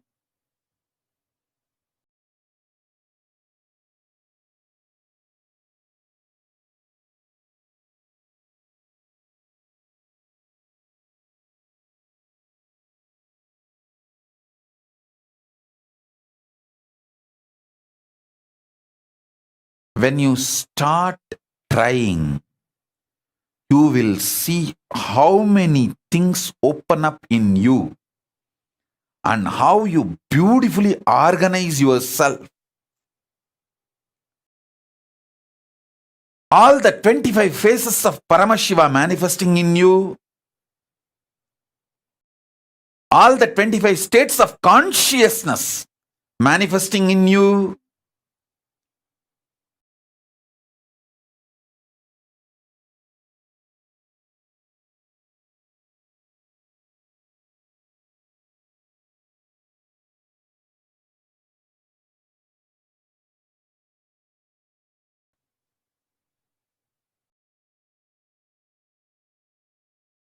how your whole being gets manifest, the Paramashivatva manifests in you. I tell you, when that experience comes from the peace space of Paramashiva, that samadhi starts manifesting, then you will understand, oh God, wow.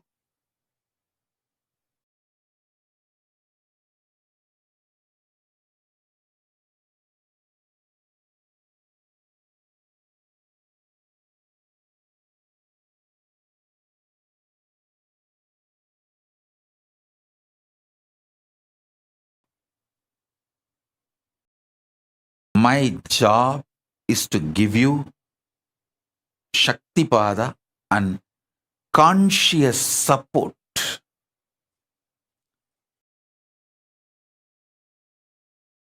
as a living Purnavatara of Paramashiva. I bless you all and I commit with you all. I will surround you all as a conscious layer inside and out. Inside and outside, both. Like a conscious blanket. Conscious energy field.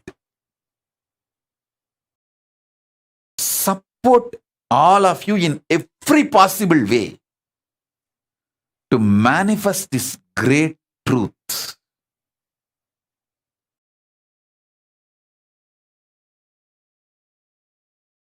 See, when you start living this truth, you will see whatever you want in your life starts manifesting, like a wealth, health, relationships, everything. Then you will understand the auspiciousness of this samadhi, this samyama, and you will be so inspired to follow. You will you will simply start doing it.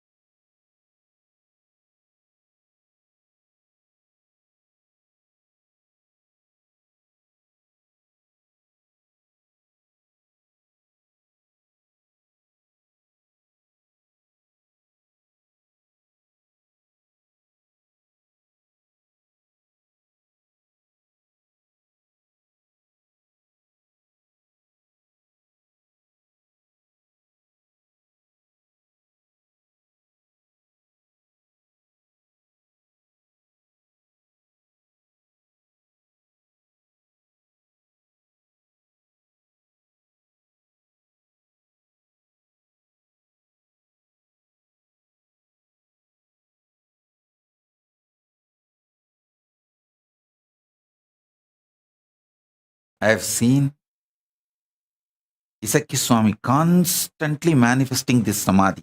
Whenever he sits in samadhi, he will do that only. He will never speak. He will have a slate, and anybody comes for blessings, support, anything, he will just write and show. And clean. Write and show. And clean. Write and show. That's all.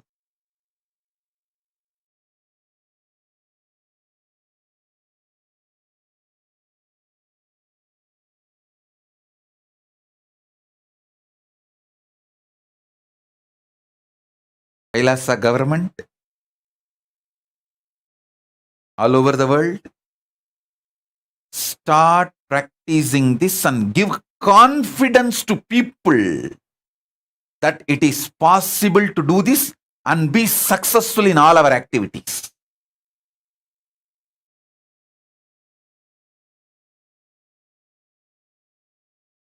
See, the Kailasa government, surely you can convince your vendors, people who supply food for you, you can convince them. We are doing a special process, Mauna Vratam, Samyama for this 4 months. We will only write and show. Maybe you will not be able to convince if there is some legal requirements, like you need to talk to some lawyer or some legal, if needed, with the outer world.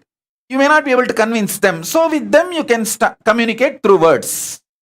Even with them, hold this cognition and communicate. Communicate slowly from this cognition, conscious sovereignty. Let the words manifest one by one, slowly, with extreme awareness.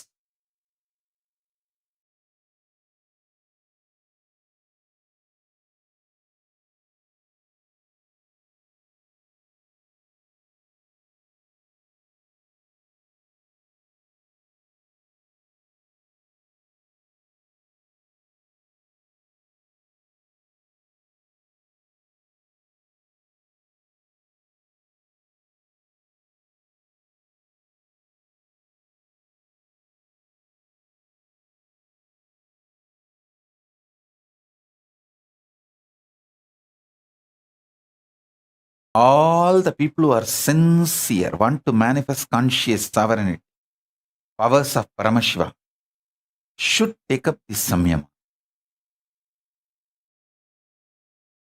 Actually, Papa Skandamata is doing this samyama already. That is why she is not talking. It's not that she doesn't know the language. You can write and show her. She knows the language. I can prove it to her. She knows the language. I can prove it to the whole world. You can write and show. She will respond. She knows the language. She is doing this samyama. That's why she's not talking. She is doing this samadhi. She wants to talk from conscious sovereignty in my space.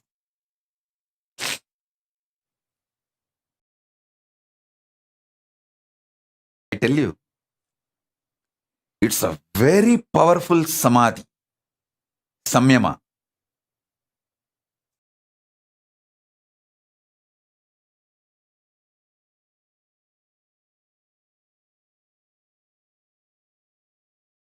Try this. Even the people, still now you have not convinced that you are my devotee, you are spiritual seeker and you are practicing, you are initiated disciple. You can take next 1 or 2 days and convince them.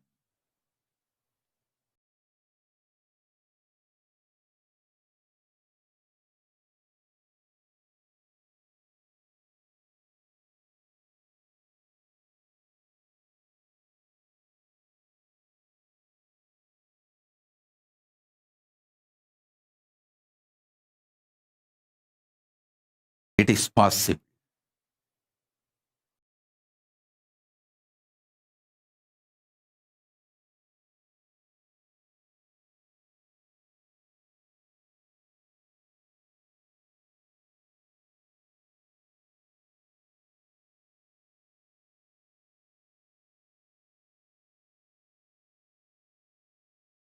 Kailasa, everyone listen, everyone in the Kailasa, all the Adinavasis, Gurukul Balasans,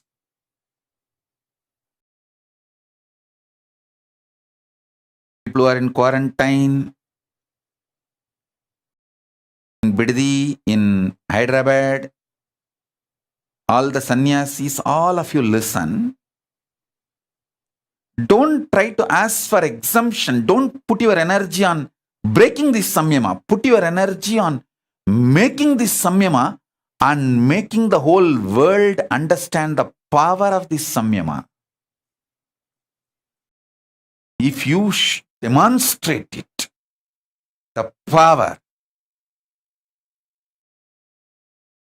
the whole world will start realizing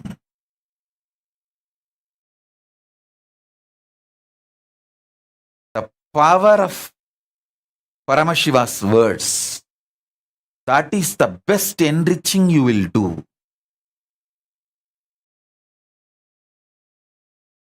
Your whole consciousness, body, mind, brain, emotions, everything will be detoxed. Paramashiva will start manifesting. Just this one samyama, this one samadhi,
என்னப்ப நல்லவா என்னப்ப நல்லவா என் தாயும் அல்லவா என் தாயும் அல்லவா தன்னை உணர்த்திடும் தியானம் அளித்தவா என்னப்ப நல்லவா என் தாயும் அல்லவா தன்னை உணர்த்திடும் தியானம் அளித்தவா எங்கும் நிறைந்தவா எண்ணம் கடந்தவா பொங்கும் அருவியாய் ஆனந்தம் தந்தவா எங்கும் நிறைந்தவா எண்ணம் கடந்தவா பொங்கும் அருவியாய் ஆனந்தம் தந்தவா என்னப்ப நல்லவா என் தாயும் அல்லவா தன்னை உணர்த்திடும் தியானம் அளித்தவா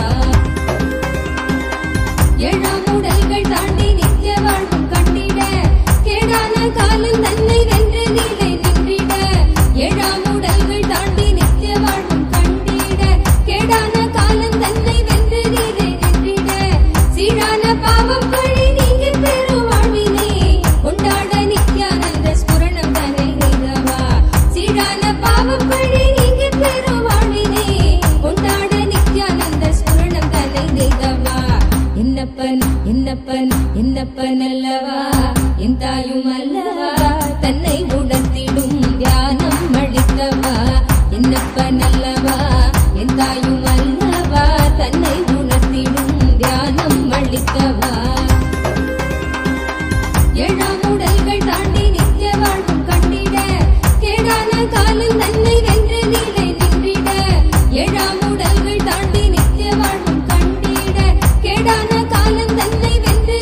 என்னப்பனல்லவா என் தாயும் அல்லவா தன்னை உணர்த்திடும் தியானம் அளித்தவா என்னப்பனல்லவா என் தாயும் அல்லவா தன்னை உணர்த்திடும் தியானம் அளித்தவா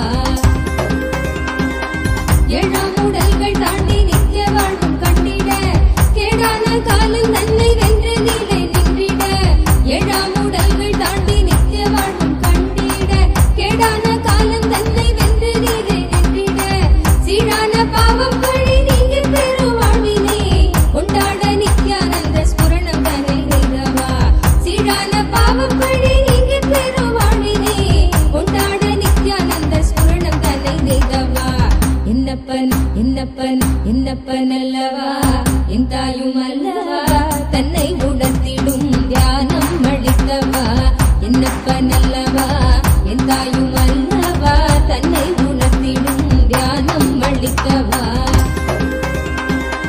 ஏழாம் உடல்கள் தாண்டி நித்திய வாழ்வும் கண்டிட கேடான காலம் தன்னை வென்ற நிலை நின்றிட ஏழாம் உடல்கள் தாண்டி நித்திய வாழ்வும் கண்டிட கேடான காலம் தன்னை வென்ற நிலை நின்றிட சீரான பாவம் பழி நீங்கி பெறும் வாழ்வினை கொண்டாட நித்யானந்த ஸ்புரணம் தன்னை செய்தவா சீரான பாவம் பழி நீங்கி பெறும் வாழ்வினை கொண்டாட நித்யானந்த ஸ்புரணம் தன்னை செய்தவா என்னப்பன் அல்லவா என் தாயும் அல்லவா தன்னை உணர்த்திடும் தியானம் அளித்தவா என்னப்பன் அல்லவா என் தாயும் அல்லவா தன்னை உணர்த்திடும் தியானம் அளித்தவா என்னப்பன் அல்லவா என் தாயும் அல்லவா தன்னை உணர்த்திடும் தியானம் அளித்தவா என்னப்பன் அல்லவா என் தாயும் அல்லவா தன்னை உணர்த்திடும் தியானம்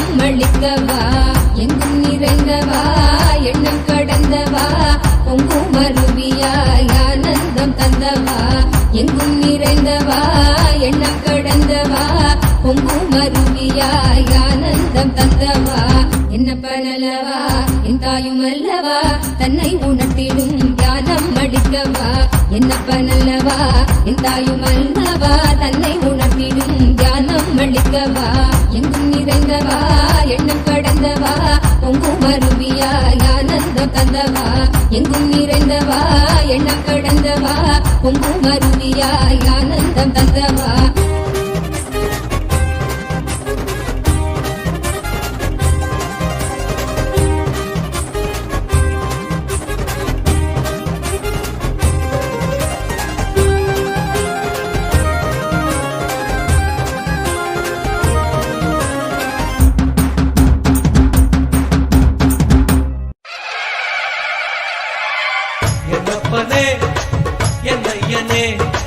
நித்யானந்த நித்ய காருண்யனே என்னப்பனே என்னையனே நித்யானந்த நித்ய காருண்யனே நித்யா நித்யா நித்யா நித்யா நித்யானந்தனே நித்யா நித்யா நித்யா நித்யா நித்யா நித்யானந்தனே நித்யானந்த நித்ய ரூப நித்ய காருண்யனே நித்யானந்த நித்ய ரூப நித்ய காருண்யனே என்னப்பனே என்னையனே Nityananda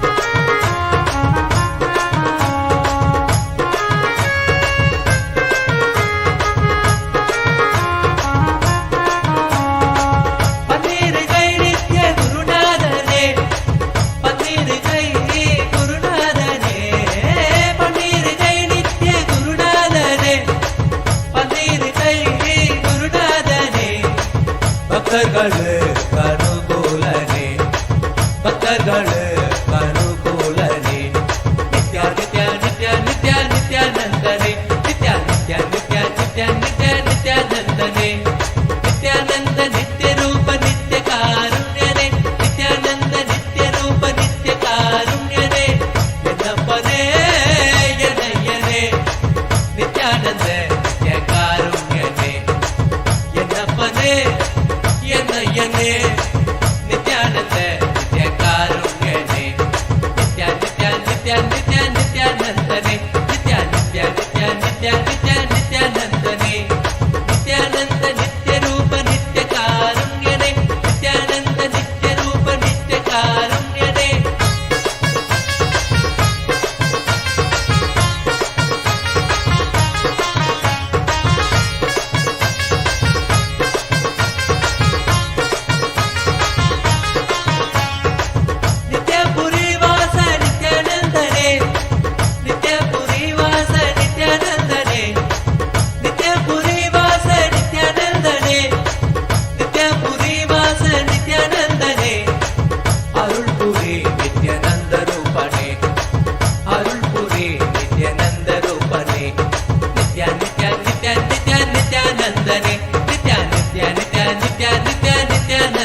as a living Purnavatara of Paramashiva, living complete manifestation of Paramashiva.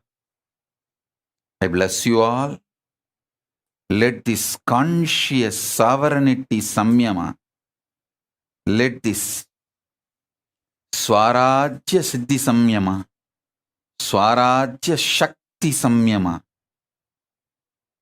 manifest in all of our lives, and all the auspiciousness blossom.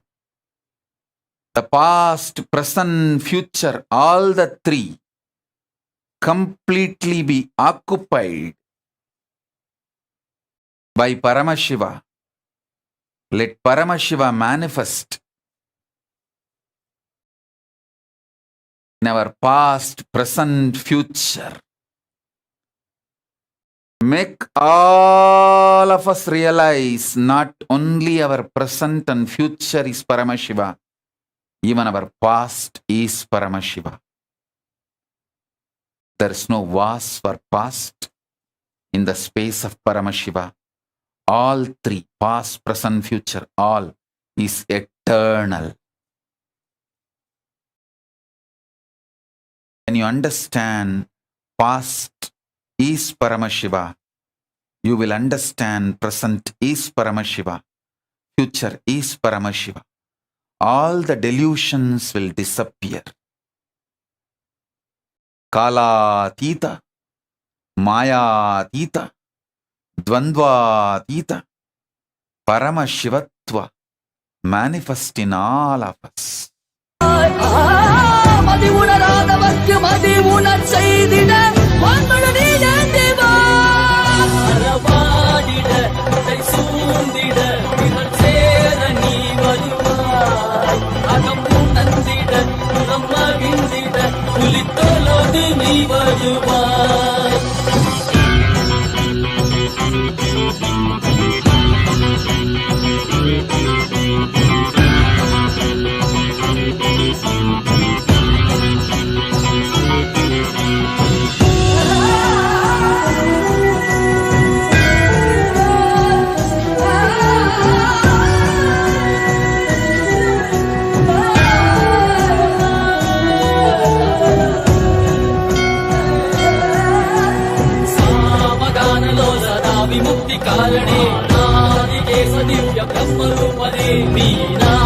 शक्ति सहित सुंदरे सने अन्नामलै उदित नित्यानंदने चित्त अचित्तला मुन्नाले इयकुम मुन्नाले उन्दन कण्णाले सिगैल अनित्त मदियाले वदिलिन.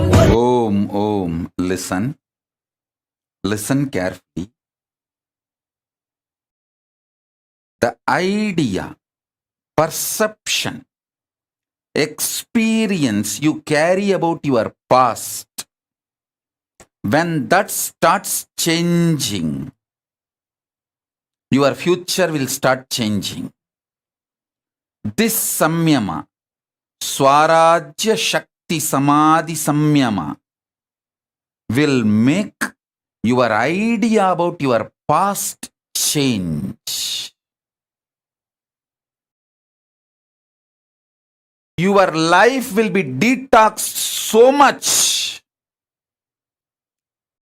Your perceptions about past will disappear. You will feel so much of joy, ecstasy, fulfillment. I tell you, when you guys suffer, I feel so much sympathy seeing you all, because 99% of your suffering is just delusion centric. The remaining 1% is not suffering. It's a sport challenge, joy of life.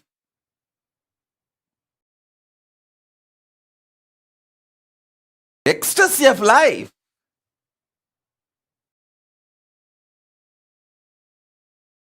So, when your perception about the past changes, past just drops from you. It will never be a heavy load on you. It will no more be a toxic around you, making your present and future toxic.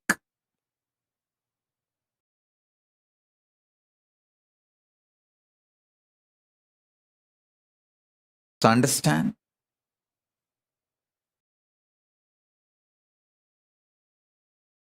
I bless you all.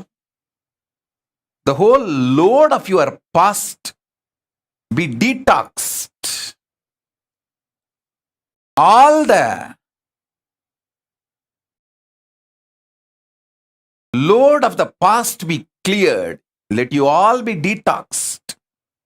Let you all radiate Paramashivatva. Let Paramashiva Paramborul, ultimate, manifest in all of you. Om, Om, Om, Om, Om. Shiva, Shiva, Shiva, Shiva, Shiva, Shiva, Shiva, Shiva, Shiva.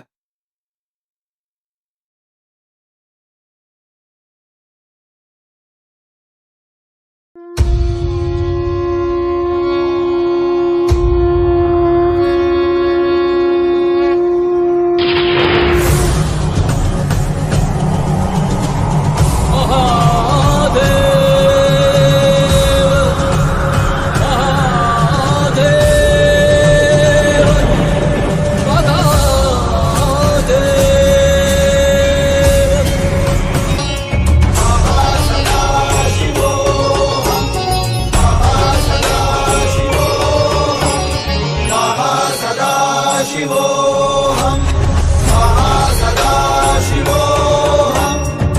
கைலை வாழும் எங்கள் கைலை நாதனே, கருணையின் வடிவே நீ வருக வருகவே. நலம் தரும் வாழ்வருளும் நித்யானந்தனே, இளமதி சூடி நீ வருக வருகவே. அன்பின் வடிவமே ஆனந்த ஈஸ்வரனே, அண்டம் முழுதும் சிவ ஆட்சி மலர வருகவே. அடிமுடி காணாத அண்ணாமலை நாதனே, சடைமுடி ஆண்டவனே அடியெடுத்து வருகவே. கைலையில் வாழும் எங்கள் கைலை நாதனே, கருணையின் வடிவே நீ வருக வருகவே. நலம் தரும் வாழ்வருளும் நித்யானந்தனே, இளமதி சூடி நீ வருக வருகவே. Sadaशिवोहम, Sadaशिवोहम, Sadaशिवोहम, Sadaशिवोहम.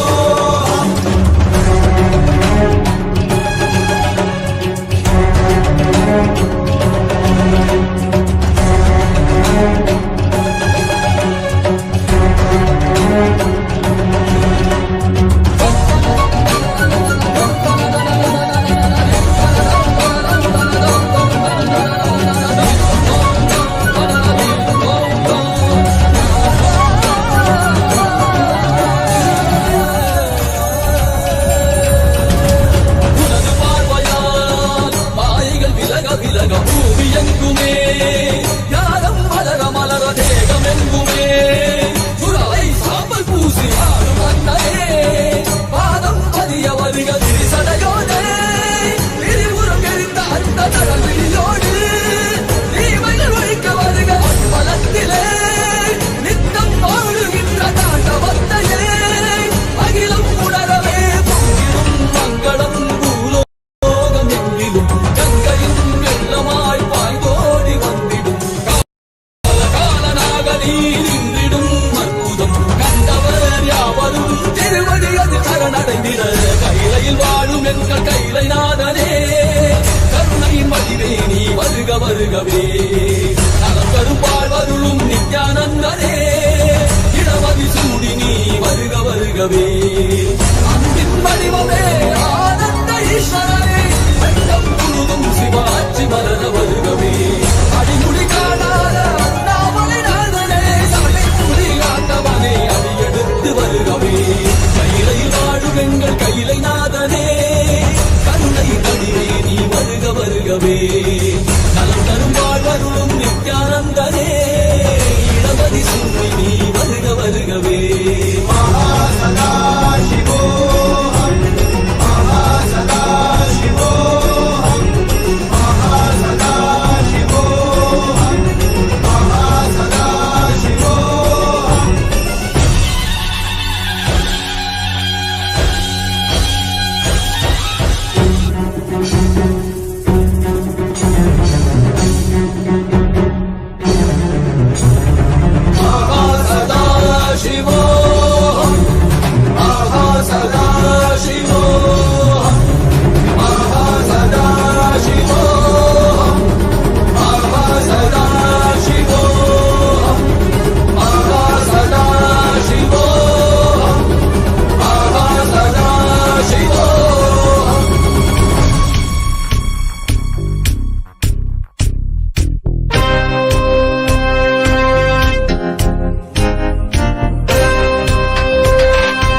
நினைத்தால் நெஞ்சில் நிறைவாய் நஞ்சிய முதாய் நயந்தாய் போற்றி கனவிலும் அன்பற்கு ஆனாய் போற்றி கலியுகம் காத்த காலமே போற்றி உணர்வில் ஒன்றான உயிரே போற்றி உயிர் தாண்டி வந்த துணையே போற்றி அருமையில் எளிய அழகே போற்றி கோடியில் என கொண்ட நித்தியனை போற்றி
नीलकण्ठाय शाम्भवे अमृतेशाय सर्वाय महादेवाय ते नमः मृत्युञ्जयाय रुद्राय नीलकण्ठाय शाम्भवे अमृतेशाय सर्वाय महादेवाय ते नमः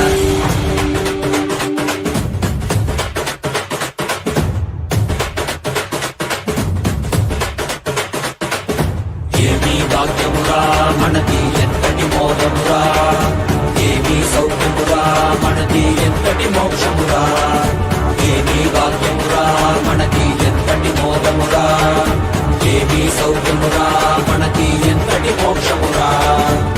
పరమశివుడేరా స్వామి మనవాడేరా, కైలాస నుంచి వచ్చిన మనతోడేరా, నిత్యానంద పరమ శివమేనా, నిత్యానంద పరమ శివమేనా, మనవాడే మనతోడే మన స్వామి వచ్చాడురా, మనవాడే మనతోడే మన స్వామి వాడ కమల శరణం. ఏమీ భాగ్యమురా మనది ఎంతటి మోదమురా, ఏమీ సౌఖ్యమురా మనది ఎంతటి మోక్షమురా, ఏమీ భాగ్యమురా మనది ఎంతటి మోదమురా, ఏమీ సౌఖ్యమురా మనది ఎంతటి మోక్షమురా.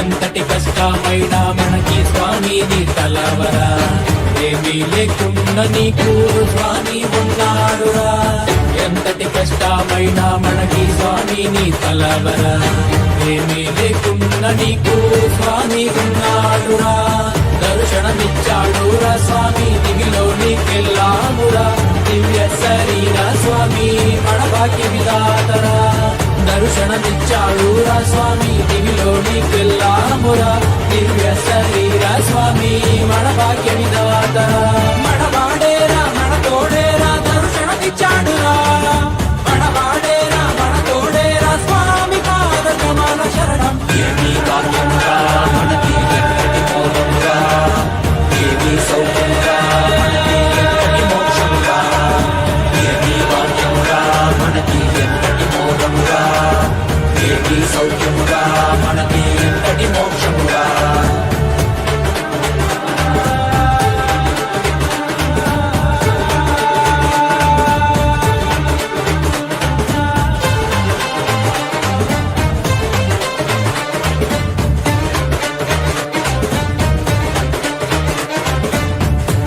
తలుపుతోటి స్వామి శక్తికిచ్చాడురా, భూమిలోని అంతరికి శక్తికిచ్చాడురా, ఒక్క తలుపుతోటి స్వామి శక్తికిచ్చాడురా, భూమిలోని అంతరికి శక్తికిచ్చాడురా, మనకి శక్తినిచ్చి మనతో అందరికి ఇచ్చాడురా, స్వామి దీక్షతో పుట్టివాడు చూసేనురా, మనకి శక్తినిచ్చి మనతో అందరికి ఇచ్చాడురా, మన స్వామి దీక్షతో పుట్టివాడు చూసేనురా, ప్రపంచమంతా సంతోషమే పరాశక్తి ఆవిష్కరణమే.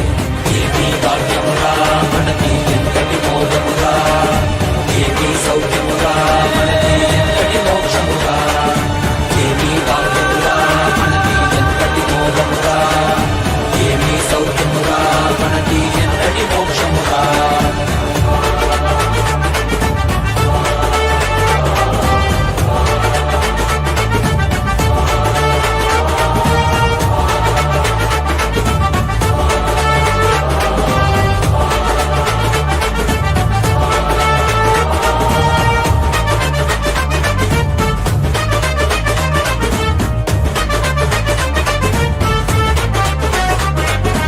ఏమీ భాగ్యమురా మనకి ఎంతటి మోదమురా, ఏమీ సౌఖ్యమురా మనకి ఎంతటి మోక్షమురా, ఏమీ భాగ్యమురా మనకి ఎంతటి మోదమురా, ఏమీ సౌఖ్యమురా మనకి ఎంతటి మోక్షమురా. కైలాస దేశ స్వామి భూమిపైన కైలాసరా, ఇక్కడ భూమిలో జనులు చైతన్యుడురా, కైలాస దేశ స్వామి భూమిపైన కైలాసరా, ఇక్కడ భూమిలో జనులు చైతన్యుడురా, వెలుగొండి వెలుగొండి దివ్య శరీరలు కండి, మన స్వామి కృపతో మా మనము పరమశివాండి, మనవాడేరా మనతోడేరా మన స్వామి పాద. ఏమీ భాగ్యమురా మనకి ఎంతటి మోదమురా,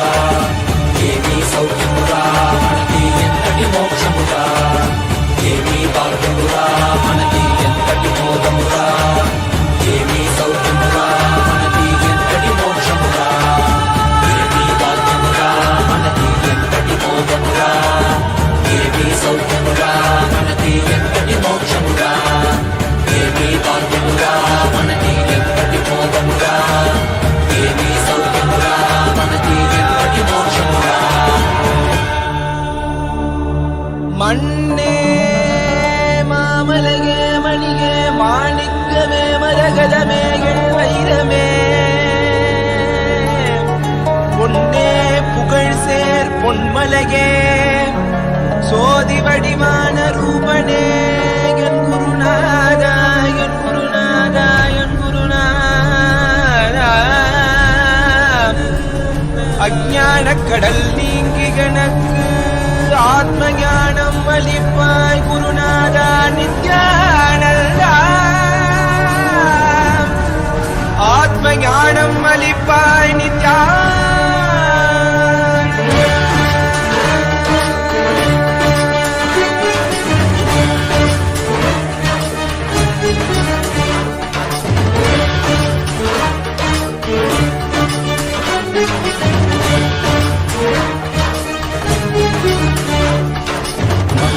கொண்டு கங்கை முடி கொண்டு நர்த்தனம் புரியும் ஈசனே சுடலை பூசி புடுக்கை தனையேந்தும் காலனே புலிதோலனே வீடு பிடிகால் உள்ள முறைகின்ற மதுரை மாநகரின் ராசனே இன்னல்களை கலைந்து இன்பங்களை அளிக்கும் சுந்தர வடமணி நேசனே ஞாயிறு திங்கள் நித்த முறைகின்ற செவ்விழி கொண்ட செல்வனே சொக்கனே எந்த சோமனே ஐயா சோதி வடிவான ரூபனே பழிமொழி காணா அண்ணாமலையே அகிலமும் போற்றிடும் ஐயனே நாதாவரணனே நால்வர் போற்றிட நயமுடனாடிடும் நாதனே ஆழகாலம் உண்டு ஆழம் காடுதடில் ஆனந்த நடமிடும் ஆதி செய்வனே மங்கையிடம் கொண்டு கங்கை முடி கொண்டு நர்த்தனம் புரியும் ஈசனே சுடலை முடி பூசி உடுகை தனையேந்தும் காலனே புலிதோலனே மீனின் விழிகால் உள்ள முறைகின்ற மதுரை மாநகரின் ராசனே இன்னல்களை கலைந்து இன்பங்களை அளிக்கும் சுந்தர வடமணி நேசனே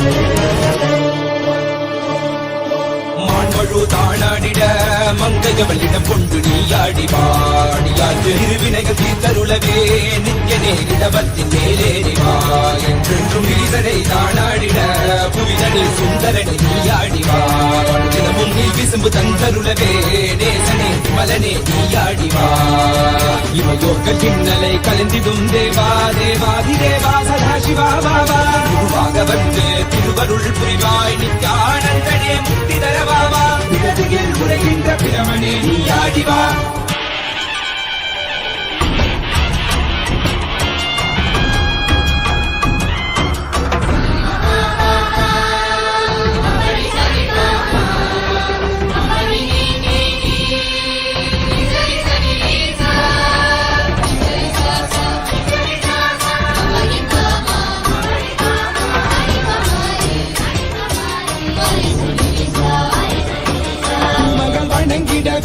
காஞ்சியில் மண்ணாய் உரைபவனே அப்பாய் காட்சி தரும் எங்கள் ஆணை காவலசே ஆதிகந்தமிழாத ஜோதியாய் அருணகிரி உரைநாதனே உலகை இயக்கிடும் வாயு வடிவே காலகத்தி ஈசனே பொழுதிடத்தில்லை நகர்தனில் வானில் ஆடும் கூத்தனே பஞ்சபூதமும் நித்தம் பணியும் பரமனே பரமேசனே நித்யரசித நித்ய வைபவ குப்த கைலை வாசனே ஈசனே சர்வேசனே பரமேசனே ஜெகதீசனே நித்யனே ஆனந்தனே என் ஜீவனே குருதேவனே நித்யனே ஆனந்தனே என் ஜீவனே குருதேவனே நித்யனே ஆனந்தனே என் ஜீவனே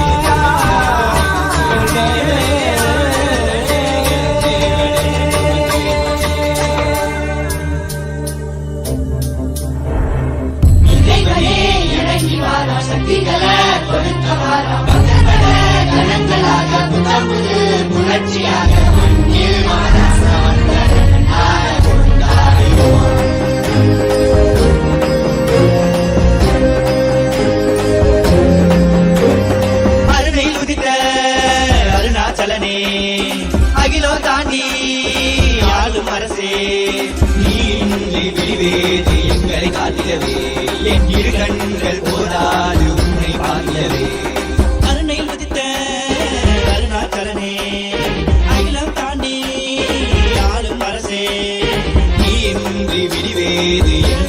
காத்திடவே இரு கண்கள் போதாது உன்னை பார்த்திடவே விநாயகனே வேத்தி வித்தகனே பரமருளே ஞானத்து திருவருளே கண்கோடி வேண்டும் காலனை காண தேடி பவனி வர அவனி ஆடினதே என் கண்ணிமையும் கண்ணசையும் கருணை இருப்பிடமே நீ செவ்விடரும் புன்னகையும் ஆனந்தத்தின் நிலையாகவே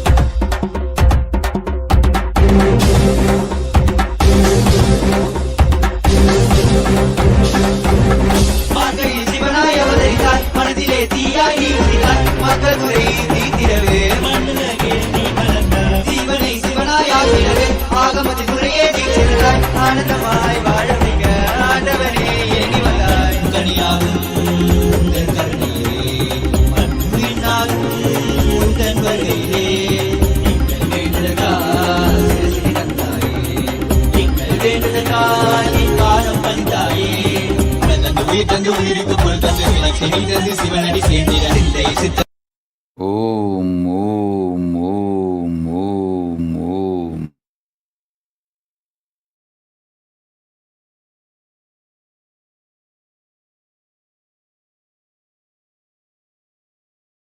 Om, Om, Om.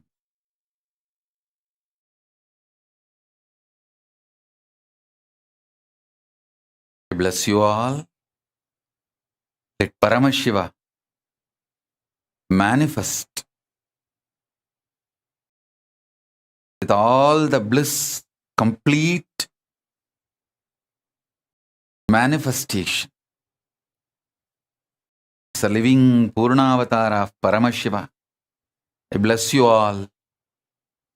Let Paramashiva manifest as Purnavatara in all of you.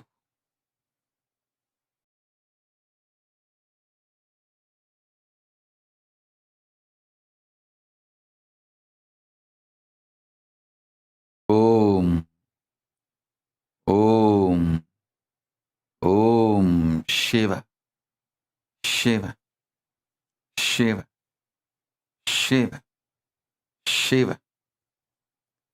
Samrajya Shakti, Samadhi Praptirastu, Anandamayi Bhava, Sarvamangala Praptirastu. Om, Om, Om, Om, Om, Om.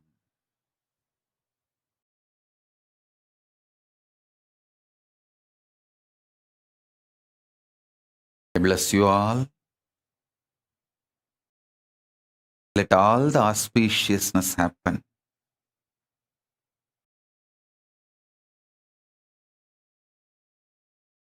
Sarva Mangala Praptirastu. Sarva Mangala Praptirastu. Sarva Mangala Praptirastu.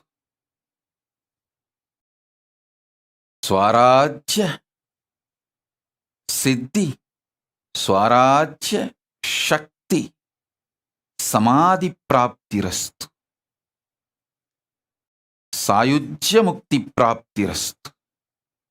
Paramashiva Sayujya Mukti Praptirastu.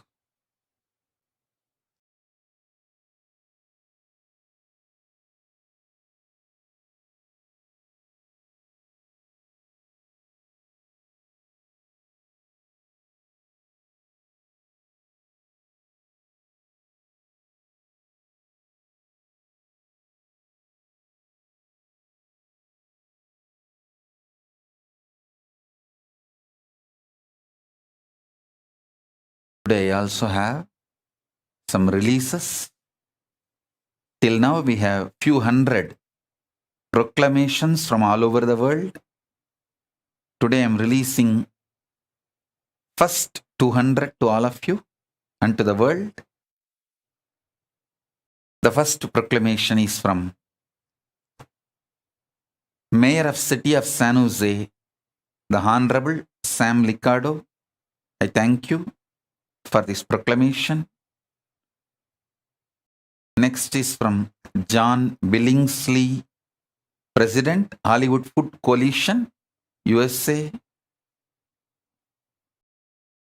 Ashok Desai ji from California, USA. Reach Maluwal, spokesperson, South Sudan Bar Association, South Sudan. Commander Amela B.T. Gibson, Immigration Support Unit, the Republic of Liberia. Mr. Rabi Fakri, Attorney at Law, Lebanon. Joshua Kitakule, Secretary General, Interreligious Council of Uganda, Kampala, Uganda. Kayanja Vincent D. Paul, Chairman of Lake Victoria Regional Location, East Africa, Uganda. Governor Henaro Polai, Melakak State, Republic of Palau. I thank all of you, and there are hundreds more. Today I am releasing the first set of few hundreds. Blessings to all of you.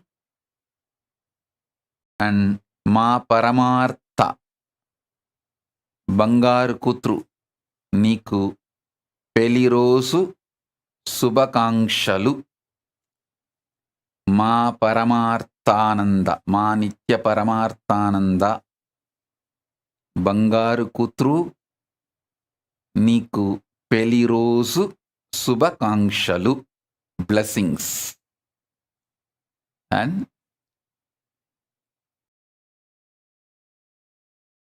blessings to every one of you.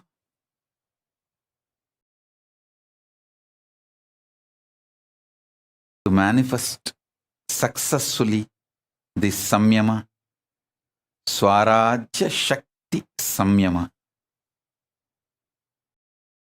So with this, I bless you all.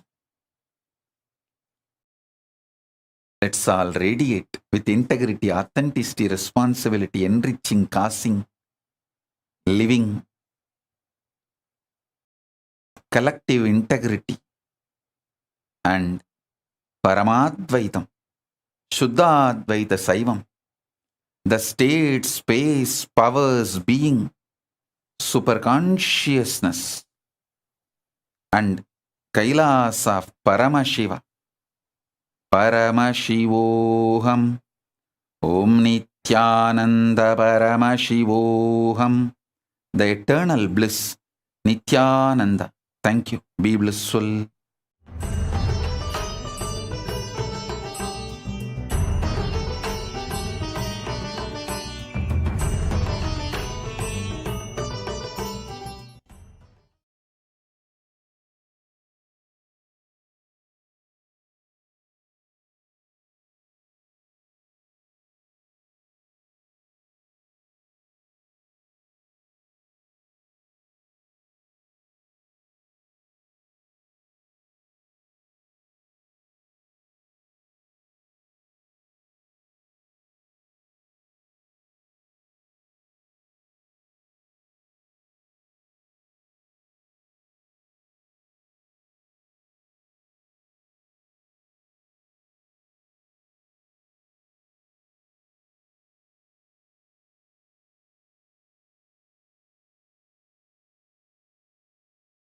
Let's start with the Sadguru Vandanam.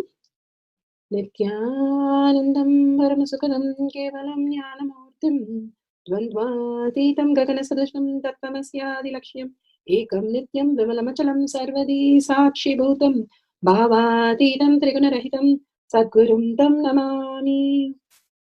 Let's go through the disclaimers. Security measures. No photography, video, audio recording. Important cautions.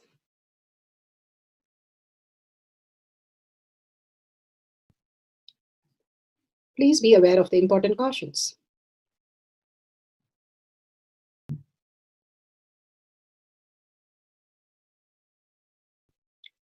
What is spa manifestation? Let's hear from Bhagwan himself explaining what is spa manifestation. All the 25 states of consciousness, when they happen in you, due to your chemicals and hormones ups and downs, it is powerlessness. When it happens in you, out of your free will and consciousness, it is powerfulness. That's all. When you fall into sleep, it is powerlessness. When you enter into sleep, it is powerfulness.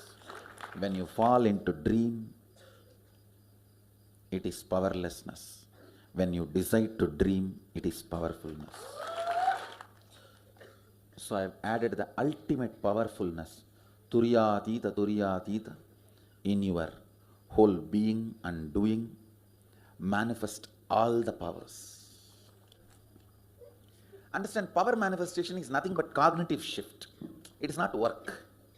It is cognitive shift. Understand?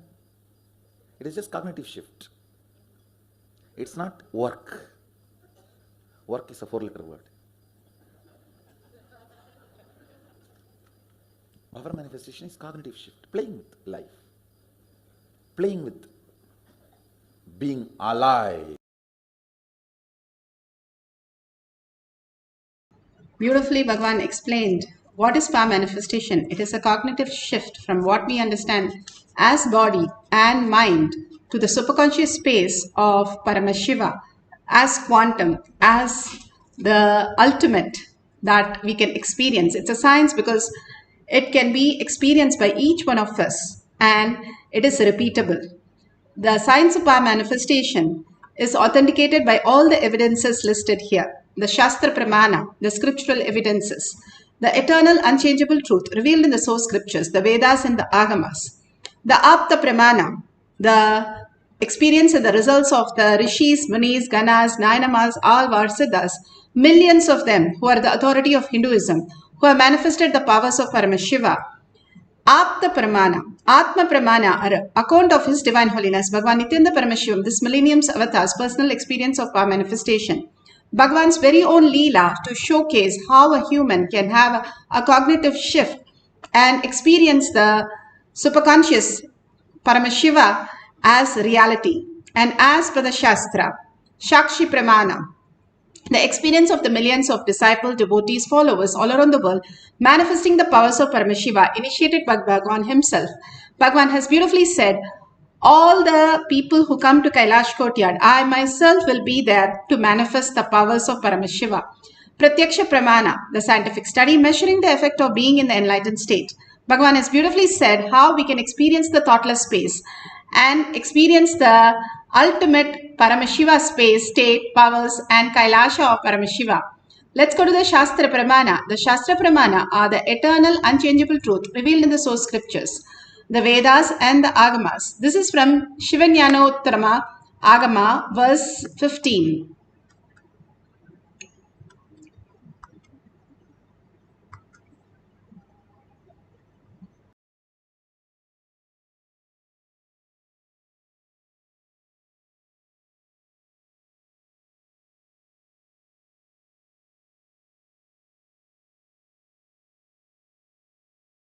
Pramana for the power of quantum memory is taken from the Sarvojnanottara Agama, verse 15. Evamekatma bhavena samstitasya tu yoginaha sarvajñatvam pravarteta vikalparahitasya tu. Evamekatma bhavena samstitasya tu yoginaha sarvajñatvam pravarteta vikalparahitasya tu. Bhagavan Paramashiva says for the scriptural reference for Sarvanyatva Agama, within such a yogi who established himself in the absolute non-dual oneness with the Lord Shiva, Paramashiva, and who keeps himself from all sorts of differentiating notions, the exalted supreme power of all-knowingness, Sarvanyatva, get unfolded in all its fullness. Bhagavan Paramashiva beautifully says how we can be the ultimate, that we can just download anything from anywhere. All the greatest saints that recently, whether it is Ramakrishna Paramahamsa or Ramana Maharshi or Vivekananda, Mahapariva, all of them could download anything, and they were masters of Vedas and Agamas. They did not go to a previous schooling, or they did not have any Gurukulam education, but they could just download at just one reading of it, or one scanning of it, or just listening to it one time. How is that possible? How Mahapariva was mastering 18 languages. He could even explain to different people in their language even more the depth of the meaning. All this greater science starts manifesting in us when we start looking in for the higher reality. Again and again, Bhagavan beautifully says, establish himself in non-dual oneness with Paramashiva, one who is looking for more oneness space rather than the outward world, all the delusion that we are going through. And it's not that something is going to be lost or something is going to be gained. It is how we are. Janaka was initiated by Ashtavakra, and before Janaka asked, is it so simple to experience the oneness with Paramashiva and become Paramashiva? And Ashtavakra says, before you get down from the horse, I will initiate you. And he puts his leg out of the horse to get down. In the halfway, he became enlightened. That is the time it takes for us to experience the Paramashiva space. It is easier than the blink of the eye, Bhagavan says. All we need to do is just start looking in how many minutes it takes for us to go to sleep. Just few seconds. We close our eyes and drop the mind, and we are in the deep sleep. And the body is not there, but thoughts are there in the dream state. Then we wake up, we are with the body and the mind. Mind is a processor, Bhagavan says. It puts us into different states and wakes us up into different states. And mind can wake us up into the Turiya state also when we start searching for it. Like it's a lost eyeglasses which we are already wearing. That is how Bhagavan beautifully says that we can figure out ourselves how we are when we start looking in. Because Bhagavan has initiated us into the greatest science, we can start observing how we exist in the higher reality. And the more and more we start looking in, the more and more the intelligence start opening up. Because the very nature of the Paramashiva is intelligence. The higher the intelligence, higher the auspiciousness, higher the abundance, because everything is the intelligence itself. The more we understand the reality and we have not lost anything, or we are not, nothing has been lost. Bhagavan beautifully says there's nothing for us to change or nothing to change in the world. There is nothing for us to do. All we need to do is look in. For going to sleep, we don't change ourselves or change somebody. They just go to sleep, we just go to sleep. That's how Bhagavan says we can experience just by listening to ourselves, the inner space, the mind, whatever thoughts happen, understanding that there is no thought which is touching us. He gives the example of the fishes jumping in the pond. There is no relation or anything. You just go and enjoy the dolphin fish jumping up and down, and you just experience the whole thing. And once you experience that it is not connected, it is not touching you, it is just disconnected, which is happening. Bhagavan beautifully gives an example of the moon having all the faults which is seen because of the sun's ray on it. It does not bother. There is nothing affected in the moon because it is seen. It is just there, all the craters and everything that is seen as a fault in the moon, but there is nothing actually the fault. All the things that we have, the incompletions, is there, but it is not us. We are responsible for that, but it is not us. We have to understand that detail. Simply we will be unclutched and we'll know that we are not affected by that. If you know a solution to a problem, will you think of the problem again? We cannot, because you know the solution. Same way Bhagavan says, if you know that this is the higher reality and you understand this higher reality, nothing will touch you, nothing will bother you. The screen is always with all the floods and all the violence and everything, but he says the screen is not touched. And he even says if the screen is viewed from the back of our head, because all the five senses, all the process is done in the back of the head. If you view with the screen as you are the screen and everything is projected on you for 3 full days, and simply you will be enlightened, because it is happening on the screen, but it is not happening to you. Nothing can happen because you are Paramashiva. Only that we lose ourselves more and more in the outer world, then only we lose ourselves actually. So beautifully Bhagavan says, if you free from all sorts of differentiating notion, the self-doubt, self-denial, self-hatred, we drop all that because it is not us. What a great scene. And we don't have to change anything. It is the way it is. It is going to be the way it is. But it is not us. That clarity more and more we bring in, we start understanding that we are Paramashiva. Our past is Paramashiva. I am Paramashiva. I was Paramashiva. I'm going to be Paramashiva. And all these are happenings that I'm responsible for. When I understand this thoroughly, simply I become Paramashiva and merge into Paramashiva. Beautifully, Apta Pramana, Bogar, one of the greatest Siddhar, 18 Siddhas, Bogar was one of the greatest Siddhar. And this is from the official website of Bogar, where it clearly says how he went to the Chinese group and started the Taoism and the creator of Yin Yang and non-dual consciousness. The whole science was brought by him in the Chinese community. We have Jacob, also one more Siddha, Sri Ramadeva Siddha.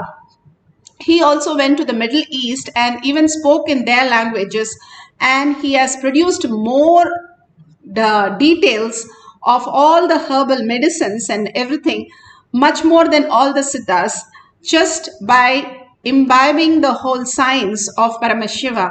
All these Siddhas knew the science and they were able to imbibe everything. The plants and trees and all, they don't do research and have a microscope, lab, scientist, nothing. They just humbly surrender their identity and become oneness with the herbs, and simply the herbs reveal themselves to all these Siddhas, and that's how they have discovered all the greatest science. Whether it's about the astronomy or all the herbs, they simply surrender. Bhagavan beautifully says, they simply surrender, humbly surrender to anything. Even Bhagavan says you can humbly surrender to your laptop to understand the codes of Paramashiva. So the great science, Bogar was able to even make a cat chant the Veda. We have heard that many times, the animals chanting the Vedas. Even the Sant Jnaneshwar, he was able to make the buffalo chant the Vedas. All these great signs are taught for us to understand. It's not a miracle for us to download. It is the very way we exist. The five senses that we believe that it is true is the only delusion that we drop and we merge it with Paramashiva. We can understand the higher science. There was a kid in the who was in the Paramashivoham level 2 program, and that kid was 6 years, and 1 week she was crying. She did not understand the languages, English language, and she spoke in French. And after 1 week, she went to Darshan, told Swamiji that I want to manifest the power of English. And he said, Tathastu. And after that, the next day, she spoke in English without even a grammatical mistake. When you start speaking a new language, you will have so many grammatical mistakes and so many confusion trying to find the words and all that. But she was so clear. She just downloaded when Bhagavan blessed her. All these are again and again repeatedly showing us that we have to drop our self-doubt, our self-denial and self-hatred. Bhagavan beautifully explains here how he manifested the power of a new language, Hindi. It means there is no individual free will and thinking, but the thinking is realized by my inner space first in Sanskrit, then it gets translated either into English or into Tamil. If I'm doing some administration work, that gets translated into English, Tamil. If I'm giving satsang, it gets translated into English. So yesterday I tried to send that raw material, that Sanskrit, into this Hindi software, and the statements came out. Kundalini is your possibility, the multiple possibility. After 25 statements, I think I myself got overexcited. So the moment I get overexcited, I fall into samadhi. The overexcitement leads to too much of completion. You can't have the gap between internal and external. So, the overexcitement. If you discover something new, how you get excited? Like that I started getting excited. So the moment I started getting excited, I saw very clearly the Sanskrit, that words go inside and come out as a diffused energy. The words are not coming out. It's like that vak, what do you call vocal cord in that area. From the being, the words enter, and by the time it comes out, it just becomes prana. It is no more a word. It is disintegrated to prana. Means gone back to the original source, the original form. So the original form of a letter is mantra. Original form of a language is mantra, the prana space. I know I'm throwing too many mystical details. Even if you don't understand, it's okay. I just wanted all this to be on record. When science evolves to scale spirituality, that time the scientists will discover the meaning of all these words.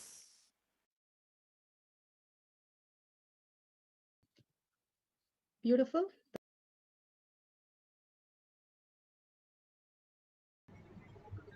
Beautifully, we can see how Bhagavan downloaded a new language here. Minerve, she is saying during the kids class, the power manifestation was downloading new languages, and Genesis translated the sentence, "We are gods," to French, getting it correctly. I'm sorry, I can't read that French line, but beautifully she has translated. Of course, French is not a language that we are familiar with. Thank you, Swamiji, for manifesting those beautiful cognition through us. Just like that, the kids are able to manifest these powers. These are not just for kids. These are for everyone to experience the oneness with Paramashiva. Now, you can get ready with Jnananjan. If you're in having the Kantamala, you can apply in your third eye and your temple. And if you have a camera that's beautiful, you can take pencil and paper. You can do two things. If you have a partner, if you're sitting with somebody, ask them to give a question in a different language and you can translate it to English. Or you can write words in English and translate it to whichever language you think is appearing and write it down. And at the end of the session, do not open now, but end of the session, you can use Google Translator to verify the details. We'll have 2 cycles. Now we'll start with 1 cycle. If you got all the words correct, you have manifested the power. If you just experience the oneness and have the Kundalini Shakti and got like a couple of words, that is excellent. You have started manifesting the powers of Paramashiva. Even if you are not manifesting, Bhagavan says, we are Paramashiva.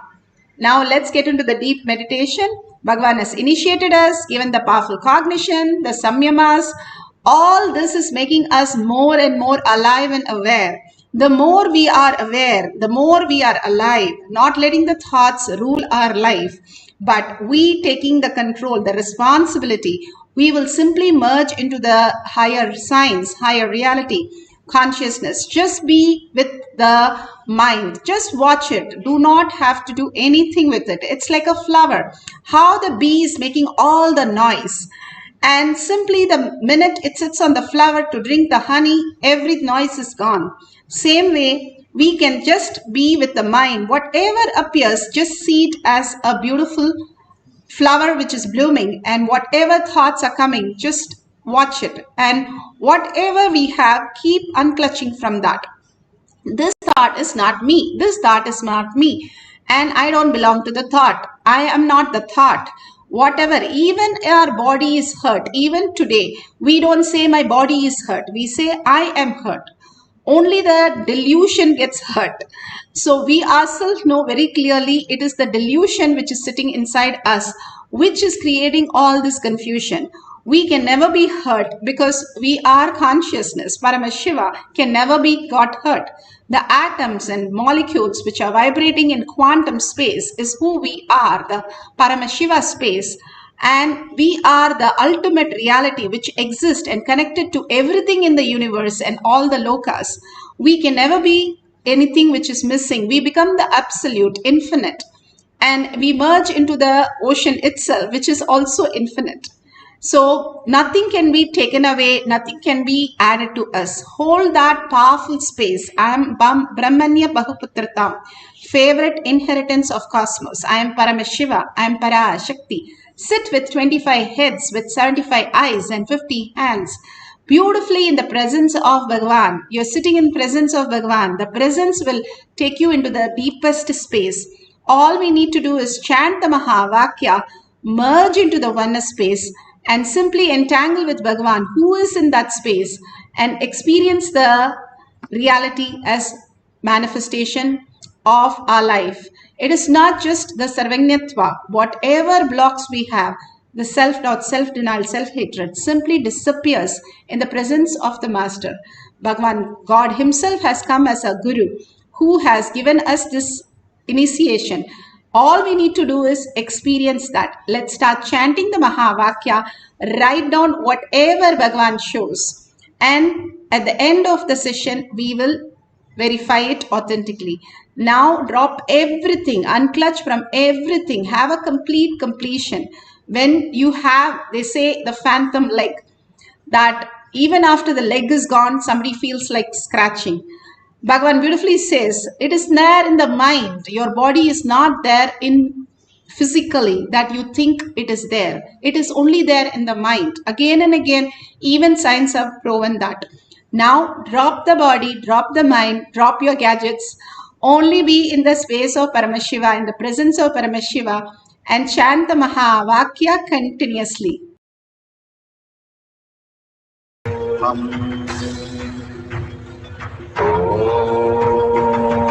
Nithyananda Paramashivoham.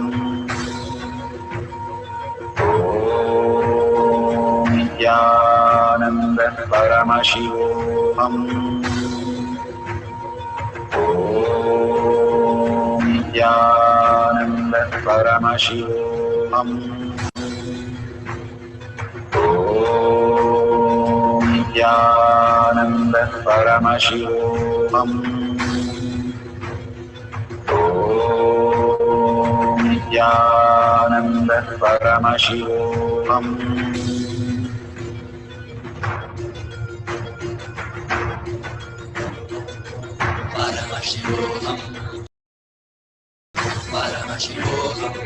Let Paramashiva's third eye manifest in all our third eyes. Let the Amrita pour, let the Varni open up, manifest in all of us.